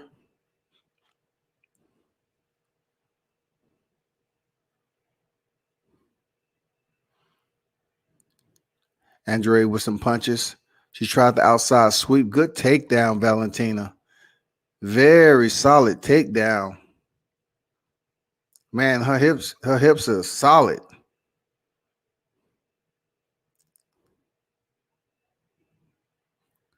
You can watch out. She does have a legitimate certified grappling game, and she's working for the choke right now. Valentina's not even have both hooks in. She's working for the choke right now. It is tight.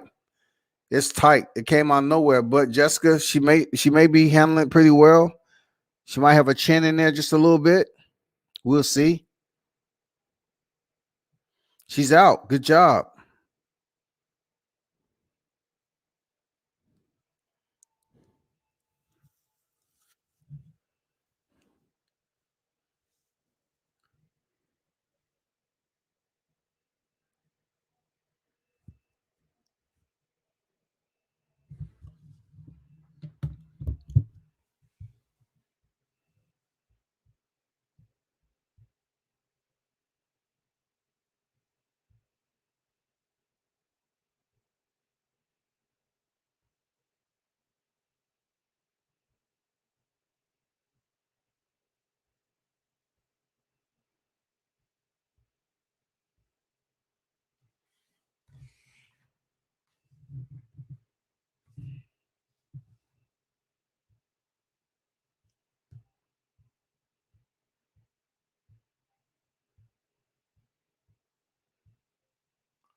They just clinch up against the ropes, man. 30 seconds remaining.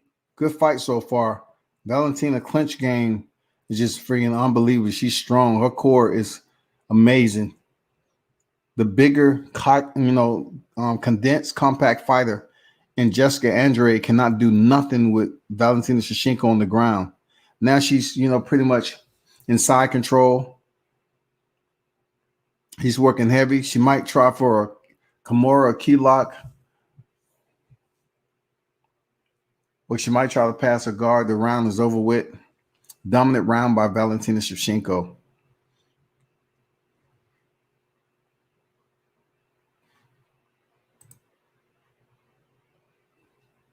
Navarrete is in the fourth round. Diaz is still on the outside, boxing. Navarrete with his loose, boxing style. See how he's almost like, he don't have his guard up. He's just trying to swipe down at the punches. That's what I'm talking about, the unorthodox type of style that he has.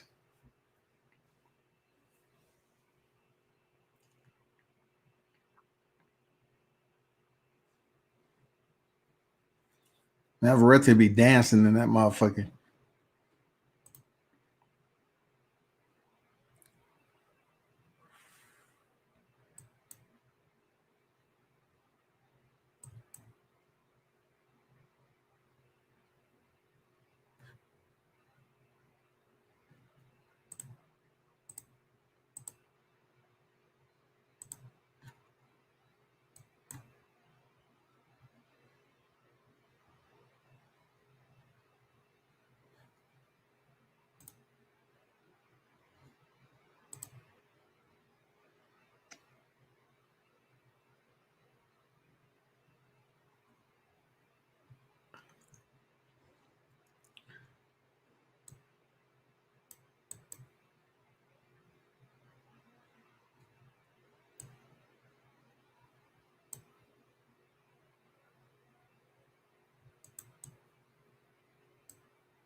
Valentina Shevchenko. Grappling is underestimated. Believe that. Her grappling is truly underestimated. People take her for granted because she be head kicking females into a whole nother chapel. People take it for granted. You're able to get up off of it, make it back to your feet. Then you have to deal with her keeping you in the body lock and taking you back down to the mat. She's an assassin. A well-rounded assassin at that.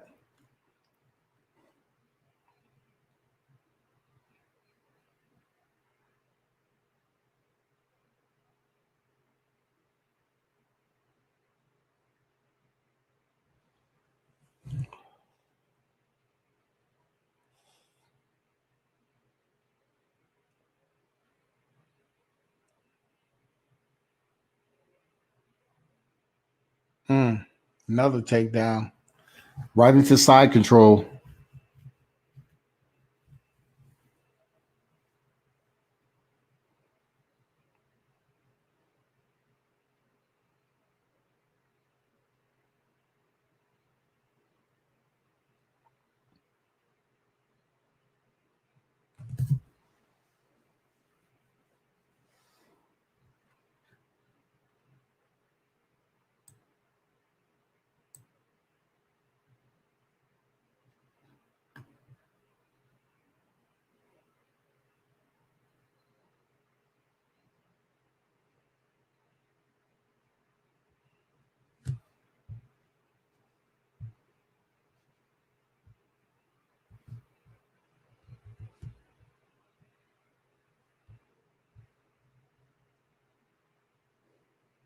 She tried to throw Valentina Shevchenko and get dumped on her head. Incredible. Valentina is just incredible, man. Everything she does as far as her clinch game, her striking, what she does when she gets her opponent to the ground. She's always working for some type of submission or to land punches from the top position. It's just so well educated. Smart. Her cage IQ is just unbelievable. Shoulder strikes from the top position. That won't break your jaw, but it will make it feel uncomfortable. I feel a submission coming on. If it's not an armbar, she might be trying to guard pass to the full mount.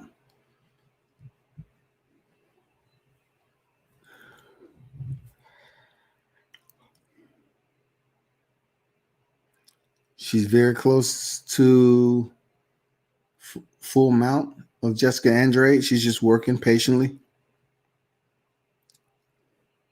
Jessica does have one of her legs strapped. She's out.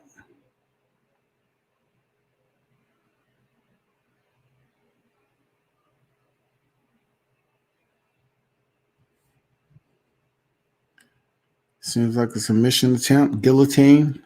Nope, she let it go.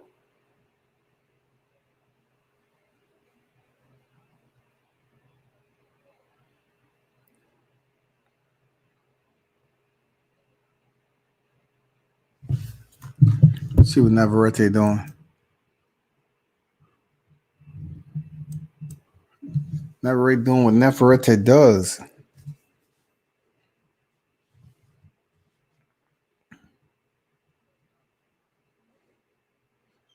Okay, knees on the inside from Shevchenko. Knees on the inside, 2:30 remaining. Shevchenko takes her down again. Just easy work. This time I think she should be in a better place. She's high, side guard high, able to set up with the submission, maybe a Kamaru or a crucifix. There it is. She traps the arm, crucifix. It is a wrap. She's going to try to beat the oblivion out of her. She's going to wait till she finished kicking and bucking. She has her hands trapped, and she's going to punch her into submission. There's no way that she can get her hand back because, Valentina, this is her signature move, the crucifix. And Jessica has nothing to do with that.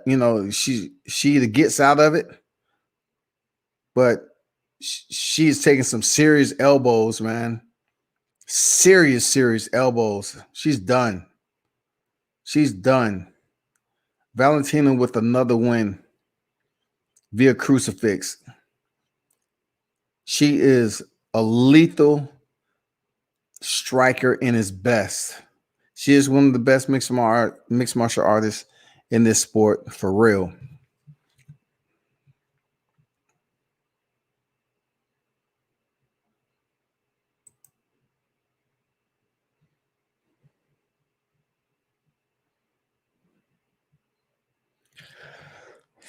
Navarrete gives you that feeling that he could be the next Burchelt, but Navarrete is a much smarter fighter, in my opinion, because he makes you believe just what you're thinking. It's not individuals that catch up with him though. They catch him slipping like that.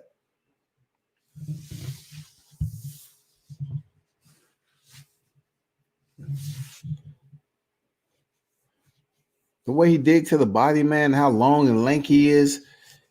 Dude be wrapping around the body like he'll zip tie something. I like Diaz keeping the pace up, though. Diaz is keeping a nice pace up. Look how Navarrete shoots the uppercut, how far he's out. He does some weird, strange technical deliveries, though.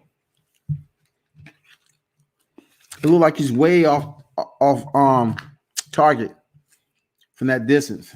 He's still able to land the uppercut.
Next is going to be Thug Rose, I believe. Let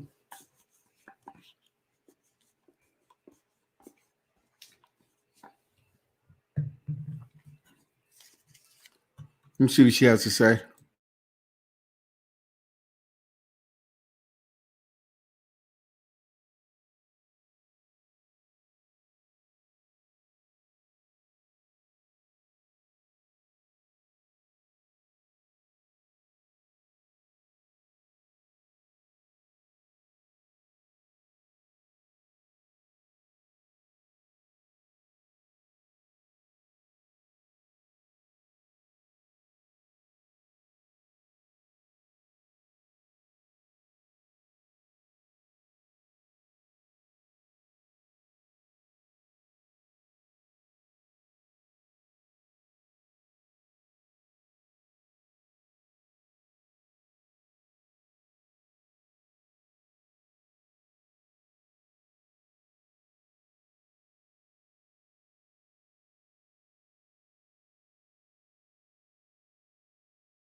Yeah, he hurting him to the body. If that's the case, he's going to have to keep that up because Navarrete, he's a smart fighter. Some things he'll allow you to think you believe, it really ain't there. They go into the 7th round.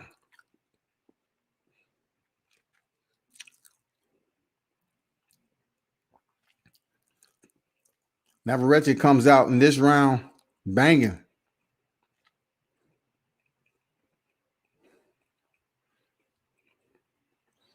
Nice right hand by Diaz, lands up top. Yeah.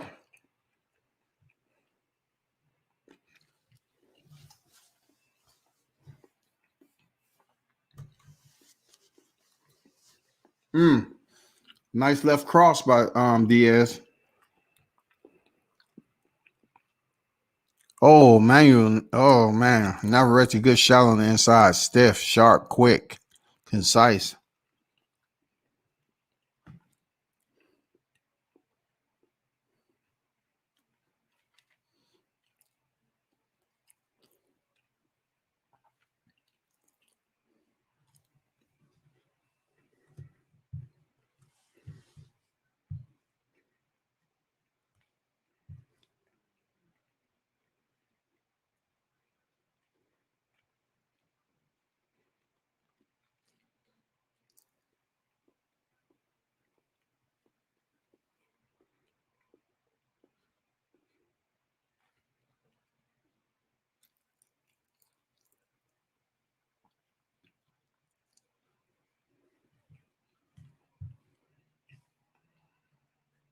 Diaz with a point taken is not going to help him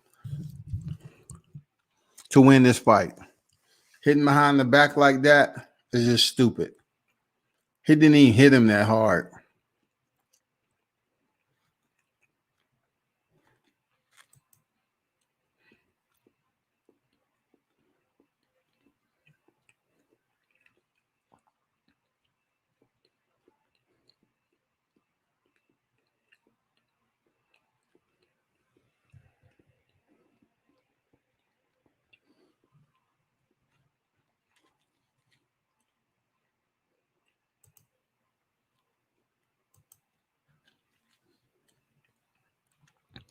$50 seconds remain in the 7th round.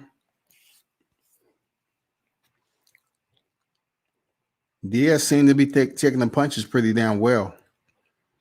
Then he come back and return another punch combination, set himself. Keep it interesting.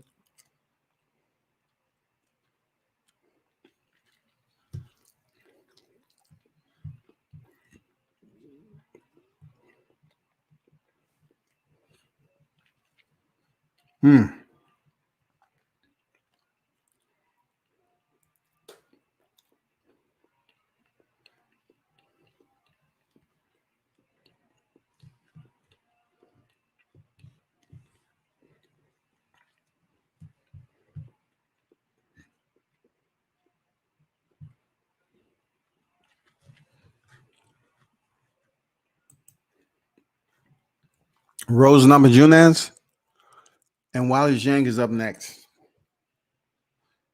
Can't front pack house look good? Different atmosphere with fans in the stands. Yep. Yes, sir, it is.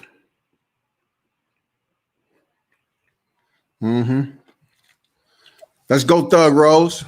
Let them know Weili Zhang is not a level above you on striking.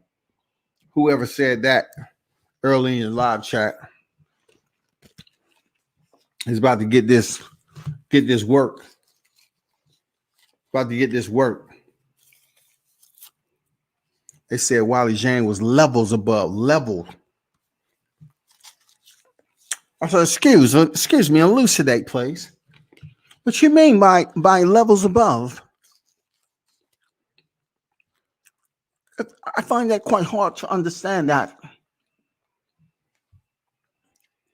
She's a former world champion defending her title once, but you're saying she's Weili Zhang, who just picked up a title, is a level above Thug Rose. I just don't quite gather what you're talking about.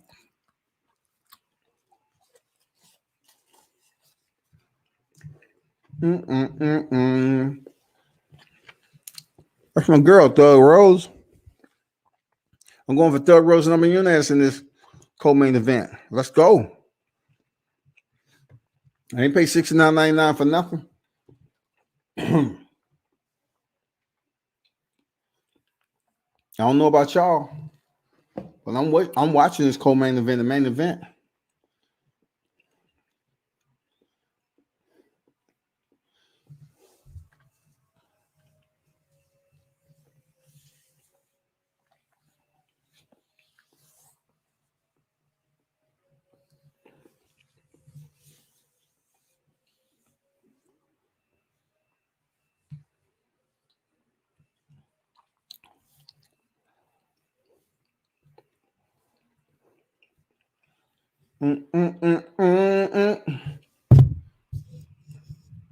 Terrence said, I got Wayne beaten. You got Wang Weili. Or you meant to say Zhang Weili beating Thug Rose. Okay. All right. You want to put some money on it? You want to put some money on it, Vincent? Let's come on, man. We can make it small. We can make it small, innocent, but yet payable.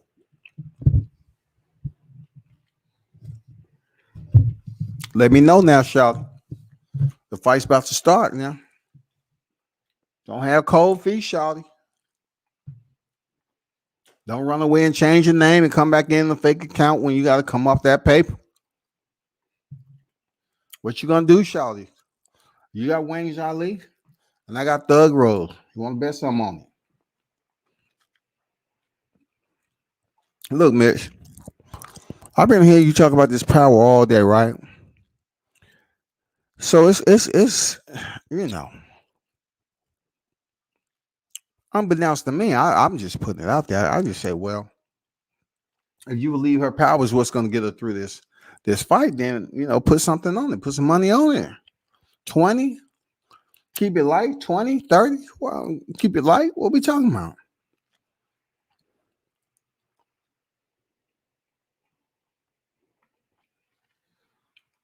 So Terrence says he has a bill. You sure you want to do that? That Terrence, you sure? Are we shaking on this shit, man? Are we good? Are we good, Terrence? You got Cash App and all that?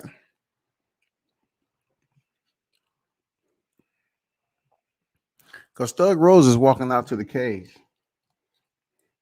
So, Mitch, we good? Oh, so you just want a 20? Okay, we'll do a 20, bro. You want it?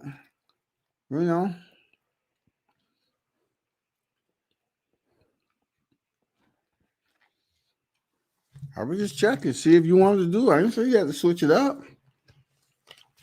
I'm just saying, if it's good, it's good. My girl, Thug Rose Namajunas. Talk to him, Thug Rose Namajunas. Talk to him. This your night.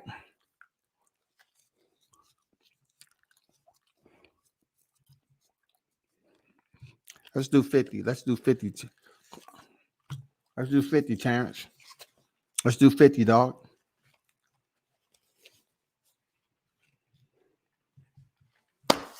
Let's do 50, Terrence. Mm-hmm. Mm-hmm. Let's do 50. Because y'all disrespecting my girl, Thug Rose. Y'all don't think she had what it takes. You're going to see a display tonight. Thug Rose Namajunas is going to teach Zhang Weili a lesson.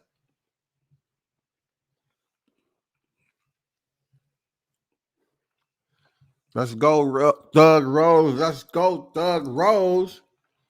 Thug Rose. Thug Rose. All right, cool.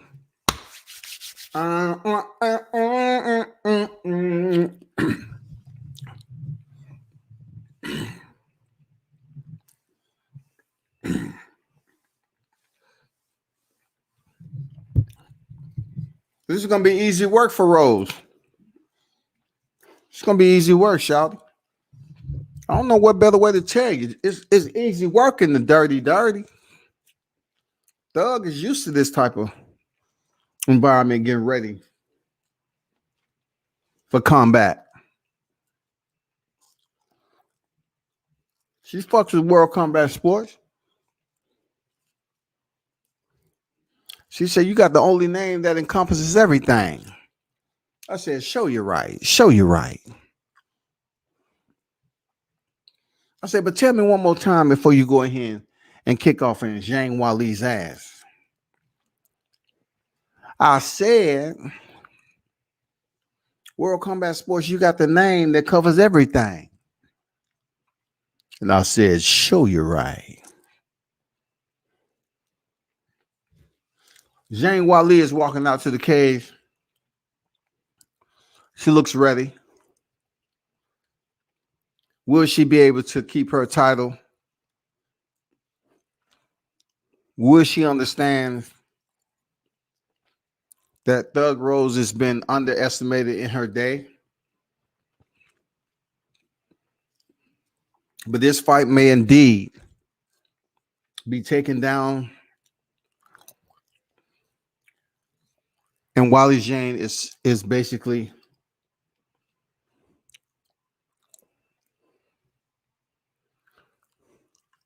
admitted into ground school.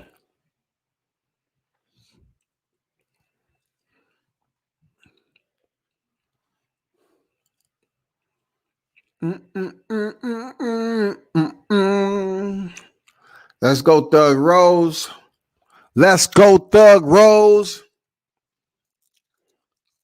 I got 50 on the burner, Thug Rose. Come on now.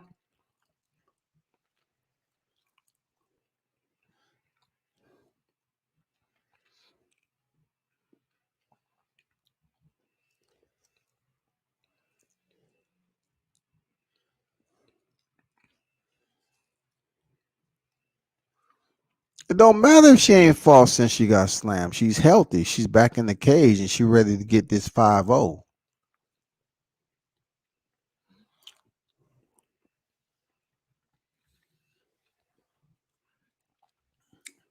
You betting some, Mitch? Because earlier you was talking about somebody was levels above and all that.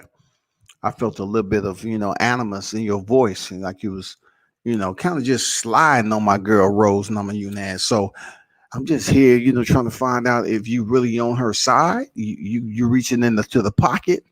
You coming up with some dinero, some motherfucking monetary mucho grande, cabbage, broccoli, whatever you want to call it. Are you putting any on this fight? Just let me know. Anything. I want to put a dime, 40. What you want to put on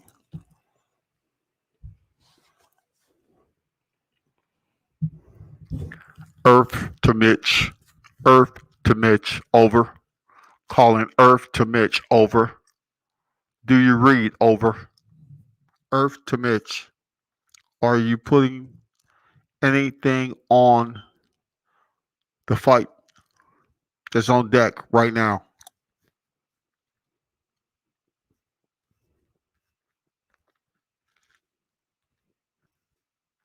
Valentina Shevchenko has already fought. She won via stoppage. Put in a crucifix and drop some elbows and start to soften her up.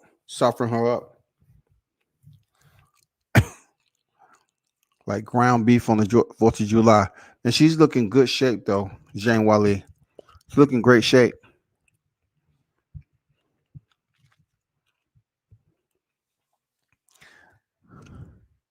There go Thug Rose saying her prayer. All that shit.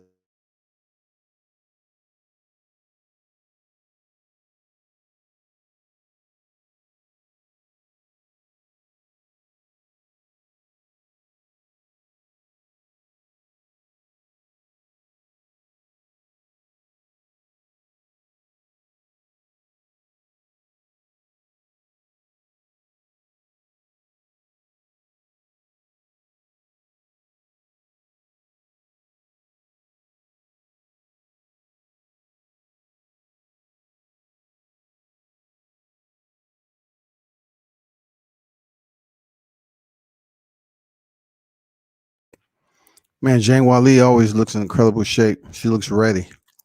She looks ready. She looks high spirited. Like she ready to rumble. This is gonna be good.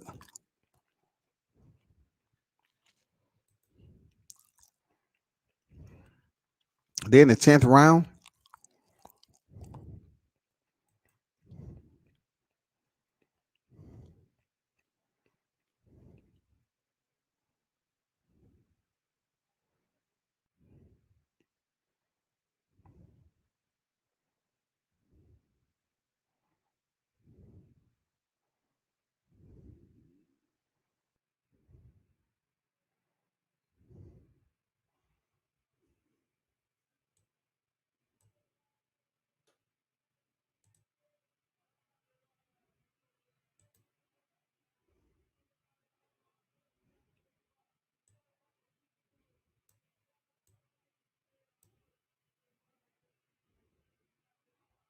Questions?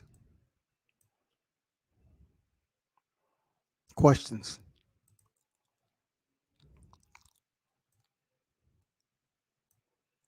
Hello?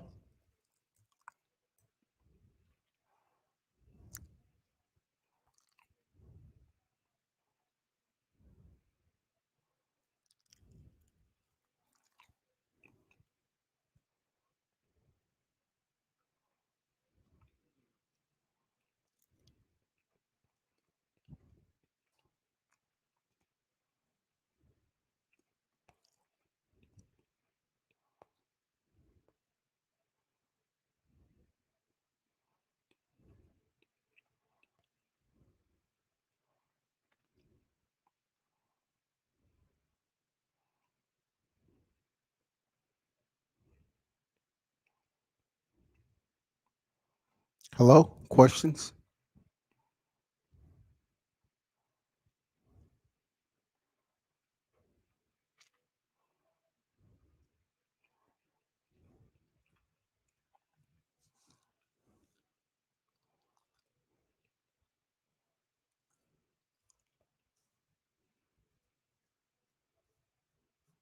Yeah, King Alex. I'm gonna stream the fight. Just wait a minute. I'm gonna stream it for sure.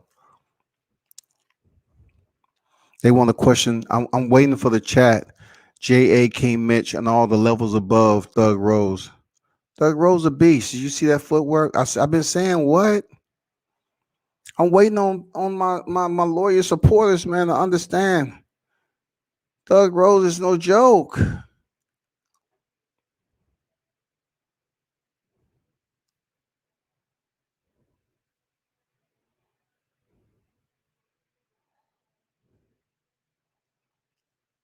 They messing with it. What were they thinking about? Thug Rose footwork is incredible, y'all. She head kicked the shit out of her.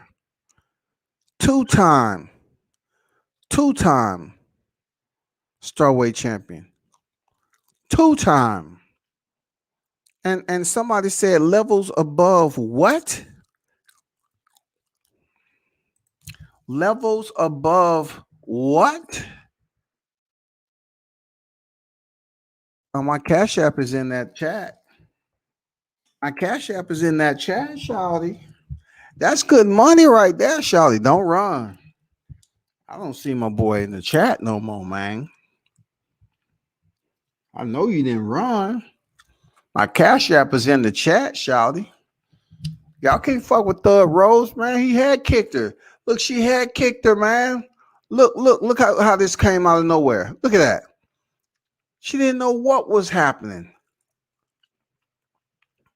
She shut this chick down in one round. Glory, glory, hallelujah. Glory, glory, hallelujah. She is hurt. Weili Zhang is hurt. She said, oh, somebody threw a bottle in here, hit me in the head. I'm fucking upset.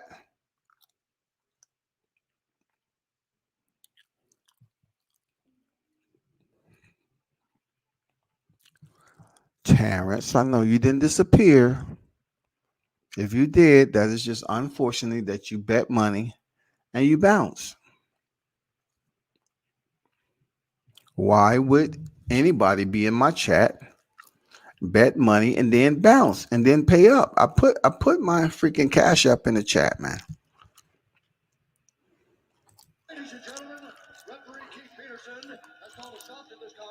I know, Wally.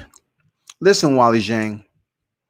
There's certain aspects of mixed martial arts that only Thug Rose can handle because she's been able to change her game up and go through everything in life. I'm with you, Rose. I'm with you, Rose. I'm with you, Rose. If I can give you a hug, I would.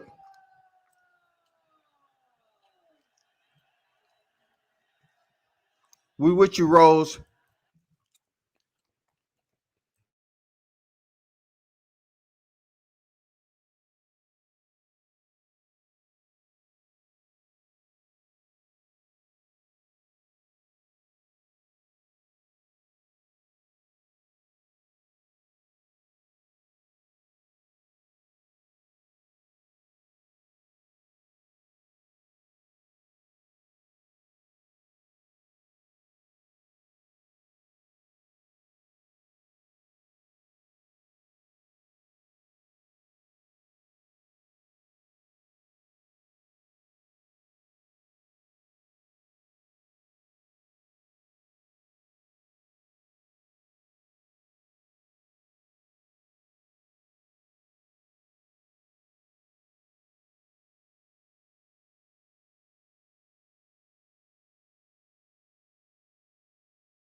Mm-hmm. King Mitch, let me ask you a question.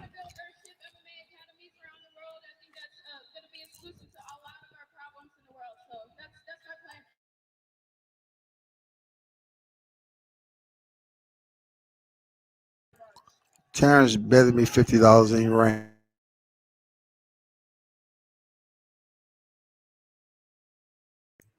And we have one more title fight after that. Imagine. But people, unfortunately, you know.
So back to what I was saying. My Cash App is in there, Terrence. Where you at, man? Where are you at, man? I put my Cash App in there. You need to pay up. You need to pay up. That's not my Cash App right there. That's wrong. It's WCS Sports.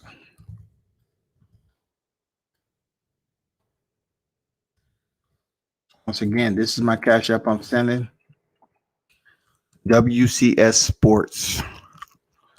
WC Sports.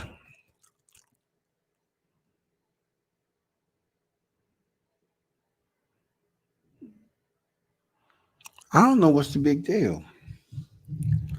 I bet there's so many people on here. And this is the slowest that I received my payment. I am appalled. I am absolutely appalled. Assuming the fact that you knew all the repercussions ahead of time before placing the bet. And if you did it without permission, shame on you. But I'll tell you like this. Y'all better stop goddamn underestimating my girl Thug Rose. Thug Rose is the absolutely certified official truth when it comes to women's and men mixed martial arts. She is absolutely the truth. Pass the word for those individuals like betting on size and everything else. And well, you know, Thug Rose, she got knocked out of the last fight. You don't know shit about mixed martial arts. You don't know shit about mixed martial arts. How different fights are in different opponents. Shut your damn mouth. But what I want to understand is when I'm looking at my Cash App and I don't see that 50-50 feels. Oh no. Somebody better call him and tell him I put my Cash App in the live chat. Oh. And can you let him know? Can you let him know that I'm waiting on my money? My money.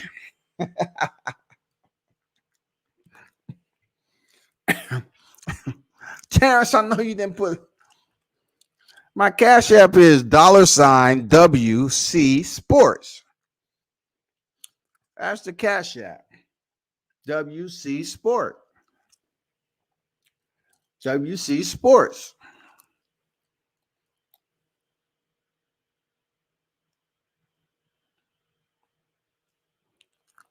Man, you said it was $50, bro. You want me to go back and post what you put up here, bro?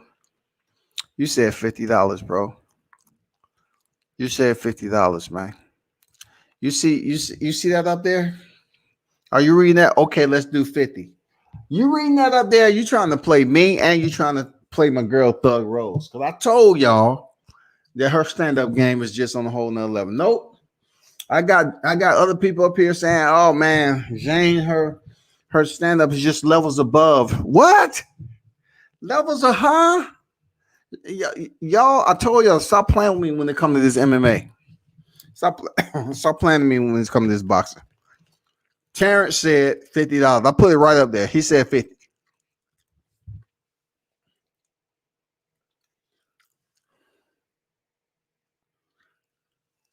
No, man, we didn't bet on Valentina. Don't be trying to make shit up. Valentina fight, when you was already talking about it, already happened.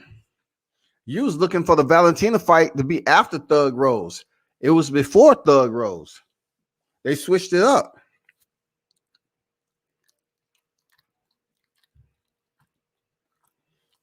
Wow, this man sent me $20. Wow. Wow, Terrence, you sent me $20 and you owe me $50. Wow. Wow. Oh my God.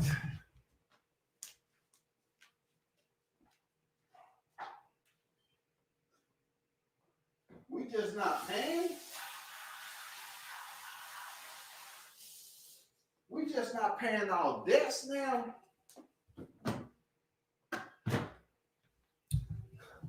Oh, Terrence, we just not paying all debts now, Charlotte. You just gonna send me 20. You gonna send me 20 knowing it was 50? That ain't right, bro. That's dishonesty. You know we bet 50 on Thug Rose, Shouty. No, look on there. We never mentioned anything about no Valentina. Valentina is already fought, bro. You was talking about that shit when the fight was already over. We wasn't betting anything until Thug Rose came on deck. That's when I started talking about betting. I don't know what you're talking about. Valentina Shevchenko fought before Thug Rose.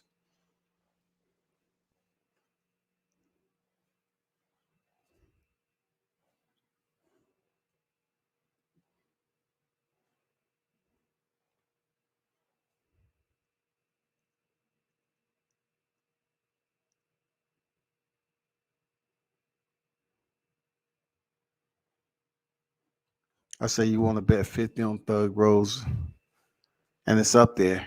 Okay, let's do 50. We was betting 21st on Thug Rose winning on my part. And I said, let's do 50. You sure you don't want to do 50? You said, okay, let's do 50. It's right there on the screen, bro. It's right here. Come on. My guy. It's right here. It's right there. It said, okay, let's do 50. It wasn't no 50 on no Valentina. Look at the thread. You talking about you really want to bet on Valentina and Valentina already fought. Come on, dog. You know, main event is on deck now. Valentina is not fighting the co-main event. I'm not sure if you had the wrong thread, but I put it on my YouTube. I put the order of events on how they was going to play out. Real talk.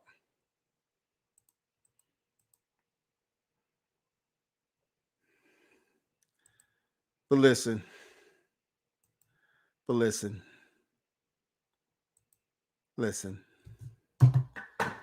I know what was bet. Oh. Damn.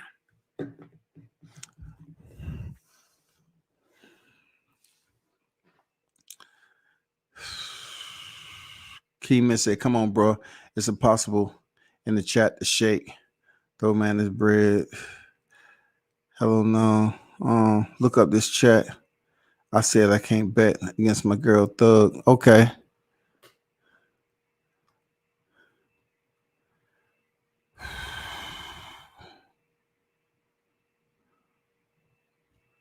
I did say I thought James striking was one level above. I was speaking more to the high speed and power We all know there's more to striking than when it comes to MMA. Shouts to Big Thug Rose and WCS.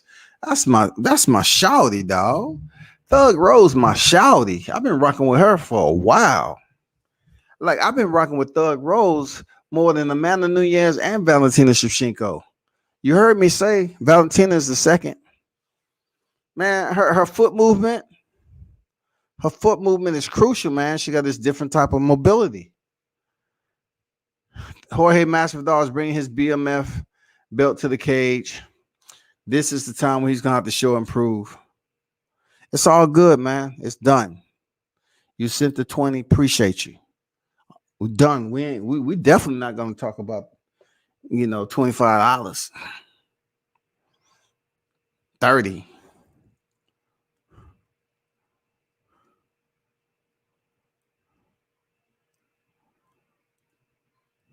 Jorge Masvidal is being all theatrical, taking off his clothes, throwing into the crowd. I get it. But now you have to go ahead and throw, Kamaru Usman around. That's what you need to do. But appreciate you dropping that 20. Yes, sir. I will put it to good use. I'm going to donate it to try to find a cure for some of the roaches here. I'm gonna try to pay for an exterminator. Some of the roaches that's climbing through the YTC. You know what I'm saying? I gotta buy some roach spray for them. You know what I'm saying? Let's go, Jorge. But I was told, I was asked who I'm going for. I have to go with a better, solid fighter whose performances has ranked way above. They gotta clean them out there, Terrence. You gotta clean out the roaches, man. There's too many roaches climbing around this YouTube community, man. You know what I'm saying? People are really linking up and breeding with these bitches. A roach can breed pretty handily just from contact. You know how they do.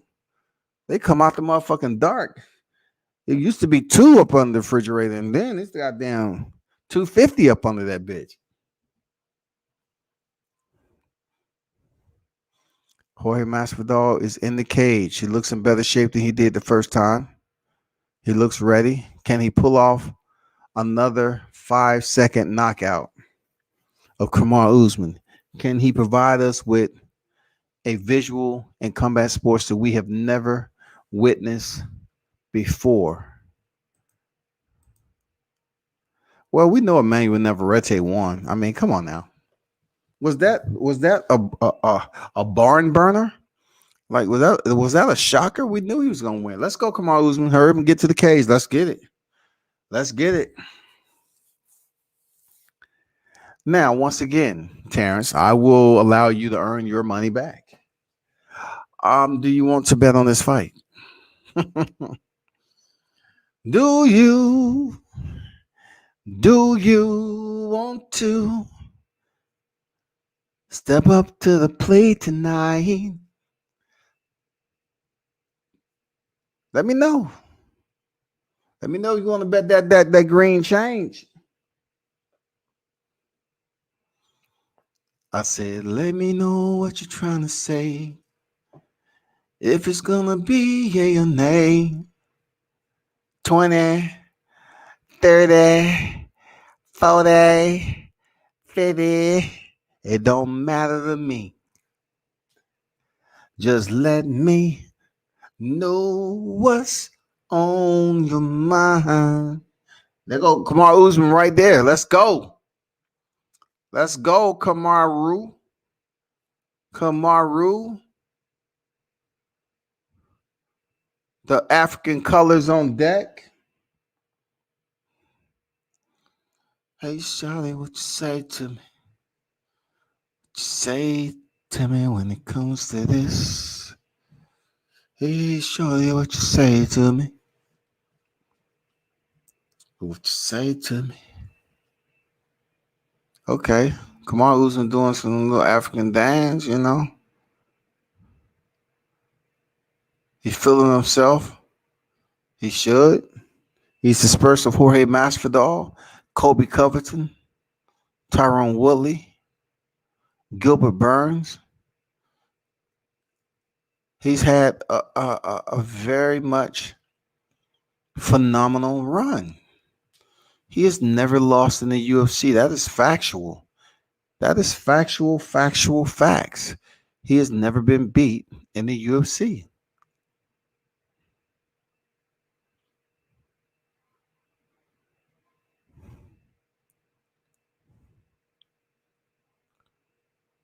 So he has Usman. So therefore, if I wanted to bet any type of monetary gain on my part, I will have to do something outside my scope of integrity and bet on the opposite fighter, which ain't gonna happen. Oh man, it's not gonna happen. Oh shit. Let's go, Masvidal.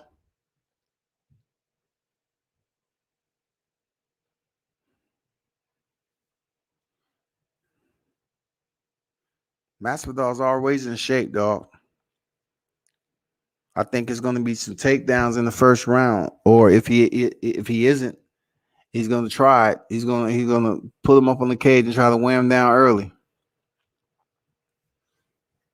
But I truly believe Kamaru Usman has what it takes to beat Jorge Masvidal.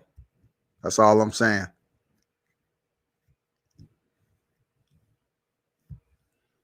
That's all I'm saying right there. No ifs, ands.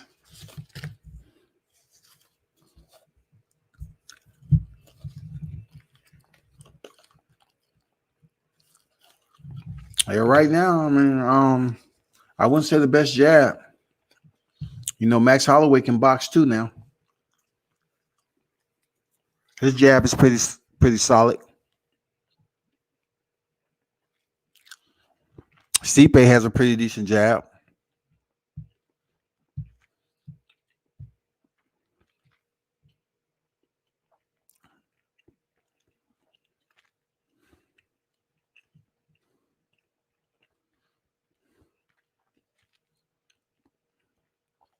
Kamaru Usman is always cut up, shredded, low body fat.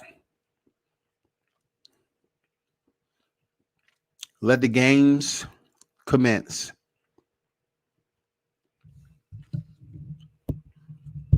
Last prediction, those of you in the live chat.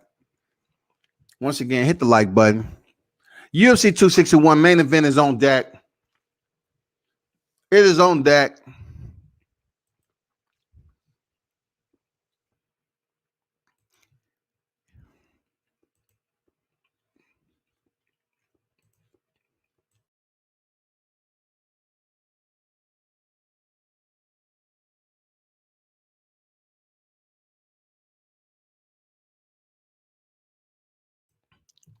You know, Jorge Masvidal, you better give it your all, man.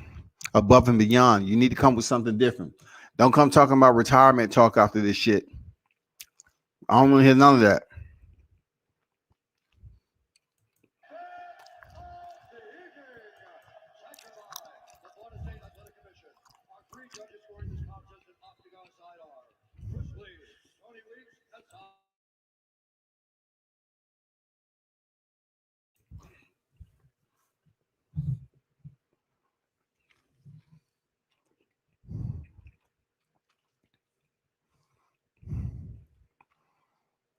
Jorge Masvidal isn't warming up.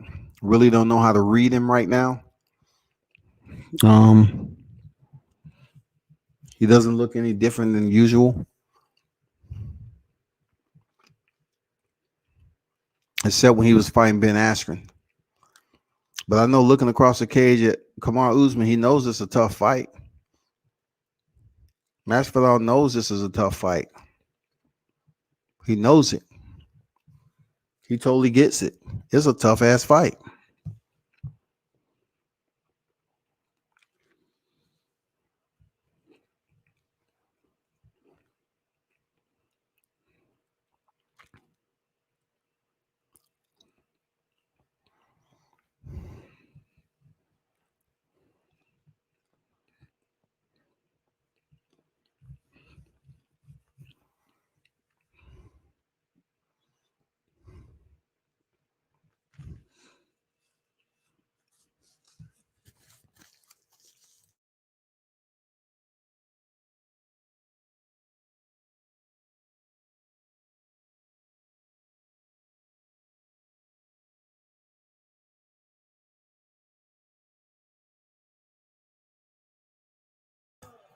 Now I'm going to make a prediction out the gate that Kamaru Usman goes to the legs.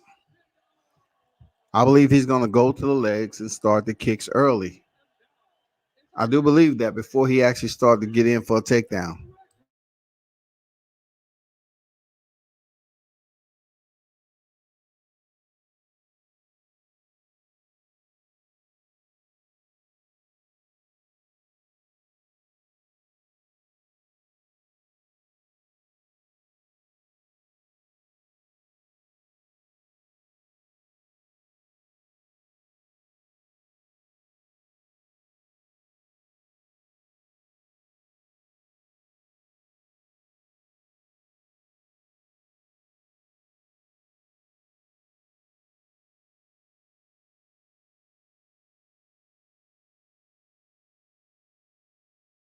So Kamaru Usman walked damn near over into the other corner of Masvidal.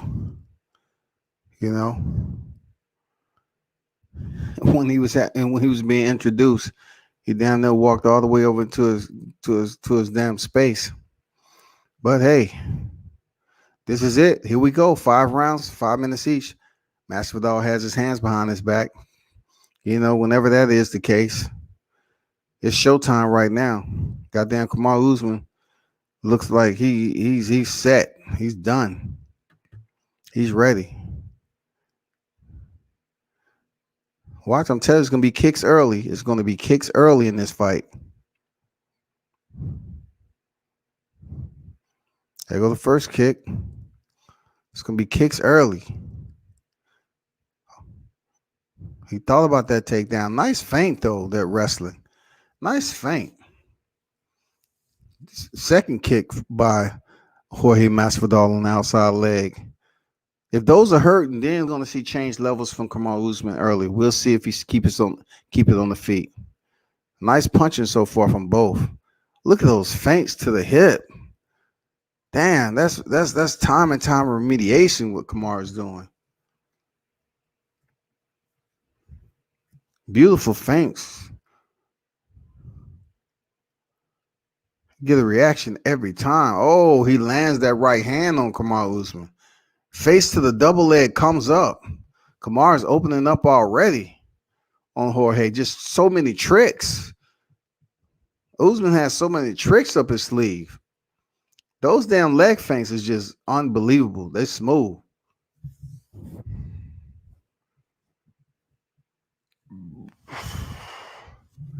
See, he's long in the sleep with those feints to the leg, and then sooner or later he's gonna say, "Okay, I'm gonna go in. I'm gonna go in for a single double." Nice jab to the body. That's surgical. Comes over the top with the right hand. Jorge hasn't been able to basically establish his rhythm just yet. Smart fight by Usman.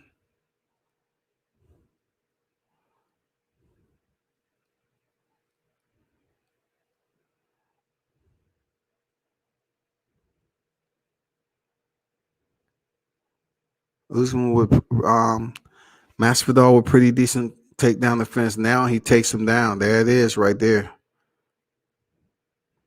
He tried to turn into him. He tried to turn into him. But Usman's ground, when he on top especially, it's going to be tough to get him off. So let's see what happens after this. Let's see if Masvidal is able to get off his back. I know his team worked. He's trying to establish the butterfly guard. He has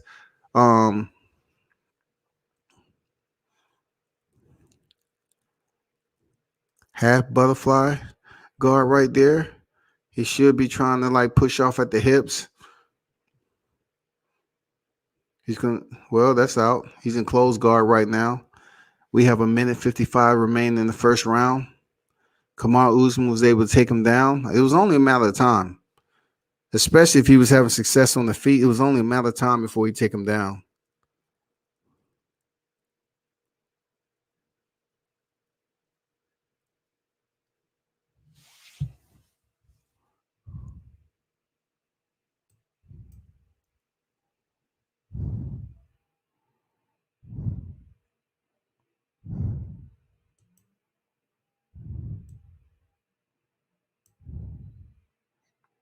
People always want to come ruin this shit and give you the outcome. Kamar, I'm telling you, Kamar is on a whole nother level right now, man. He can't be stopped, man. You know, goddamn Masvidal, he's just not there. He can't fuck with Kamar, man. For him to get stopped like this, he can't fuck with, man. It's not gonna be too many people that can fuck. Kobe Covington. He's up there playing around and shit. You know, Kobe Covington would be a good return, you know, whenever he chooses to. That was a brutal knockout. He caught Masvidal done. He caught Masvidal with that shot. That shit was brutal. Look, Kamaru Usman cannot be fucked with in this division right now. See, there go Kobe Covington right there.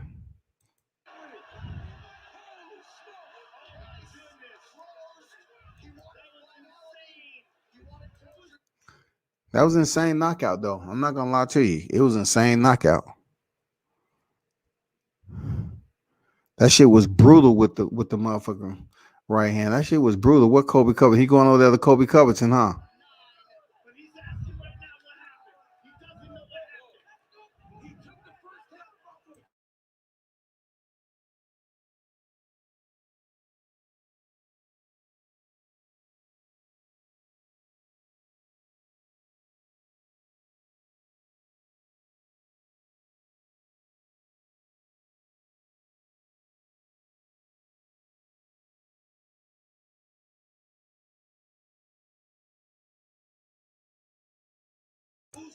Masvidal is going over there. He's still hurt.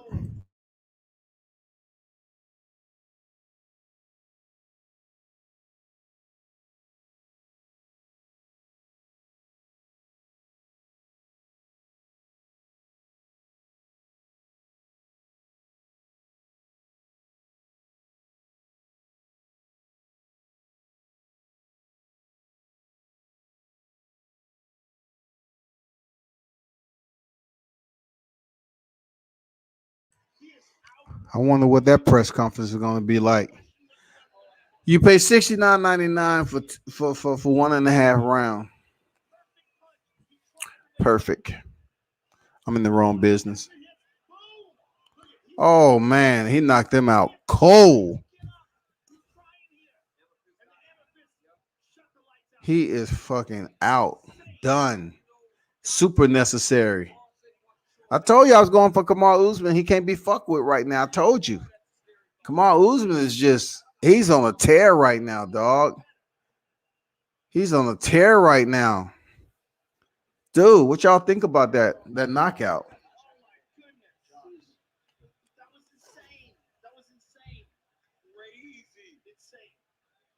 Nasty right hand hammer fist was super necessary. Yeah, I'm saying that. Hey, Mitch. Hey, that right hand was super necessary with the right hands, with the damn left hands after that.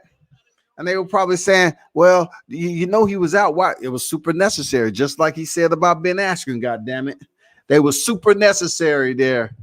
Jorge Masvidal, you're not an elite fighter, bro. Hell of a night. This is why we fucks with the UFC. The cards were solid, and they give us the fights we want to see.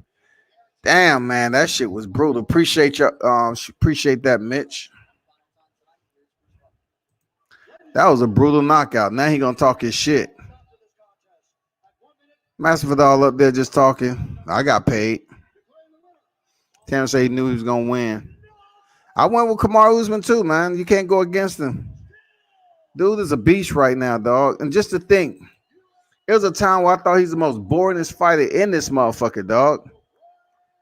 I only go 30%. Well, go goddamn 40, 45, 50, goddamn, and 63, 70, 78%.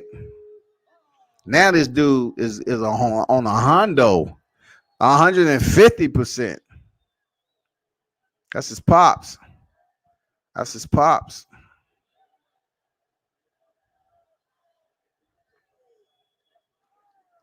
That's good shit right there. That's his pops, man.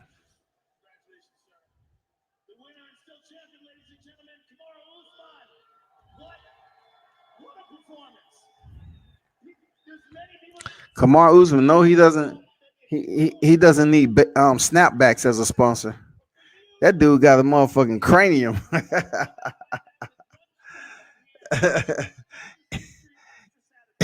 When they come to him about sponsorships for snapbacks, they can be like, "We wanted to do it, but they kept seeing your head off the lights."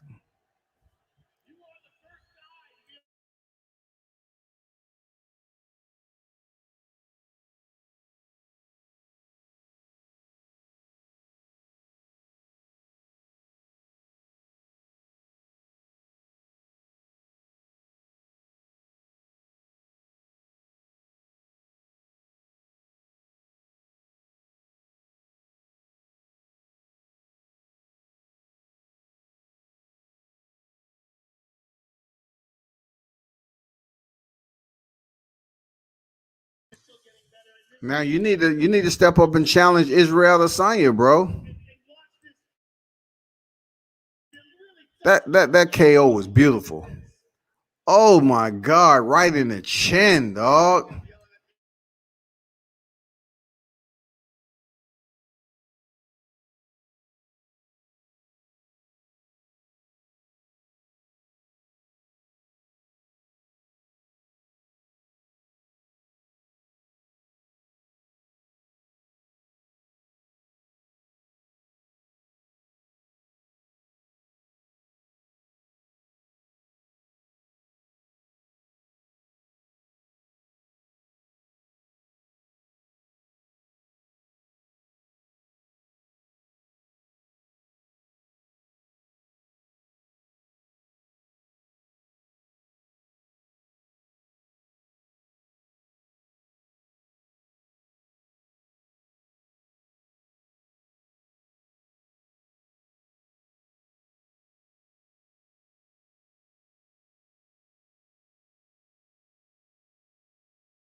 We said they don't fight. Talk to Jorge.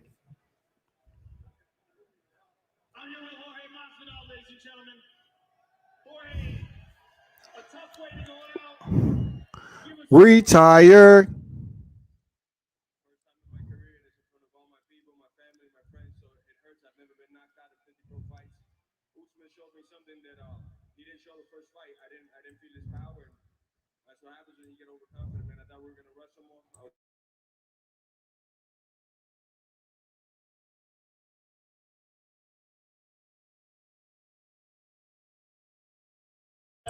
Hey, just look at it this way. Look at it this way. How strange things work out. He has a short look. He has a short camp. Last minute notice, he goes the distance. He has a full camp and he gets knocked out and he gets knocked out early.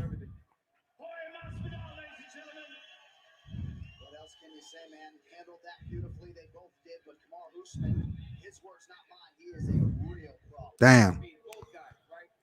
You know, he's last minute replacement. He goes the distance, and then he has a full camp, and he gets knocked out early.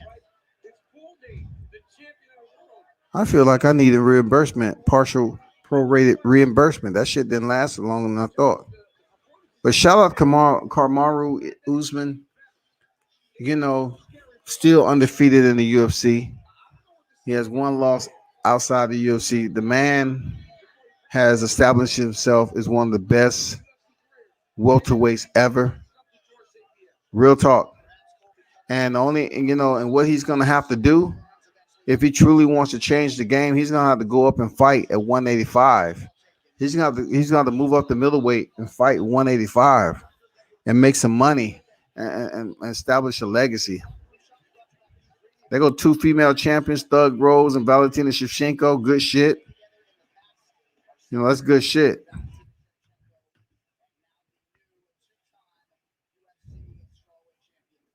That'll be a good fight.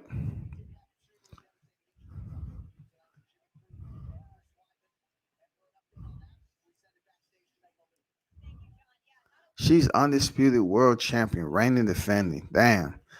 Congratulations.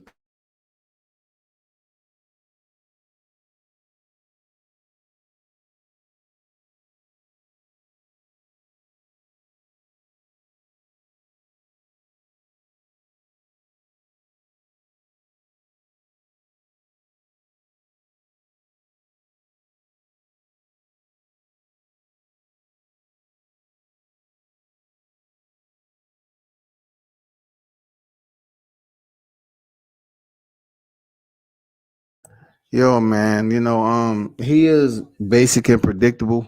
Only time he wasn't predictable was when he knocked out Ben Askren in 5 seconds. But looking at the progress and evolution of Kamaru Usman, it just proves to me why I constantly turn on the mixed martial arts, because it's forever changing. The fighters are changing. If you lose to a certain fighter, let's say it's a title fight, it doesn't mean you're absolutely outside another potential title shot. It's the fact you just have to fight 1 or 2 times and you back in the title picture. That's how it works in most mixed martial arts organizations. That's how it works, man. You don't have to say, okay, well, he lost, he ain't gonna be back in the title picture forever, about a year and a half. That's not the way it is in mixed martial arts. You're able to see the names that you support and tune into a lot, and you can expect them to potentially be back in the hunt in a matter of months. These mixed martial artists fight all the time. They're not fighting twice a year. They're not fighting twice a year. You know what I'm saying? This is incredible freaking sport right here. And people are gonna continue to get their feelings hurt, putting all their motherfucking eggs in boxing without trying to the venture over here and just learn a little bit of familiarity and information. You know what I'm saying, about mixed martial arts. This is just a perfect example. Kamaru Usman, he did not, he wasn't laying and praying. He did take him down. He has the wrestling ability to take him down and shit. He did dominated that round. But when he was able to land that shot on Kamaru Usman, on Jorge Masvidal, that shit was so clean. It was clean cut across the jawline. It was so clean, man. That punch damn near twisted his top off. He almost made him a motherfucking zombie.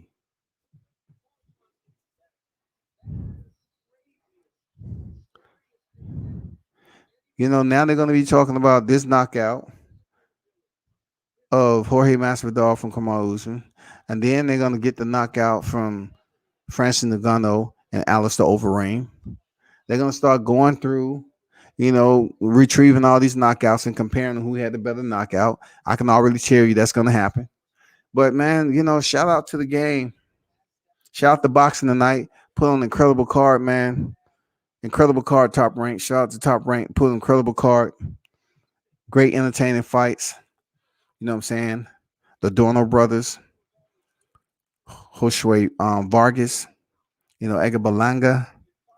Emmanuel Navarrete. Shout out to all them cats, man, who went in and got it in. Xander Zayas. Real talk. But people, Usman is getting better and better, man. Right now, Usman, I don't see anybody beating him. I like to see him and Kobe Covington one more time. Just him and Kobe Covington one more time. That's it. Him and Kobe Covington. That was a pretty decent matchup. Decent wrestling between the both of them.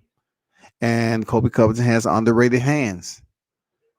If it's anybody right now in the welterweight division, I think that would give him more of a solid competition will be Kobe Covington's return. It will. It'll be Kobe Covington's return. I'm not saying he's going to beat him. I'm just saying we need to see that rematch. And if Covington don't want to accept or sign on the dotted line, shut the fuck up. You know what I'm saying? Let it go. Damn. There go Kobe Covington talking right now. Oh my God, he's saying the same shit. But hey, it's been a pleasure, y'all. Salute to everyone. Appreciate you pulling up. UFC 251 and Top Rank main event card. Stay tuned. Got some big shit popping. You know what I'm saying? Continue out here on the ground. May not be on here every day, but I definitely appreciate the ones who still tune in when I'm on. You know what it is. Salute, turn up and tune in to World Combat Sports.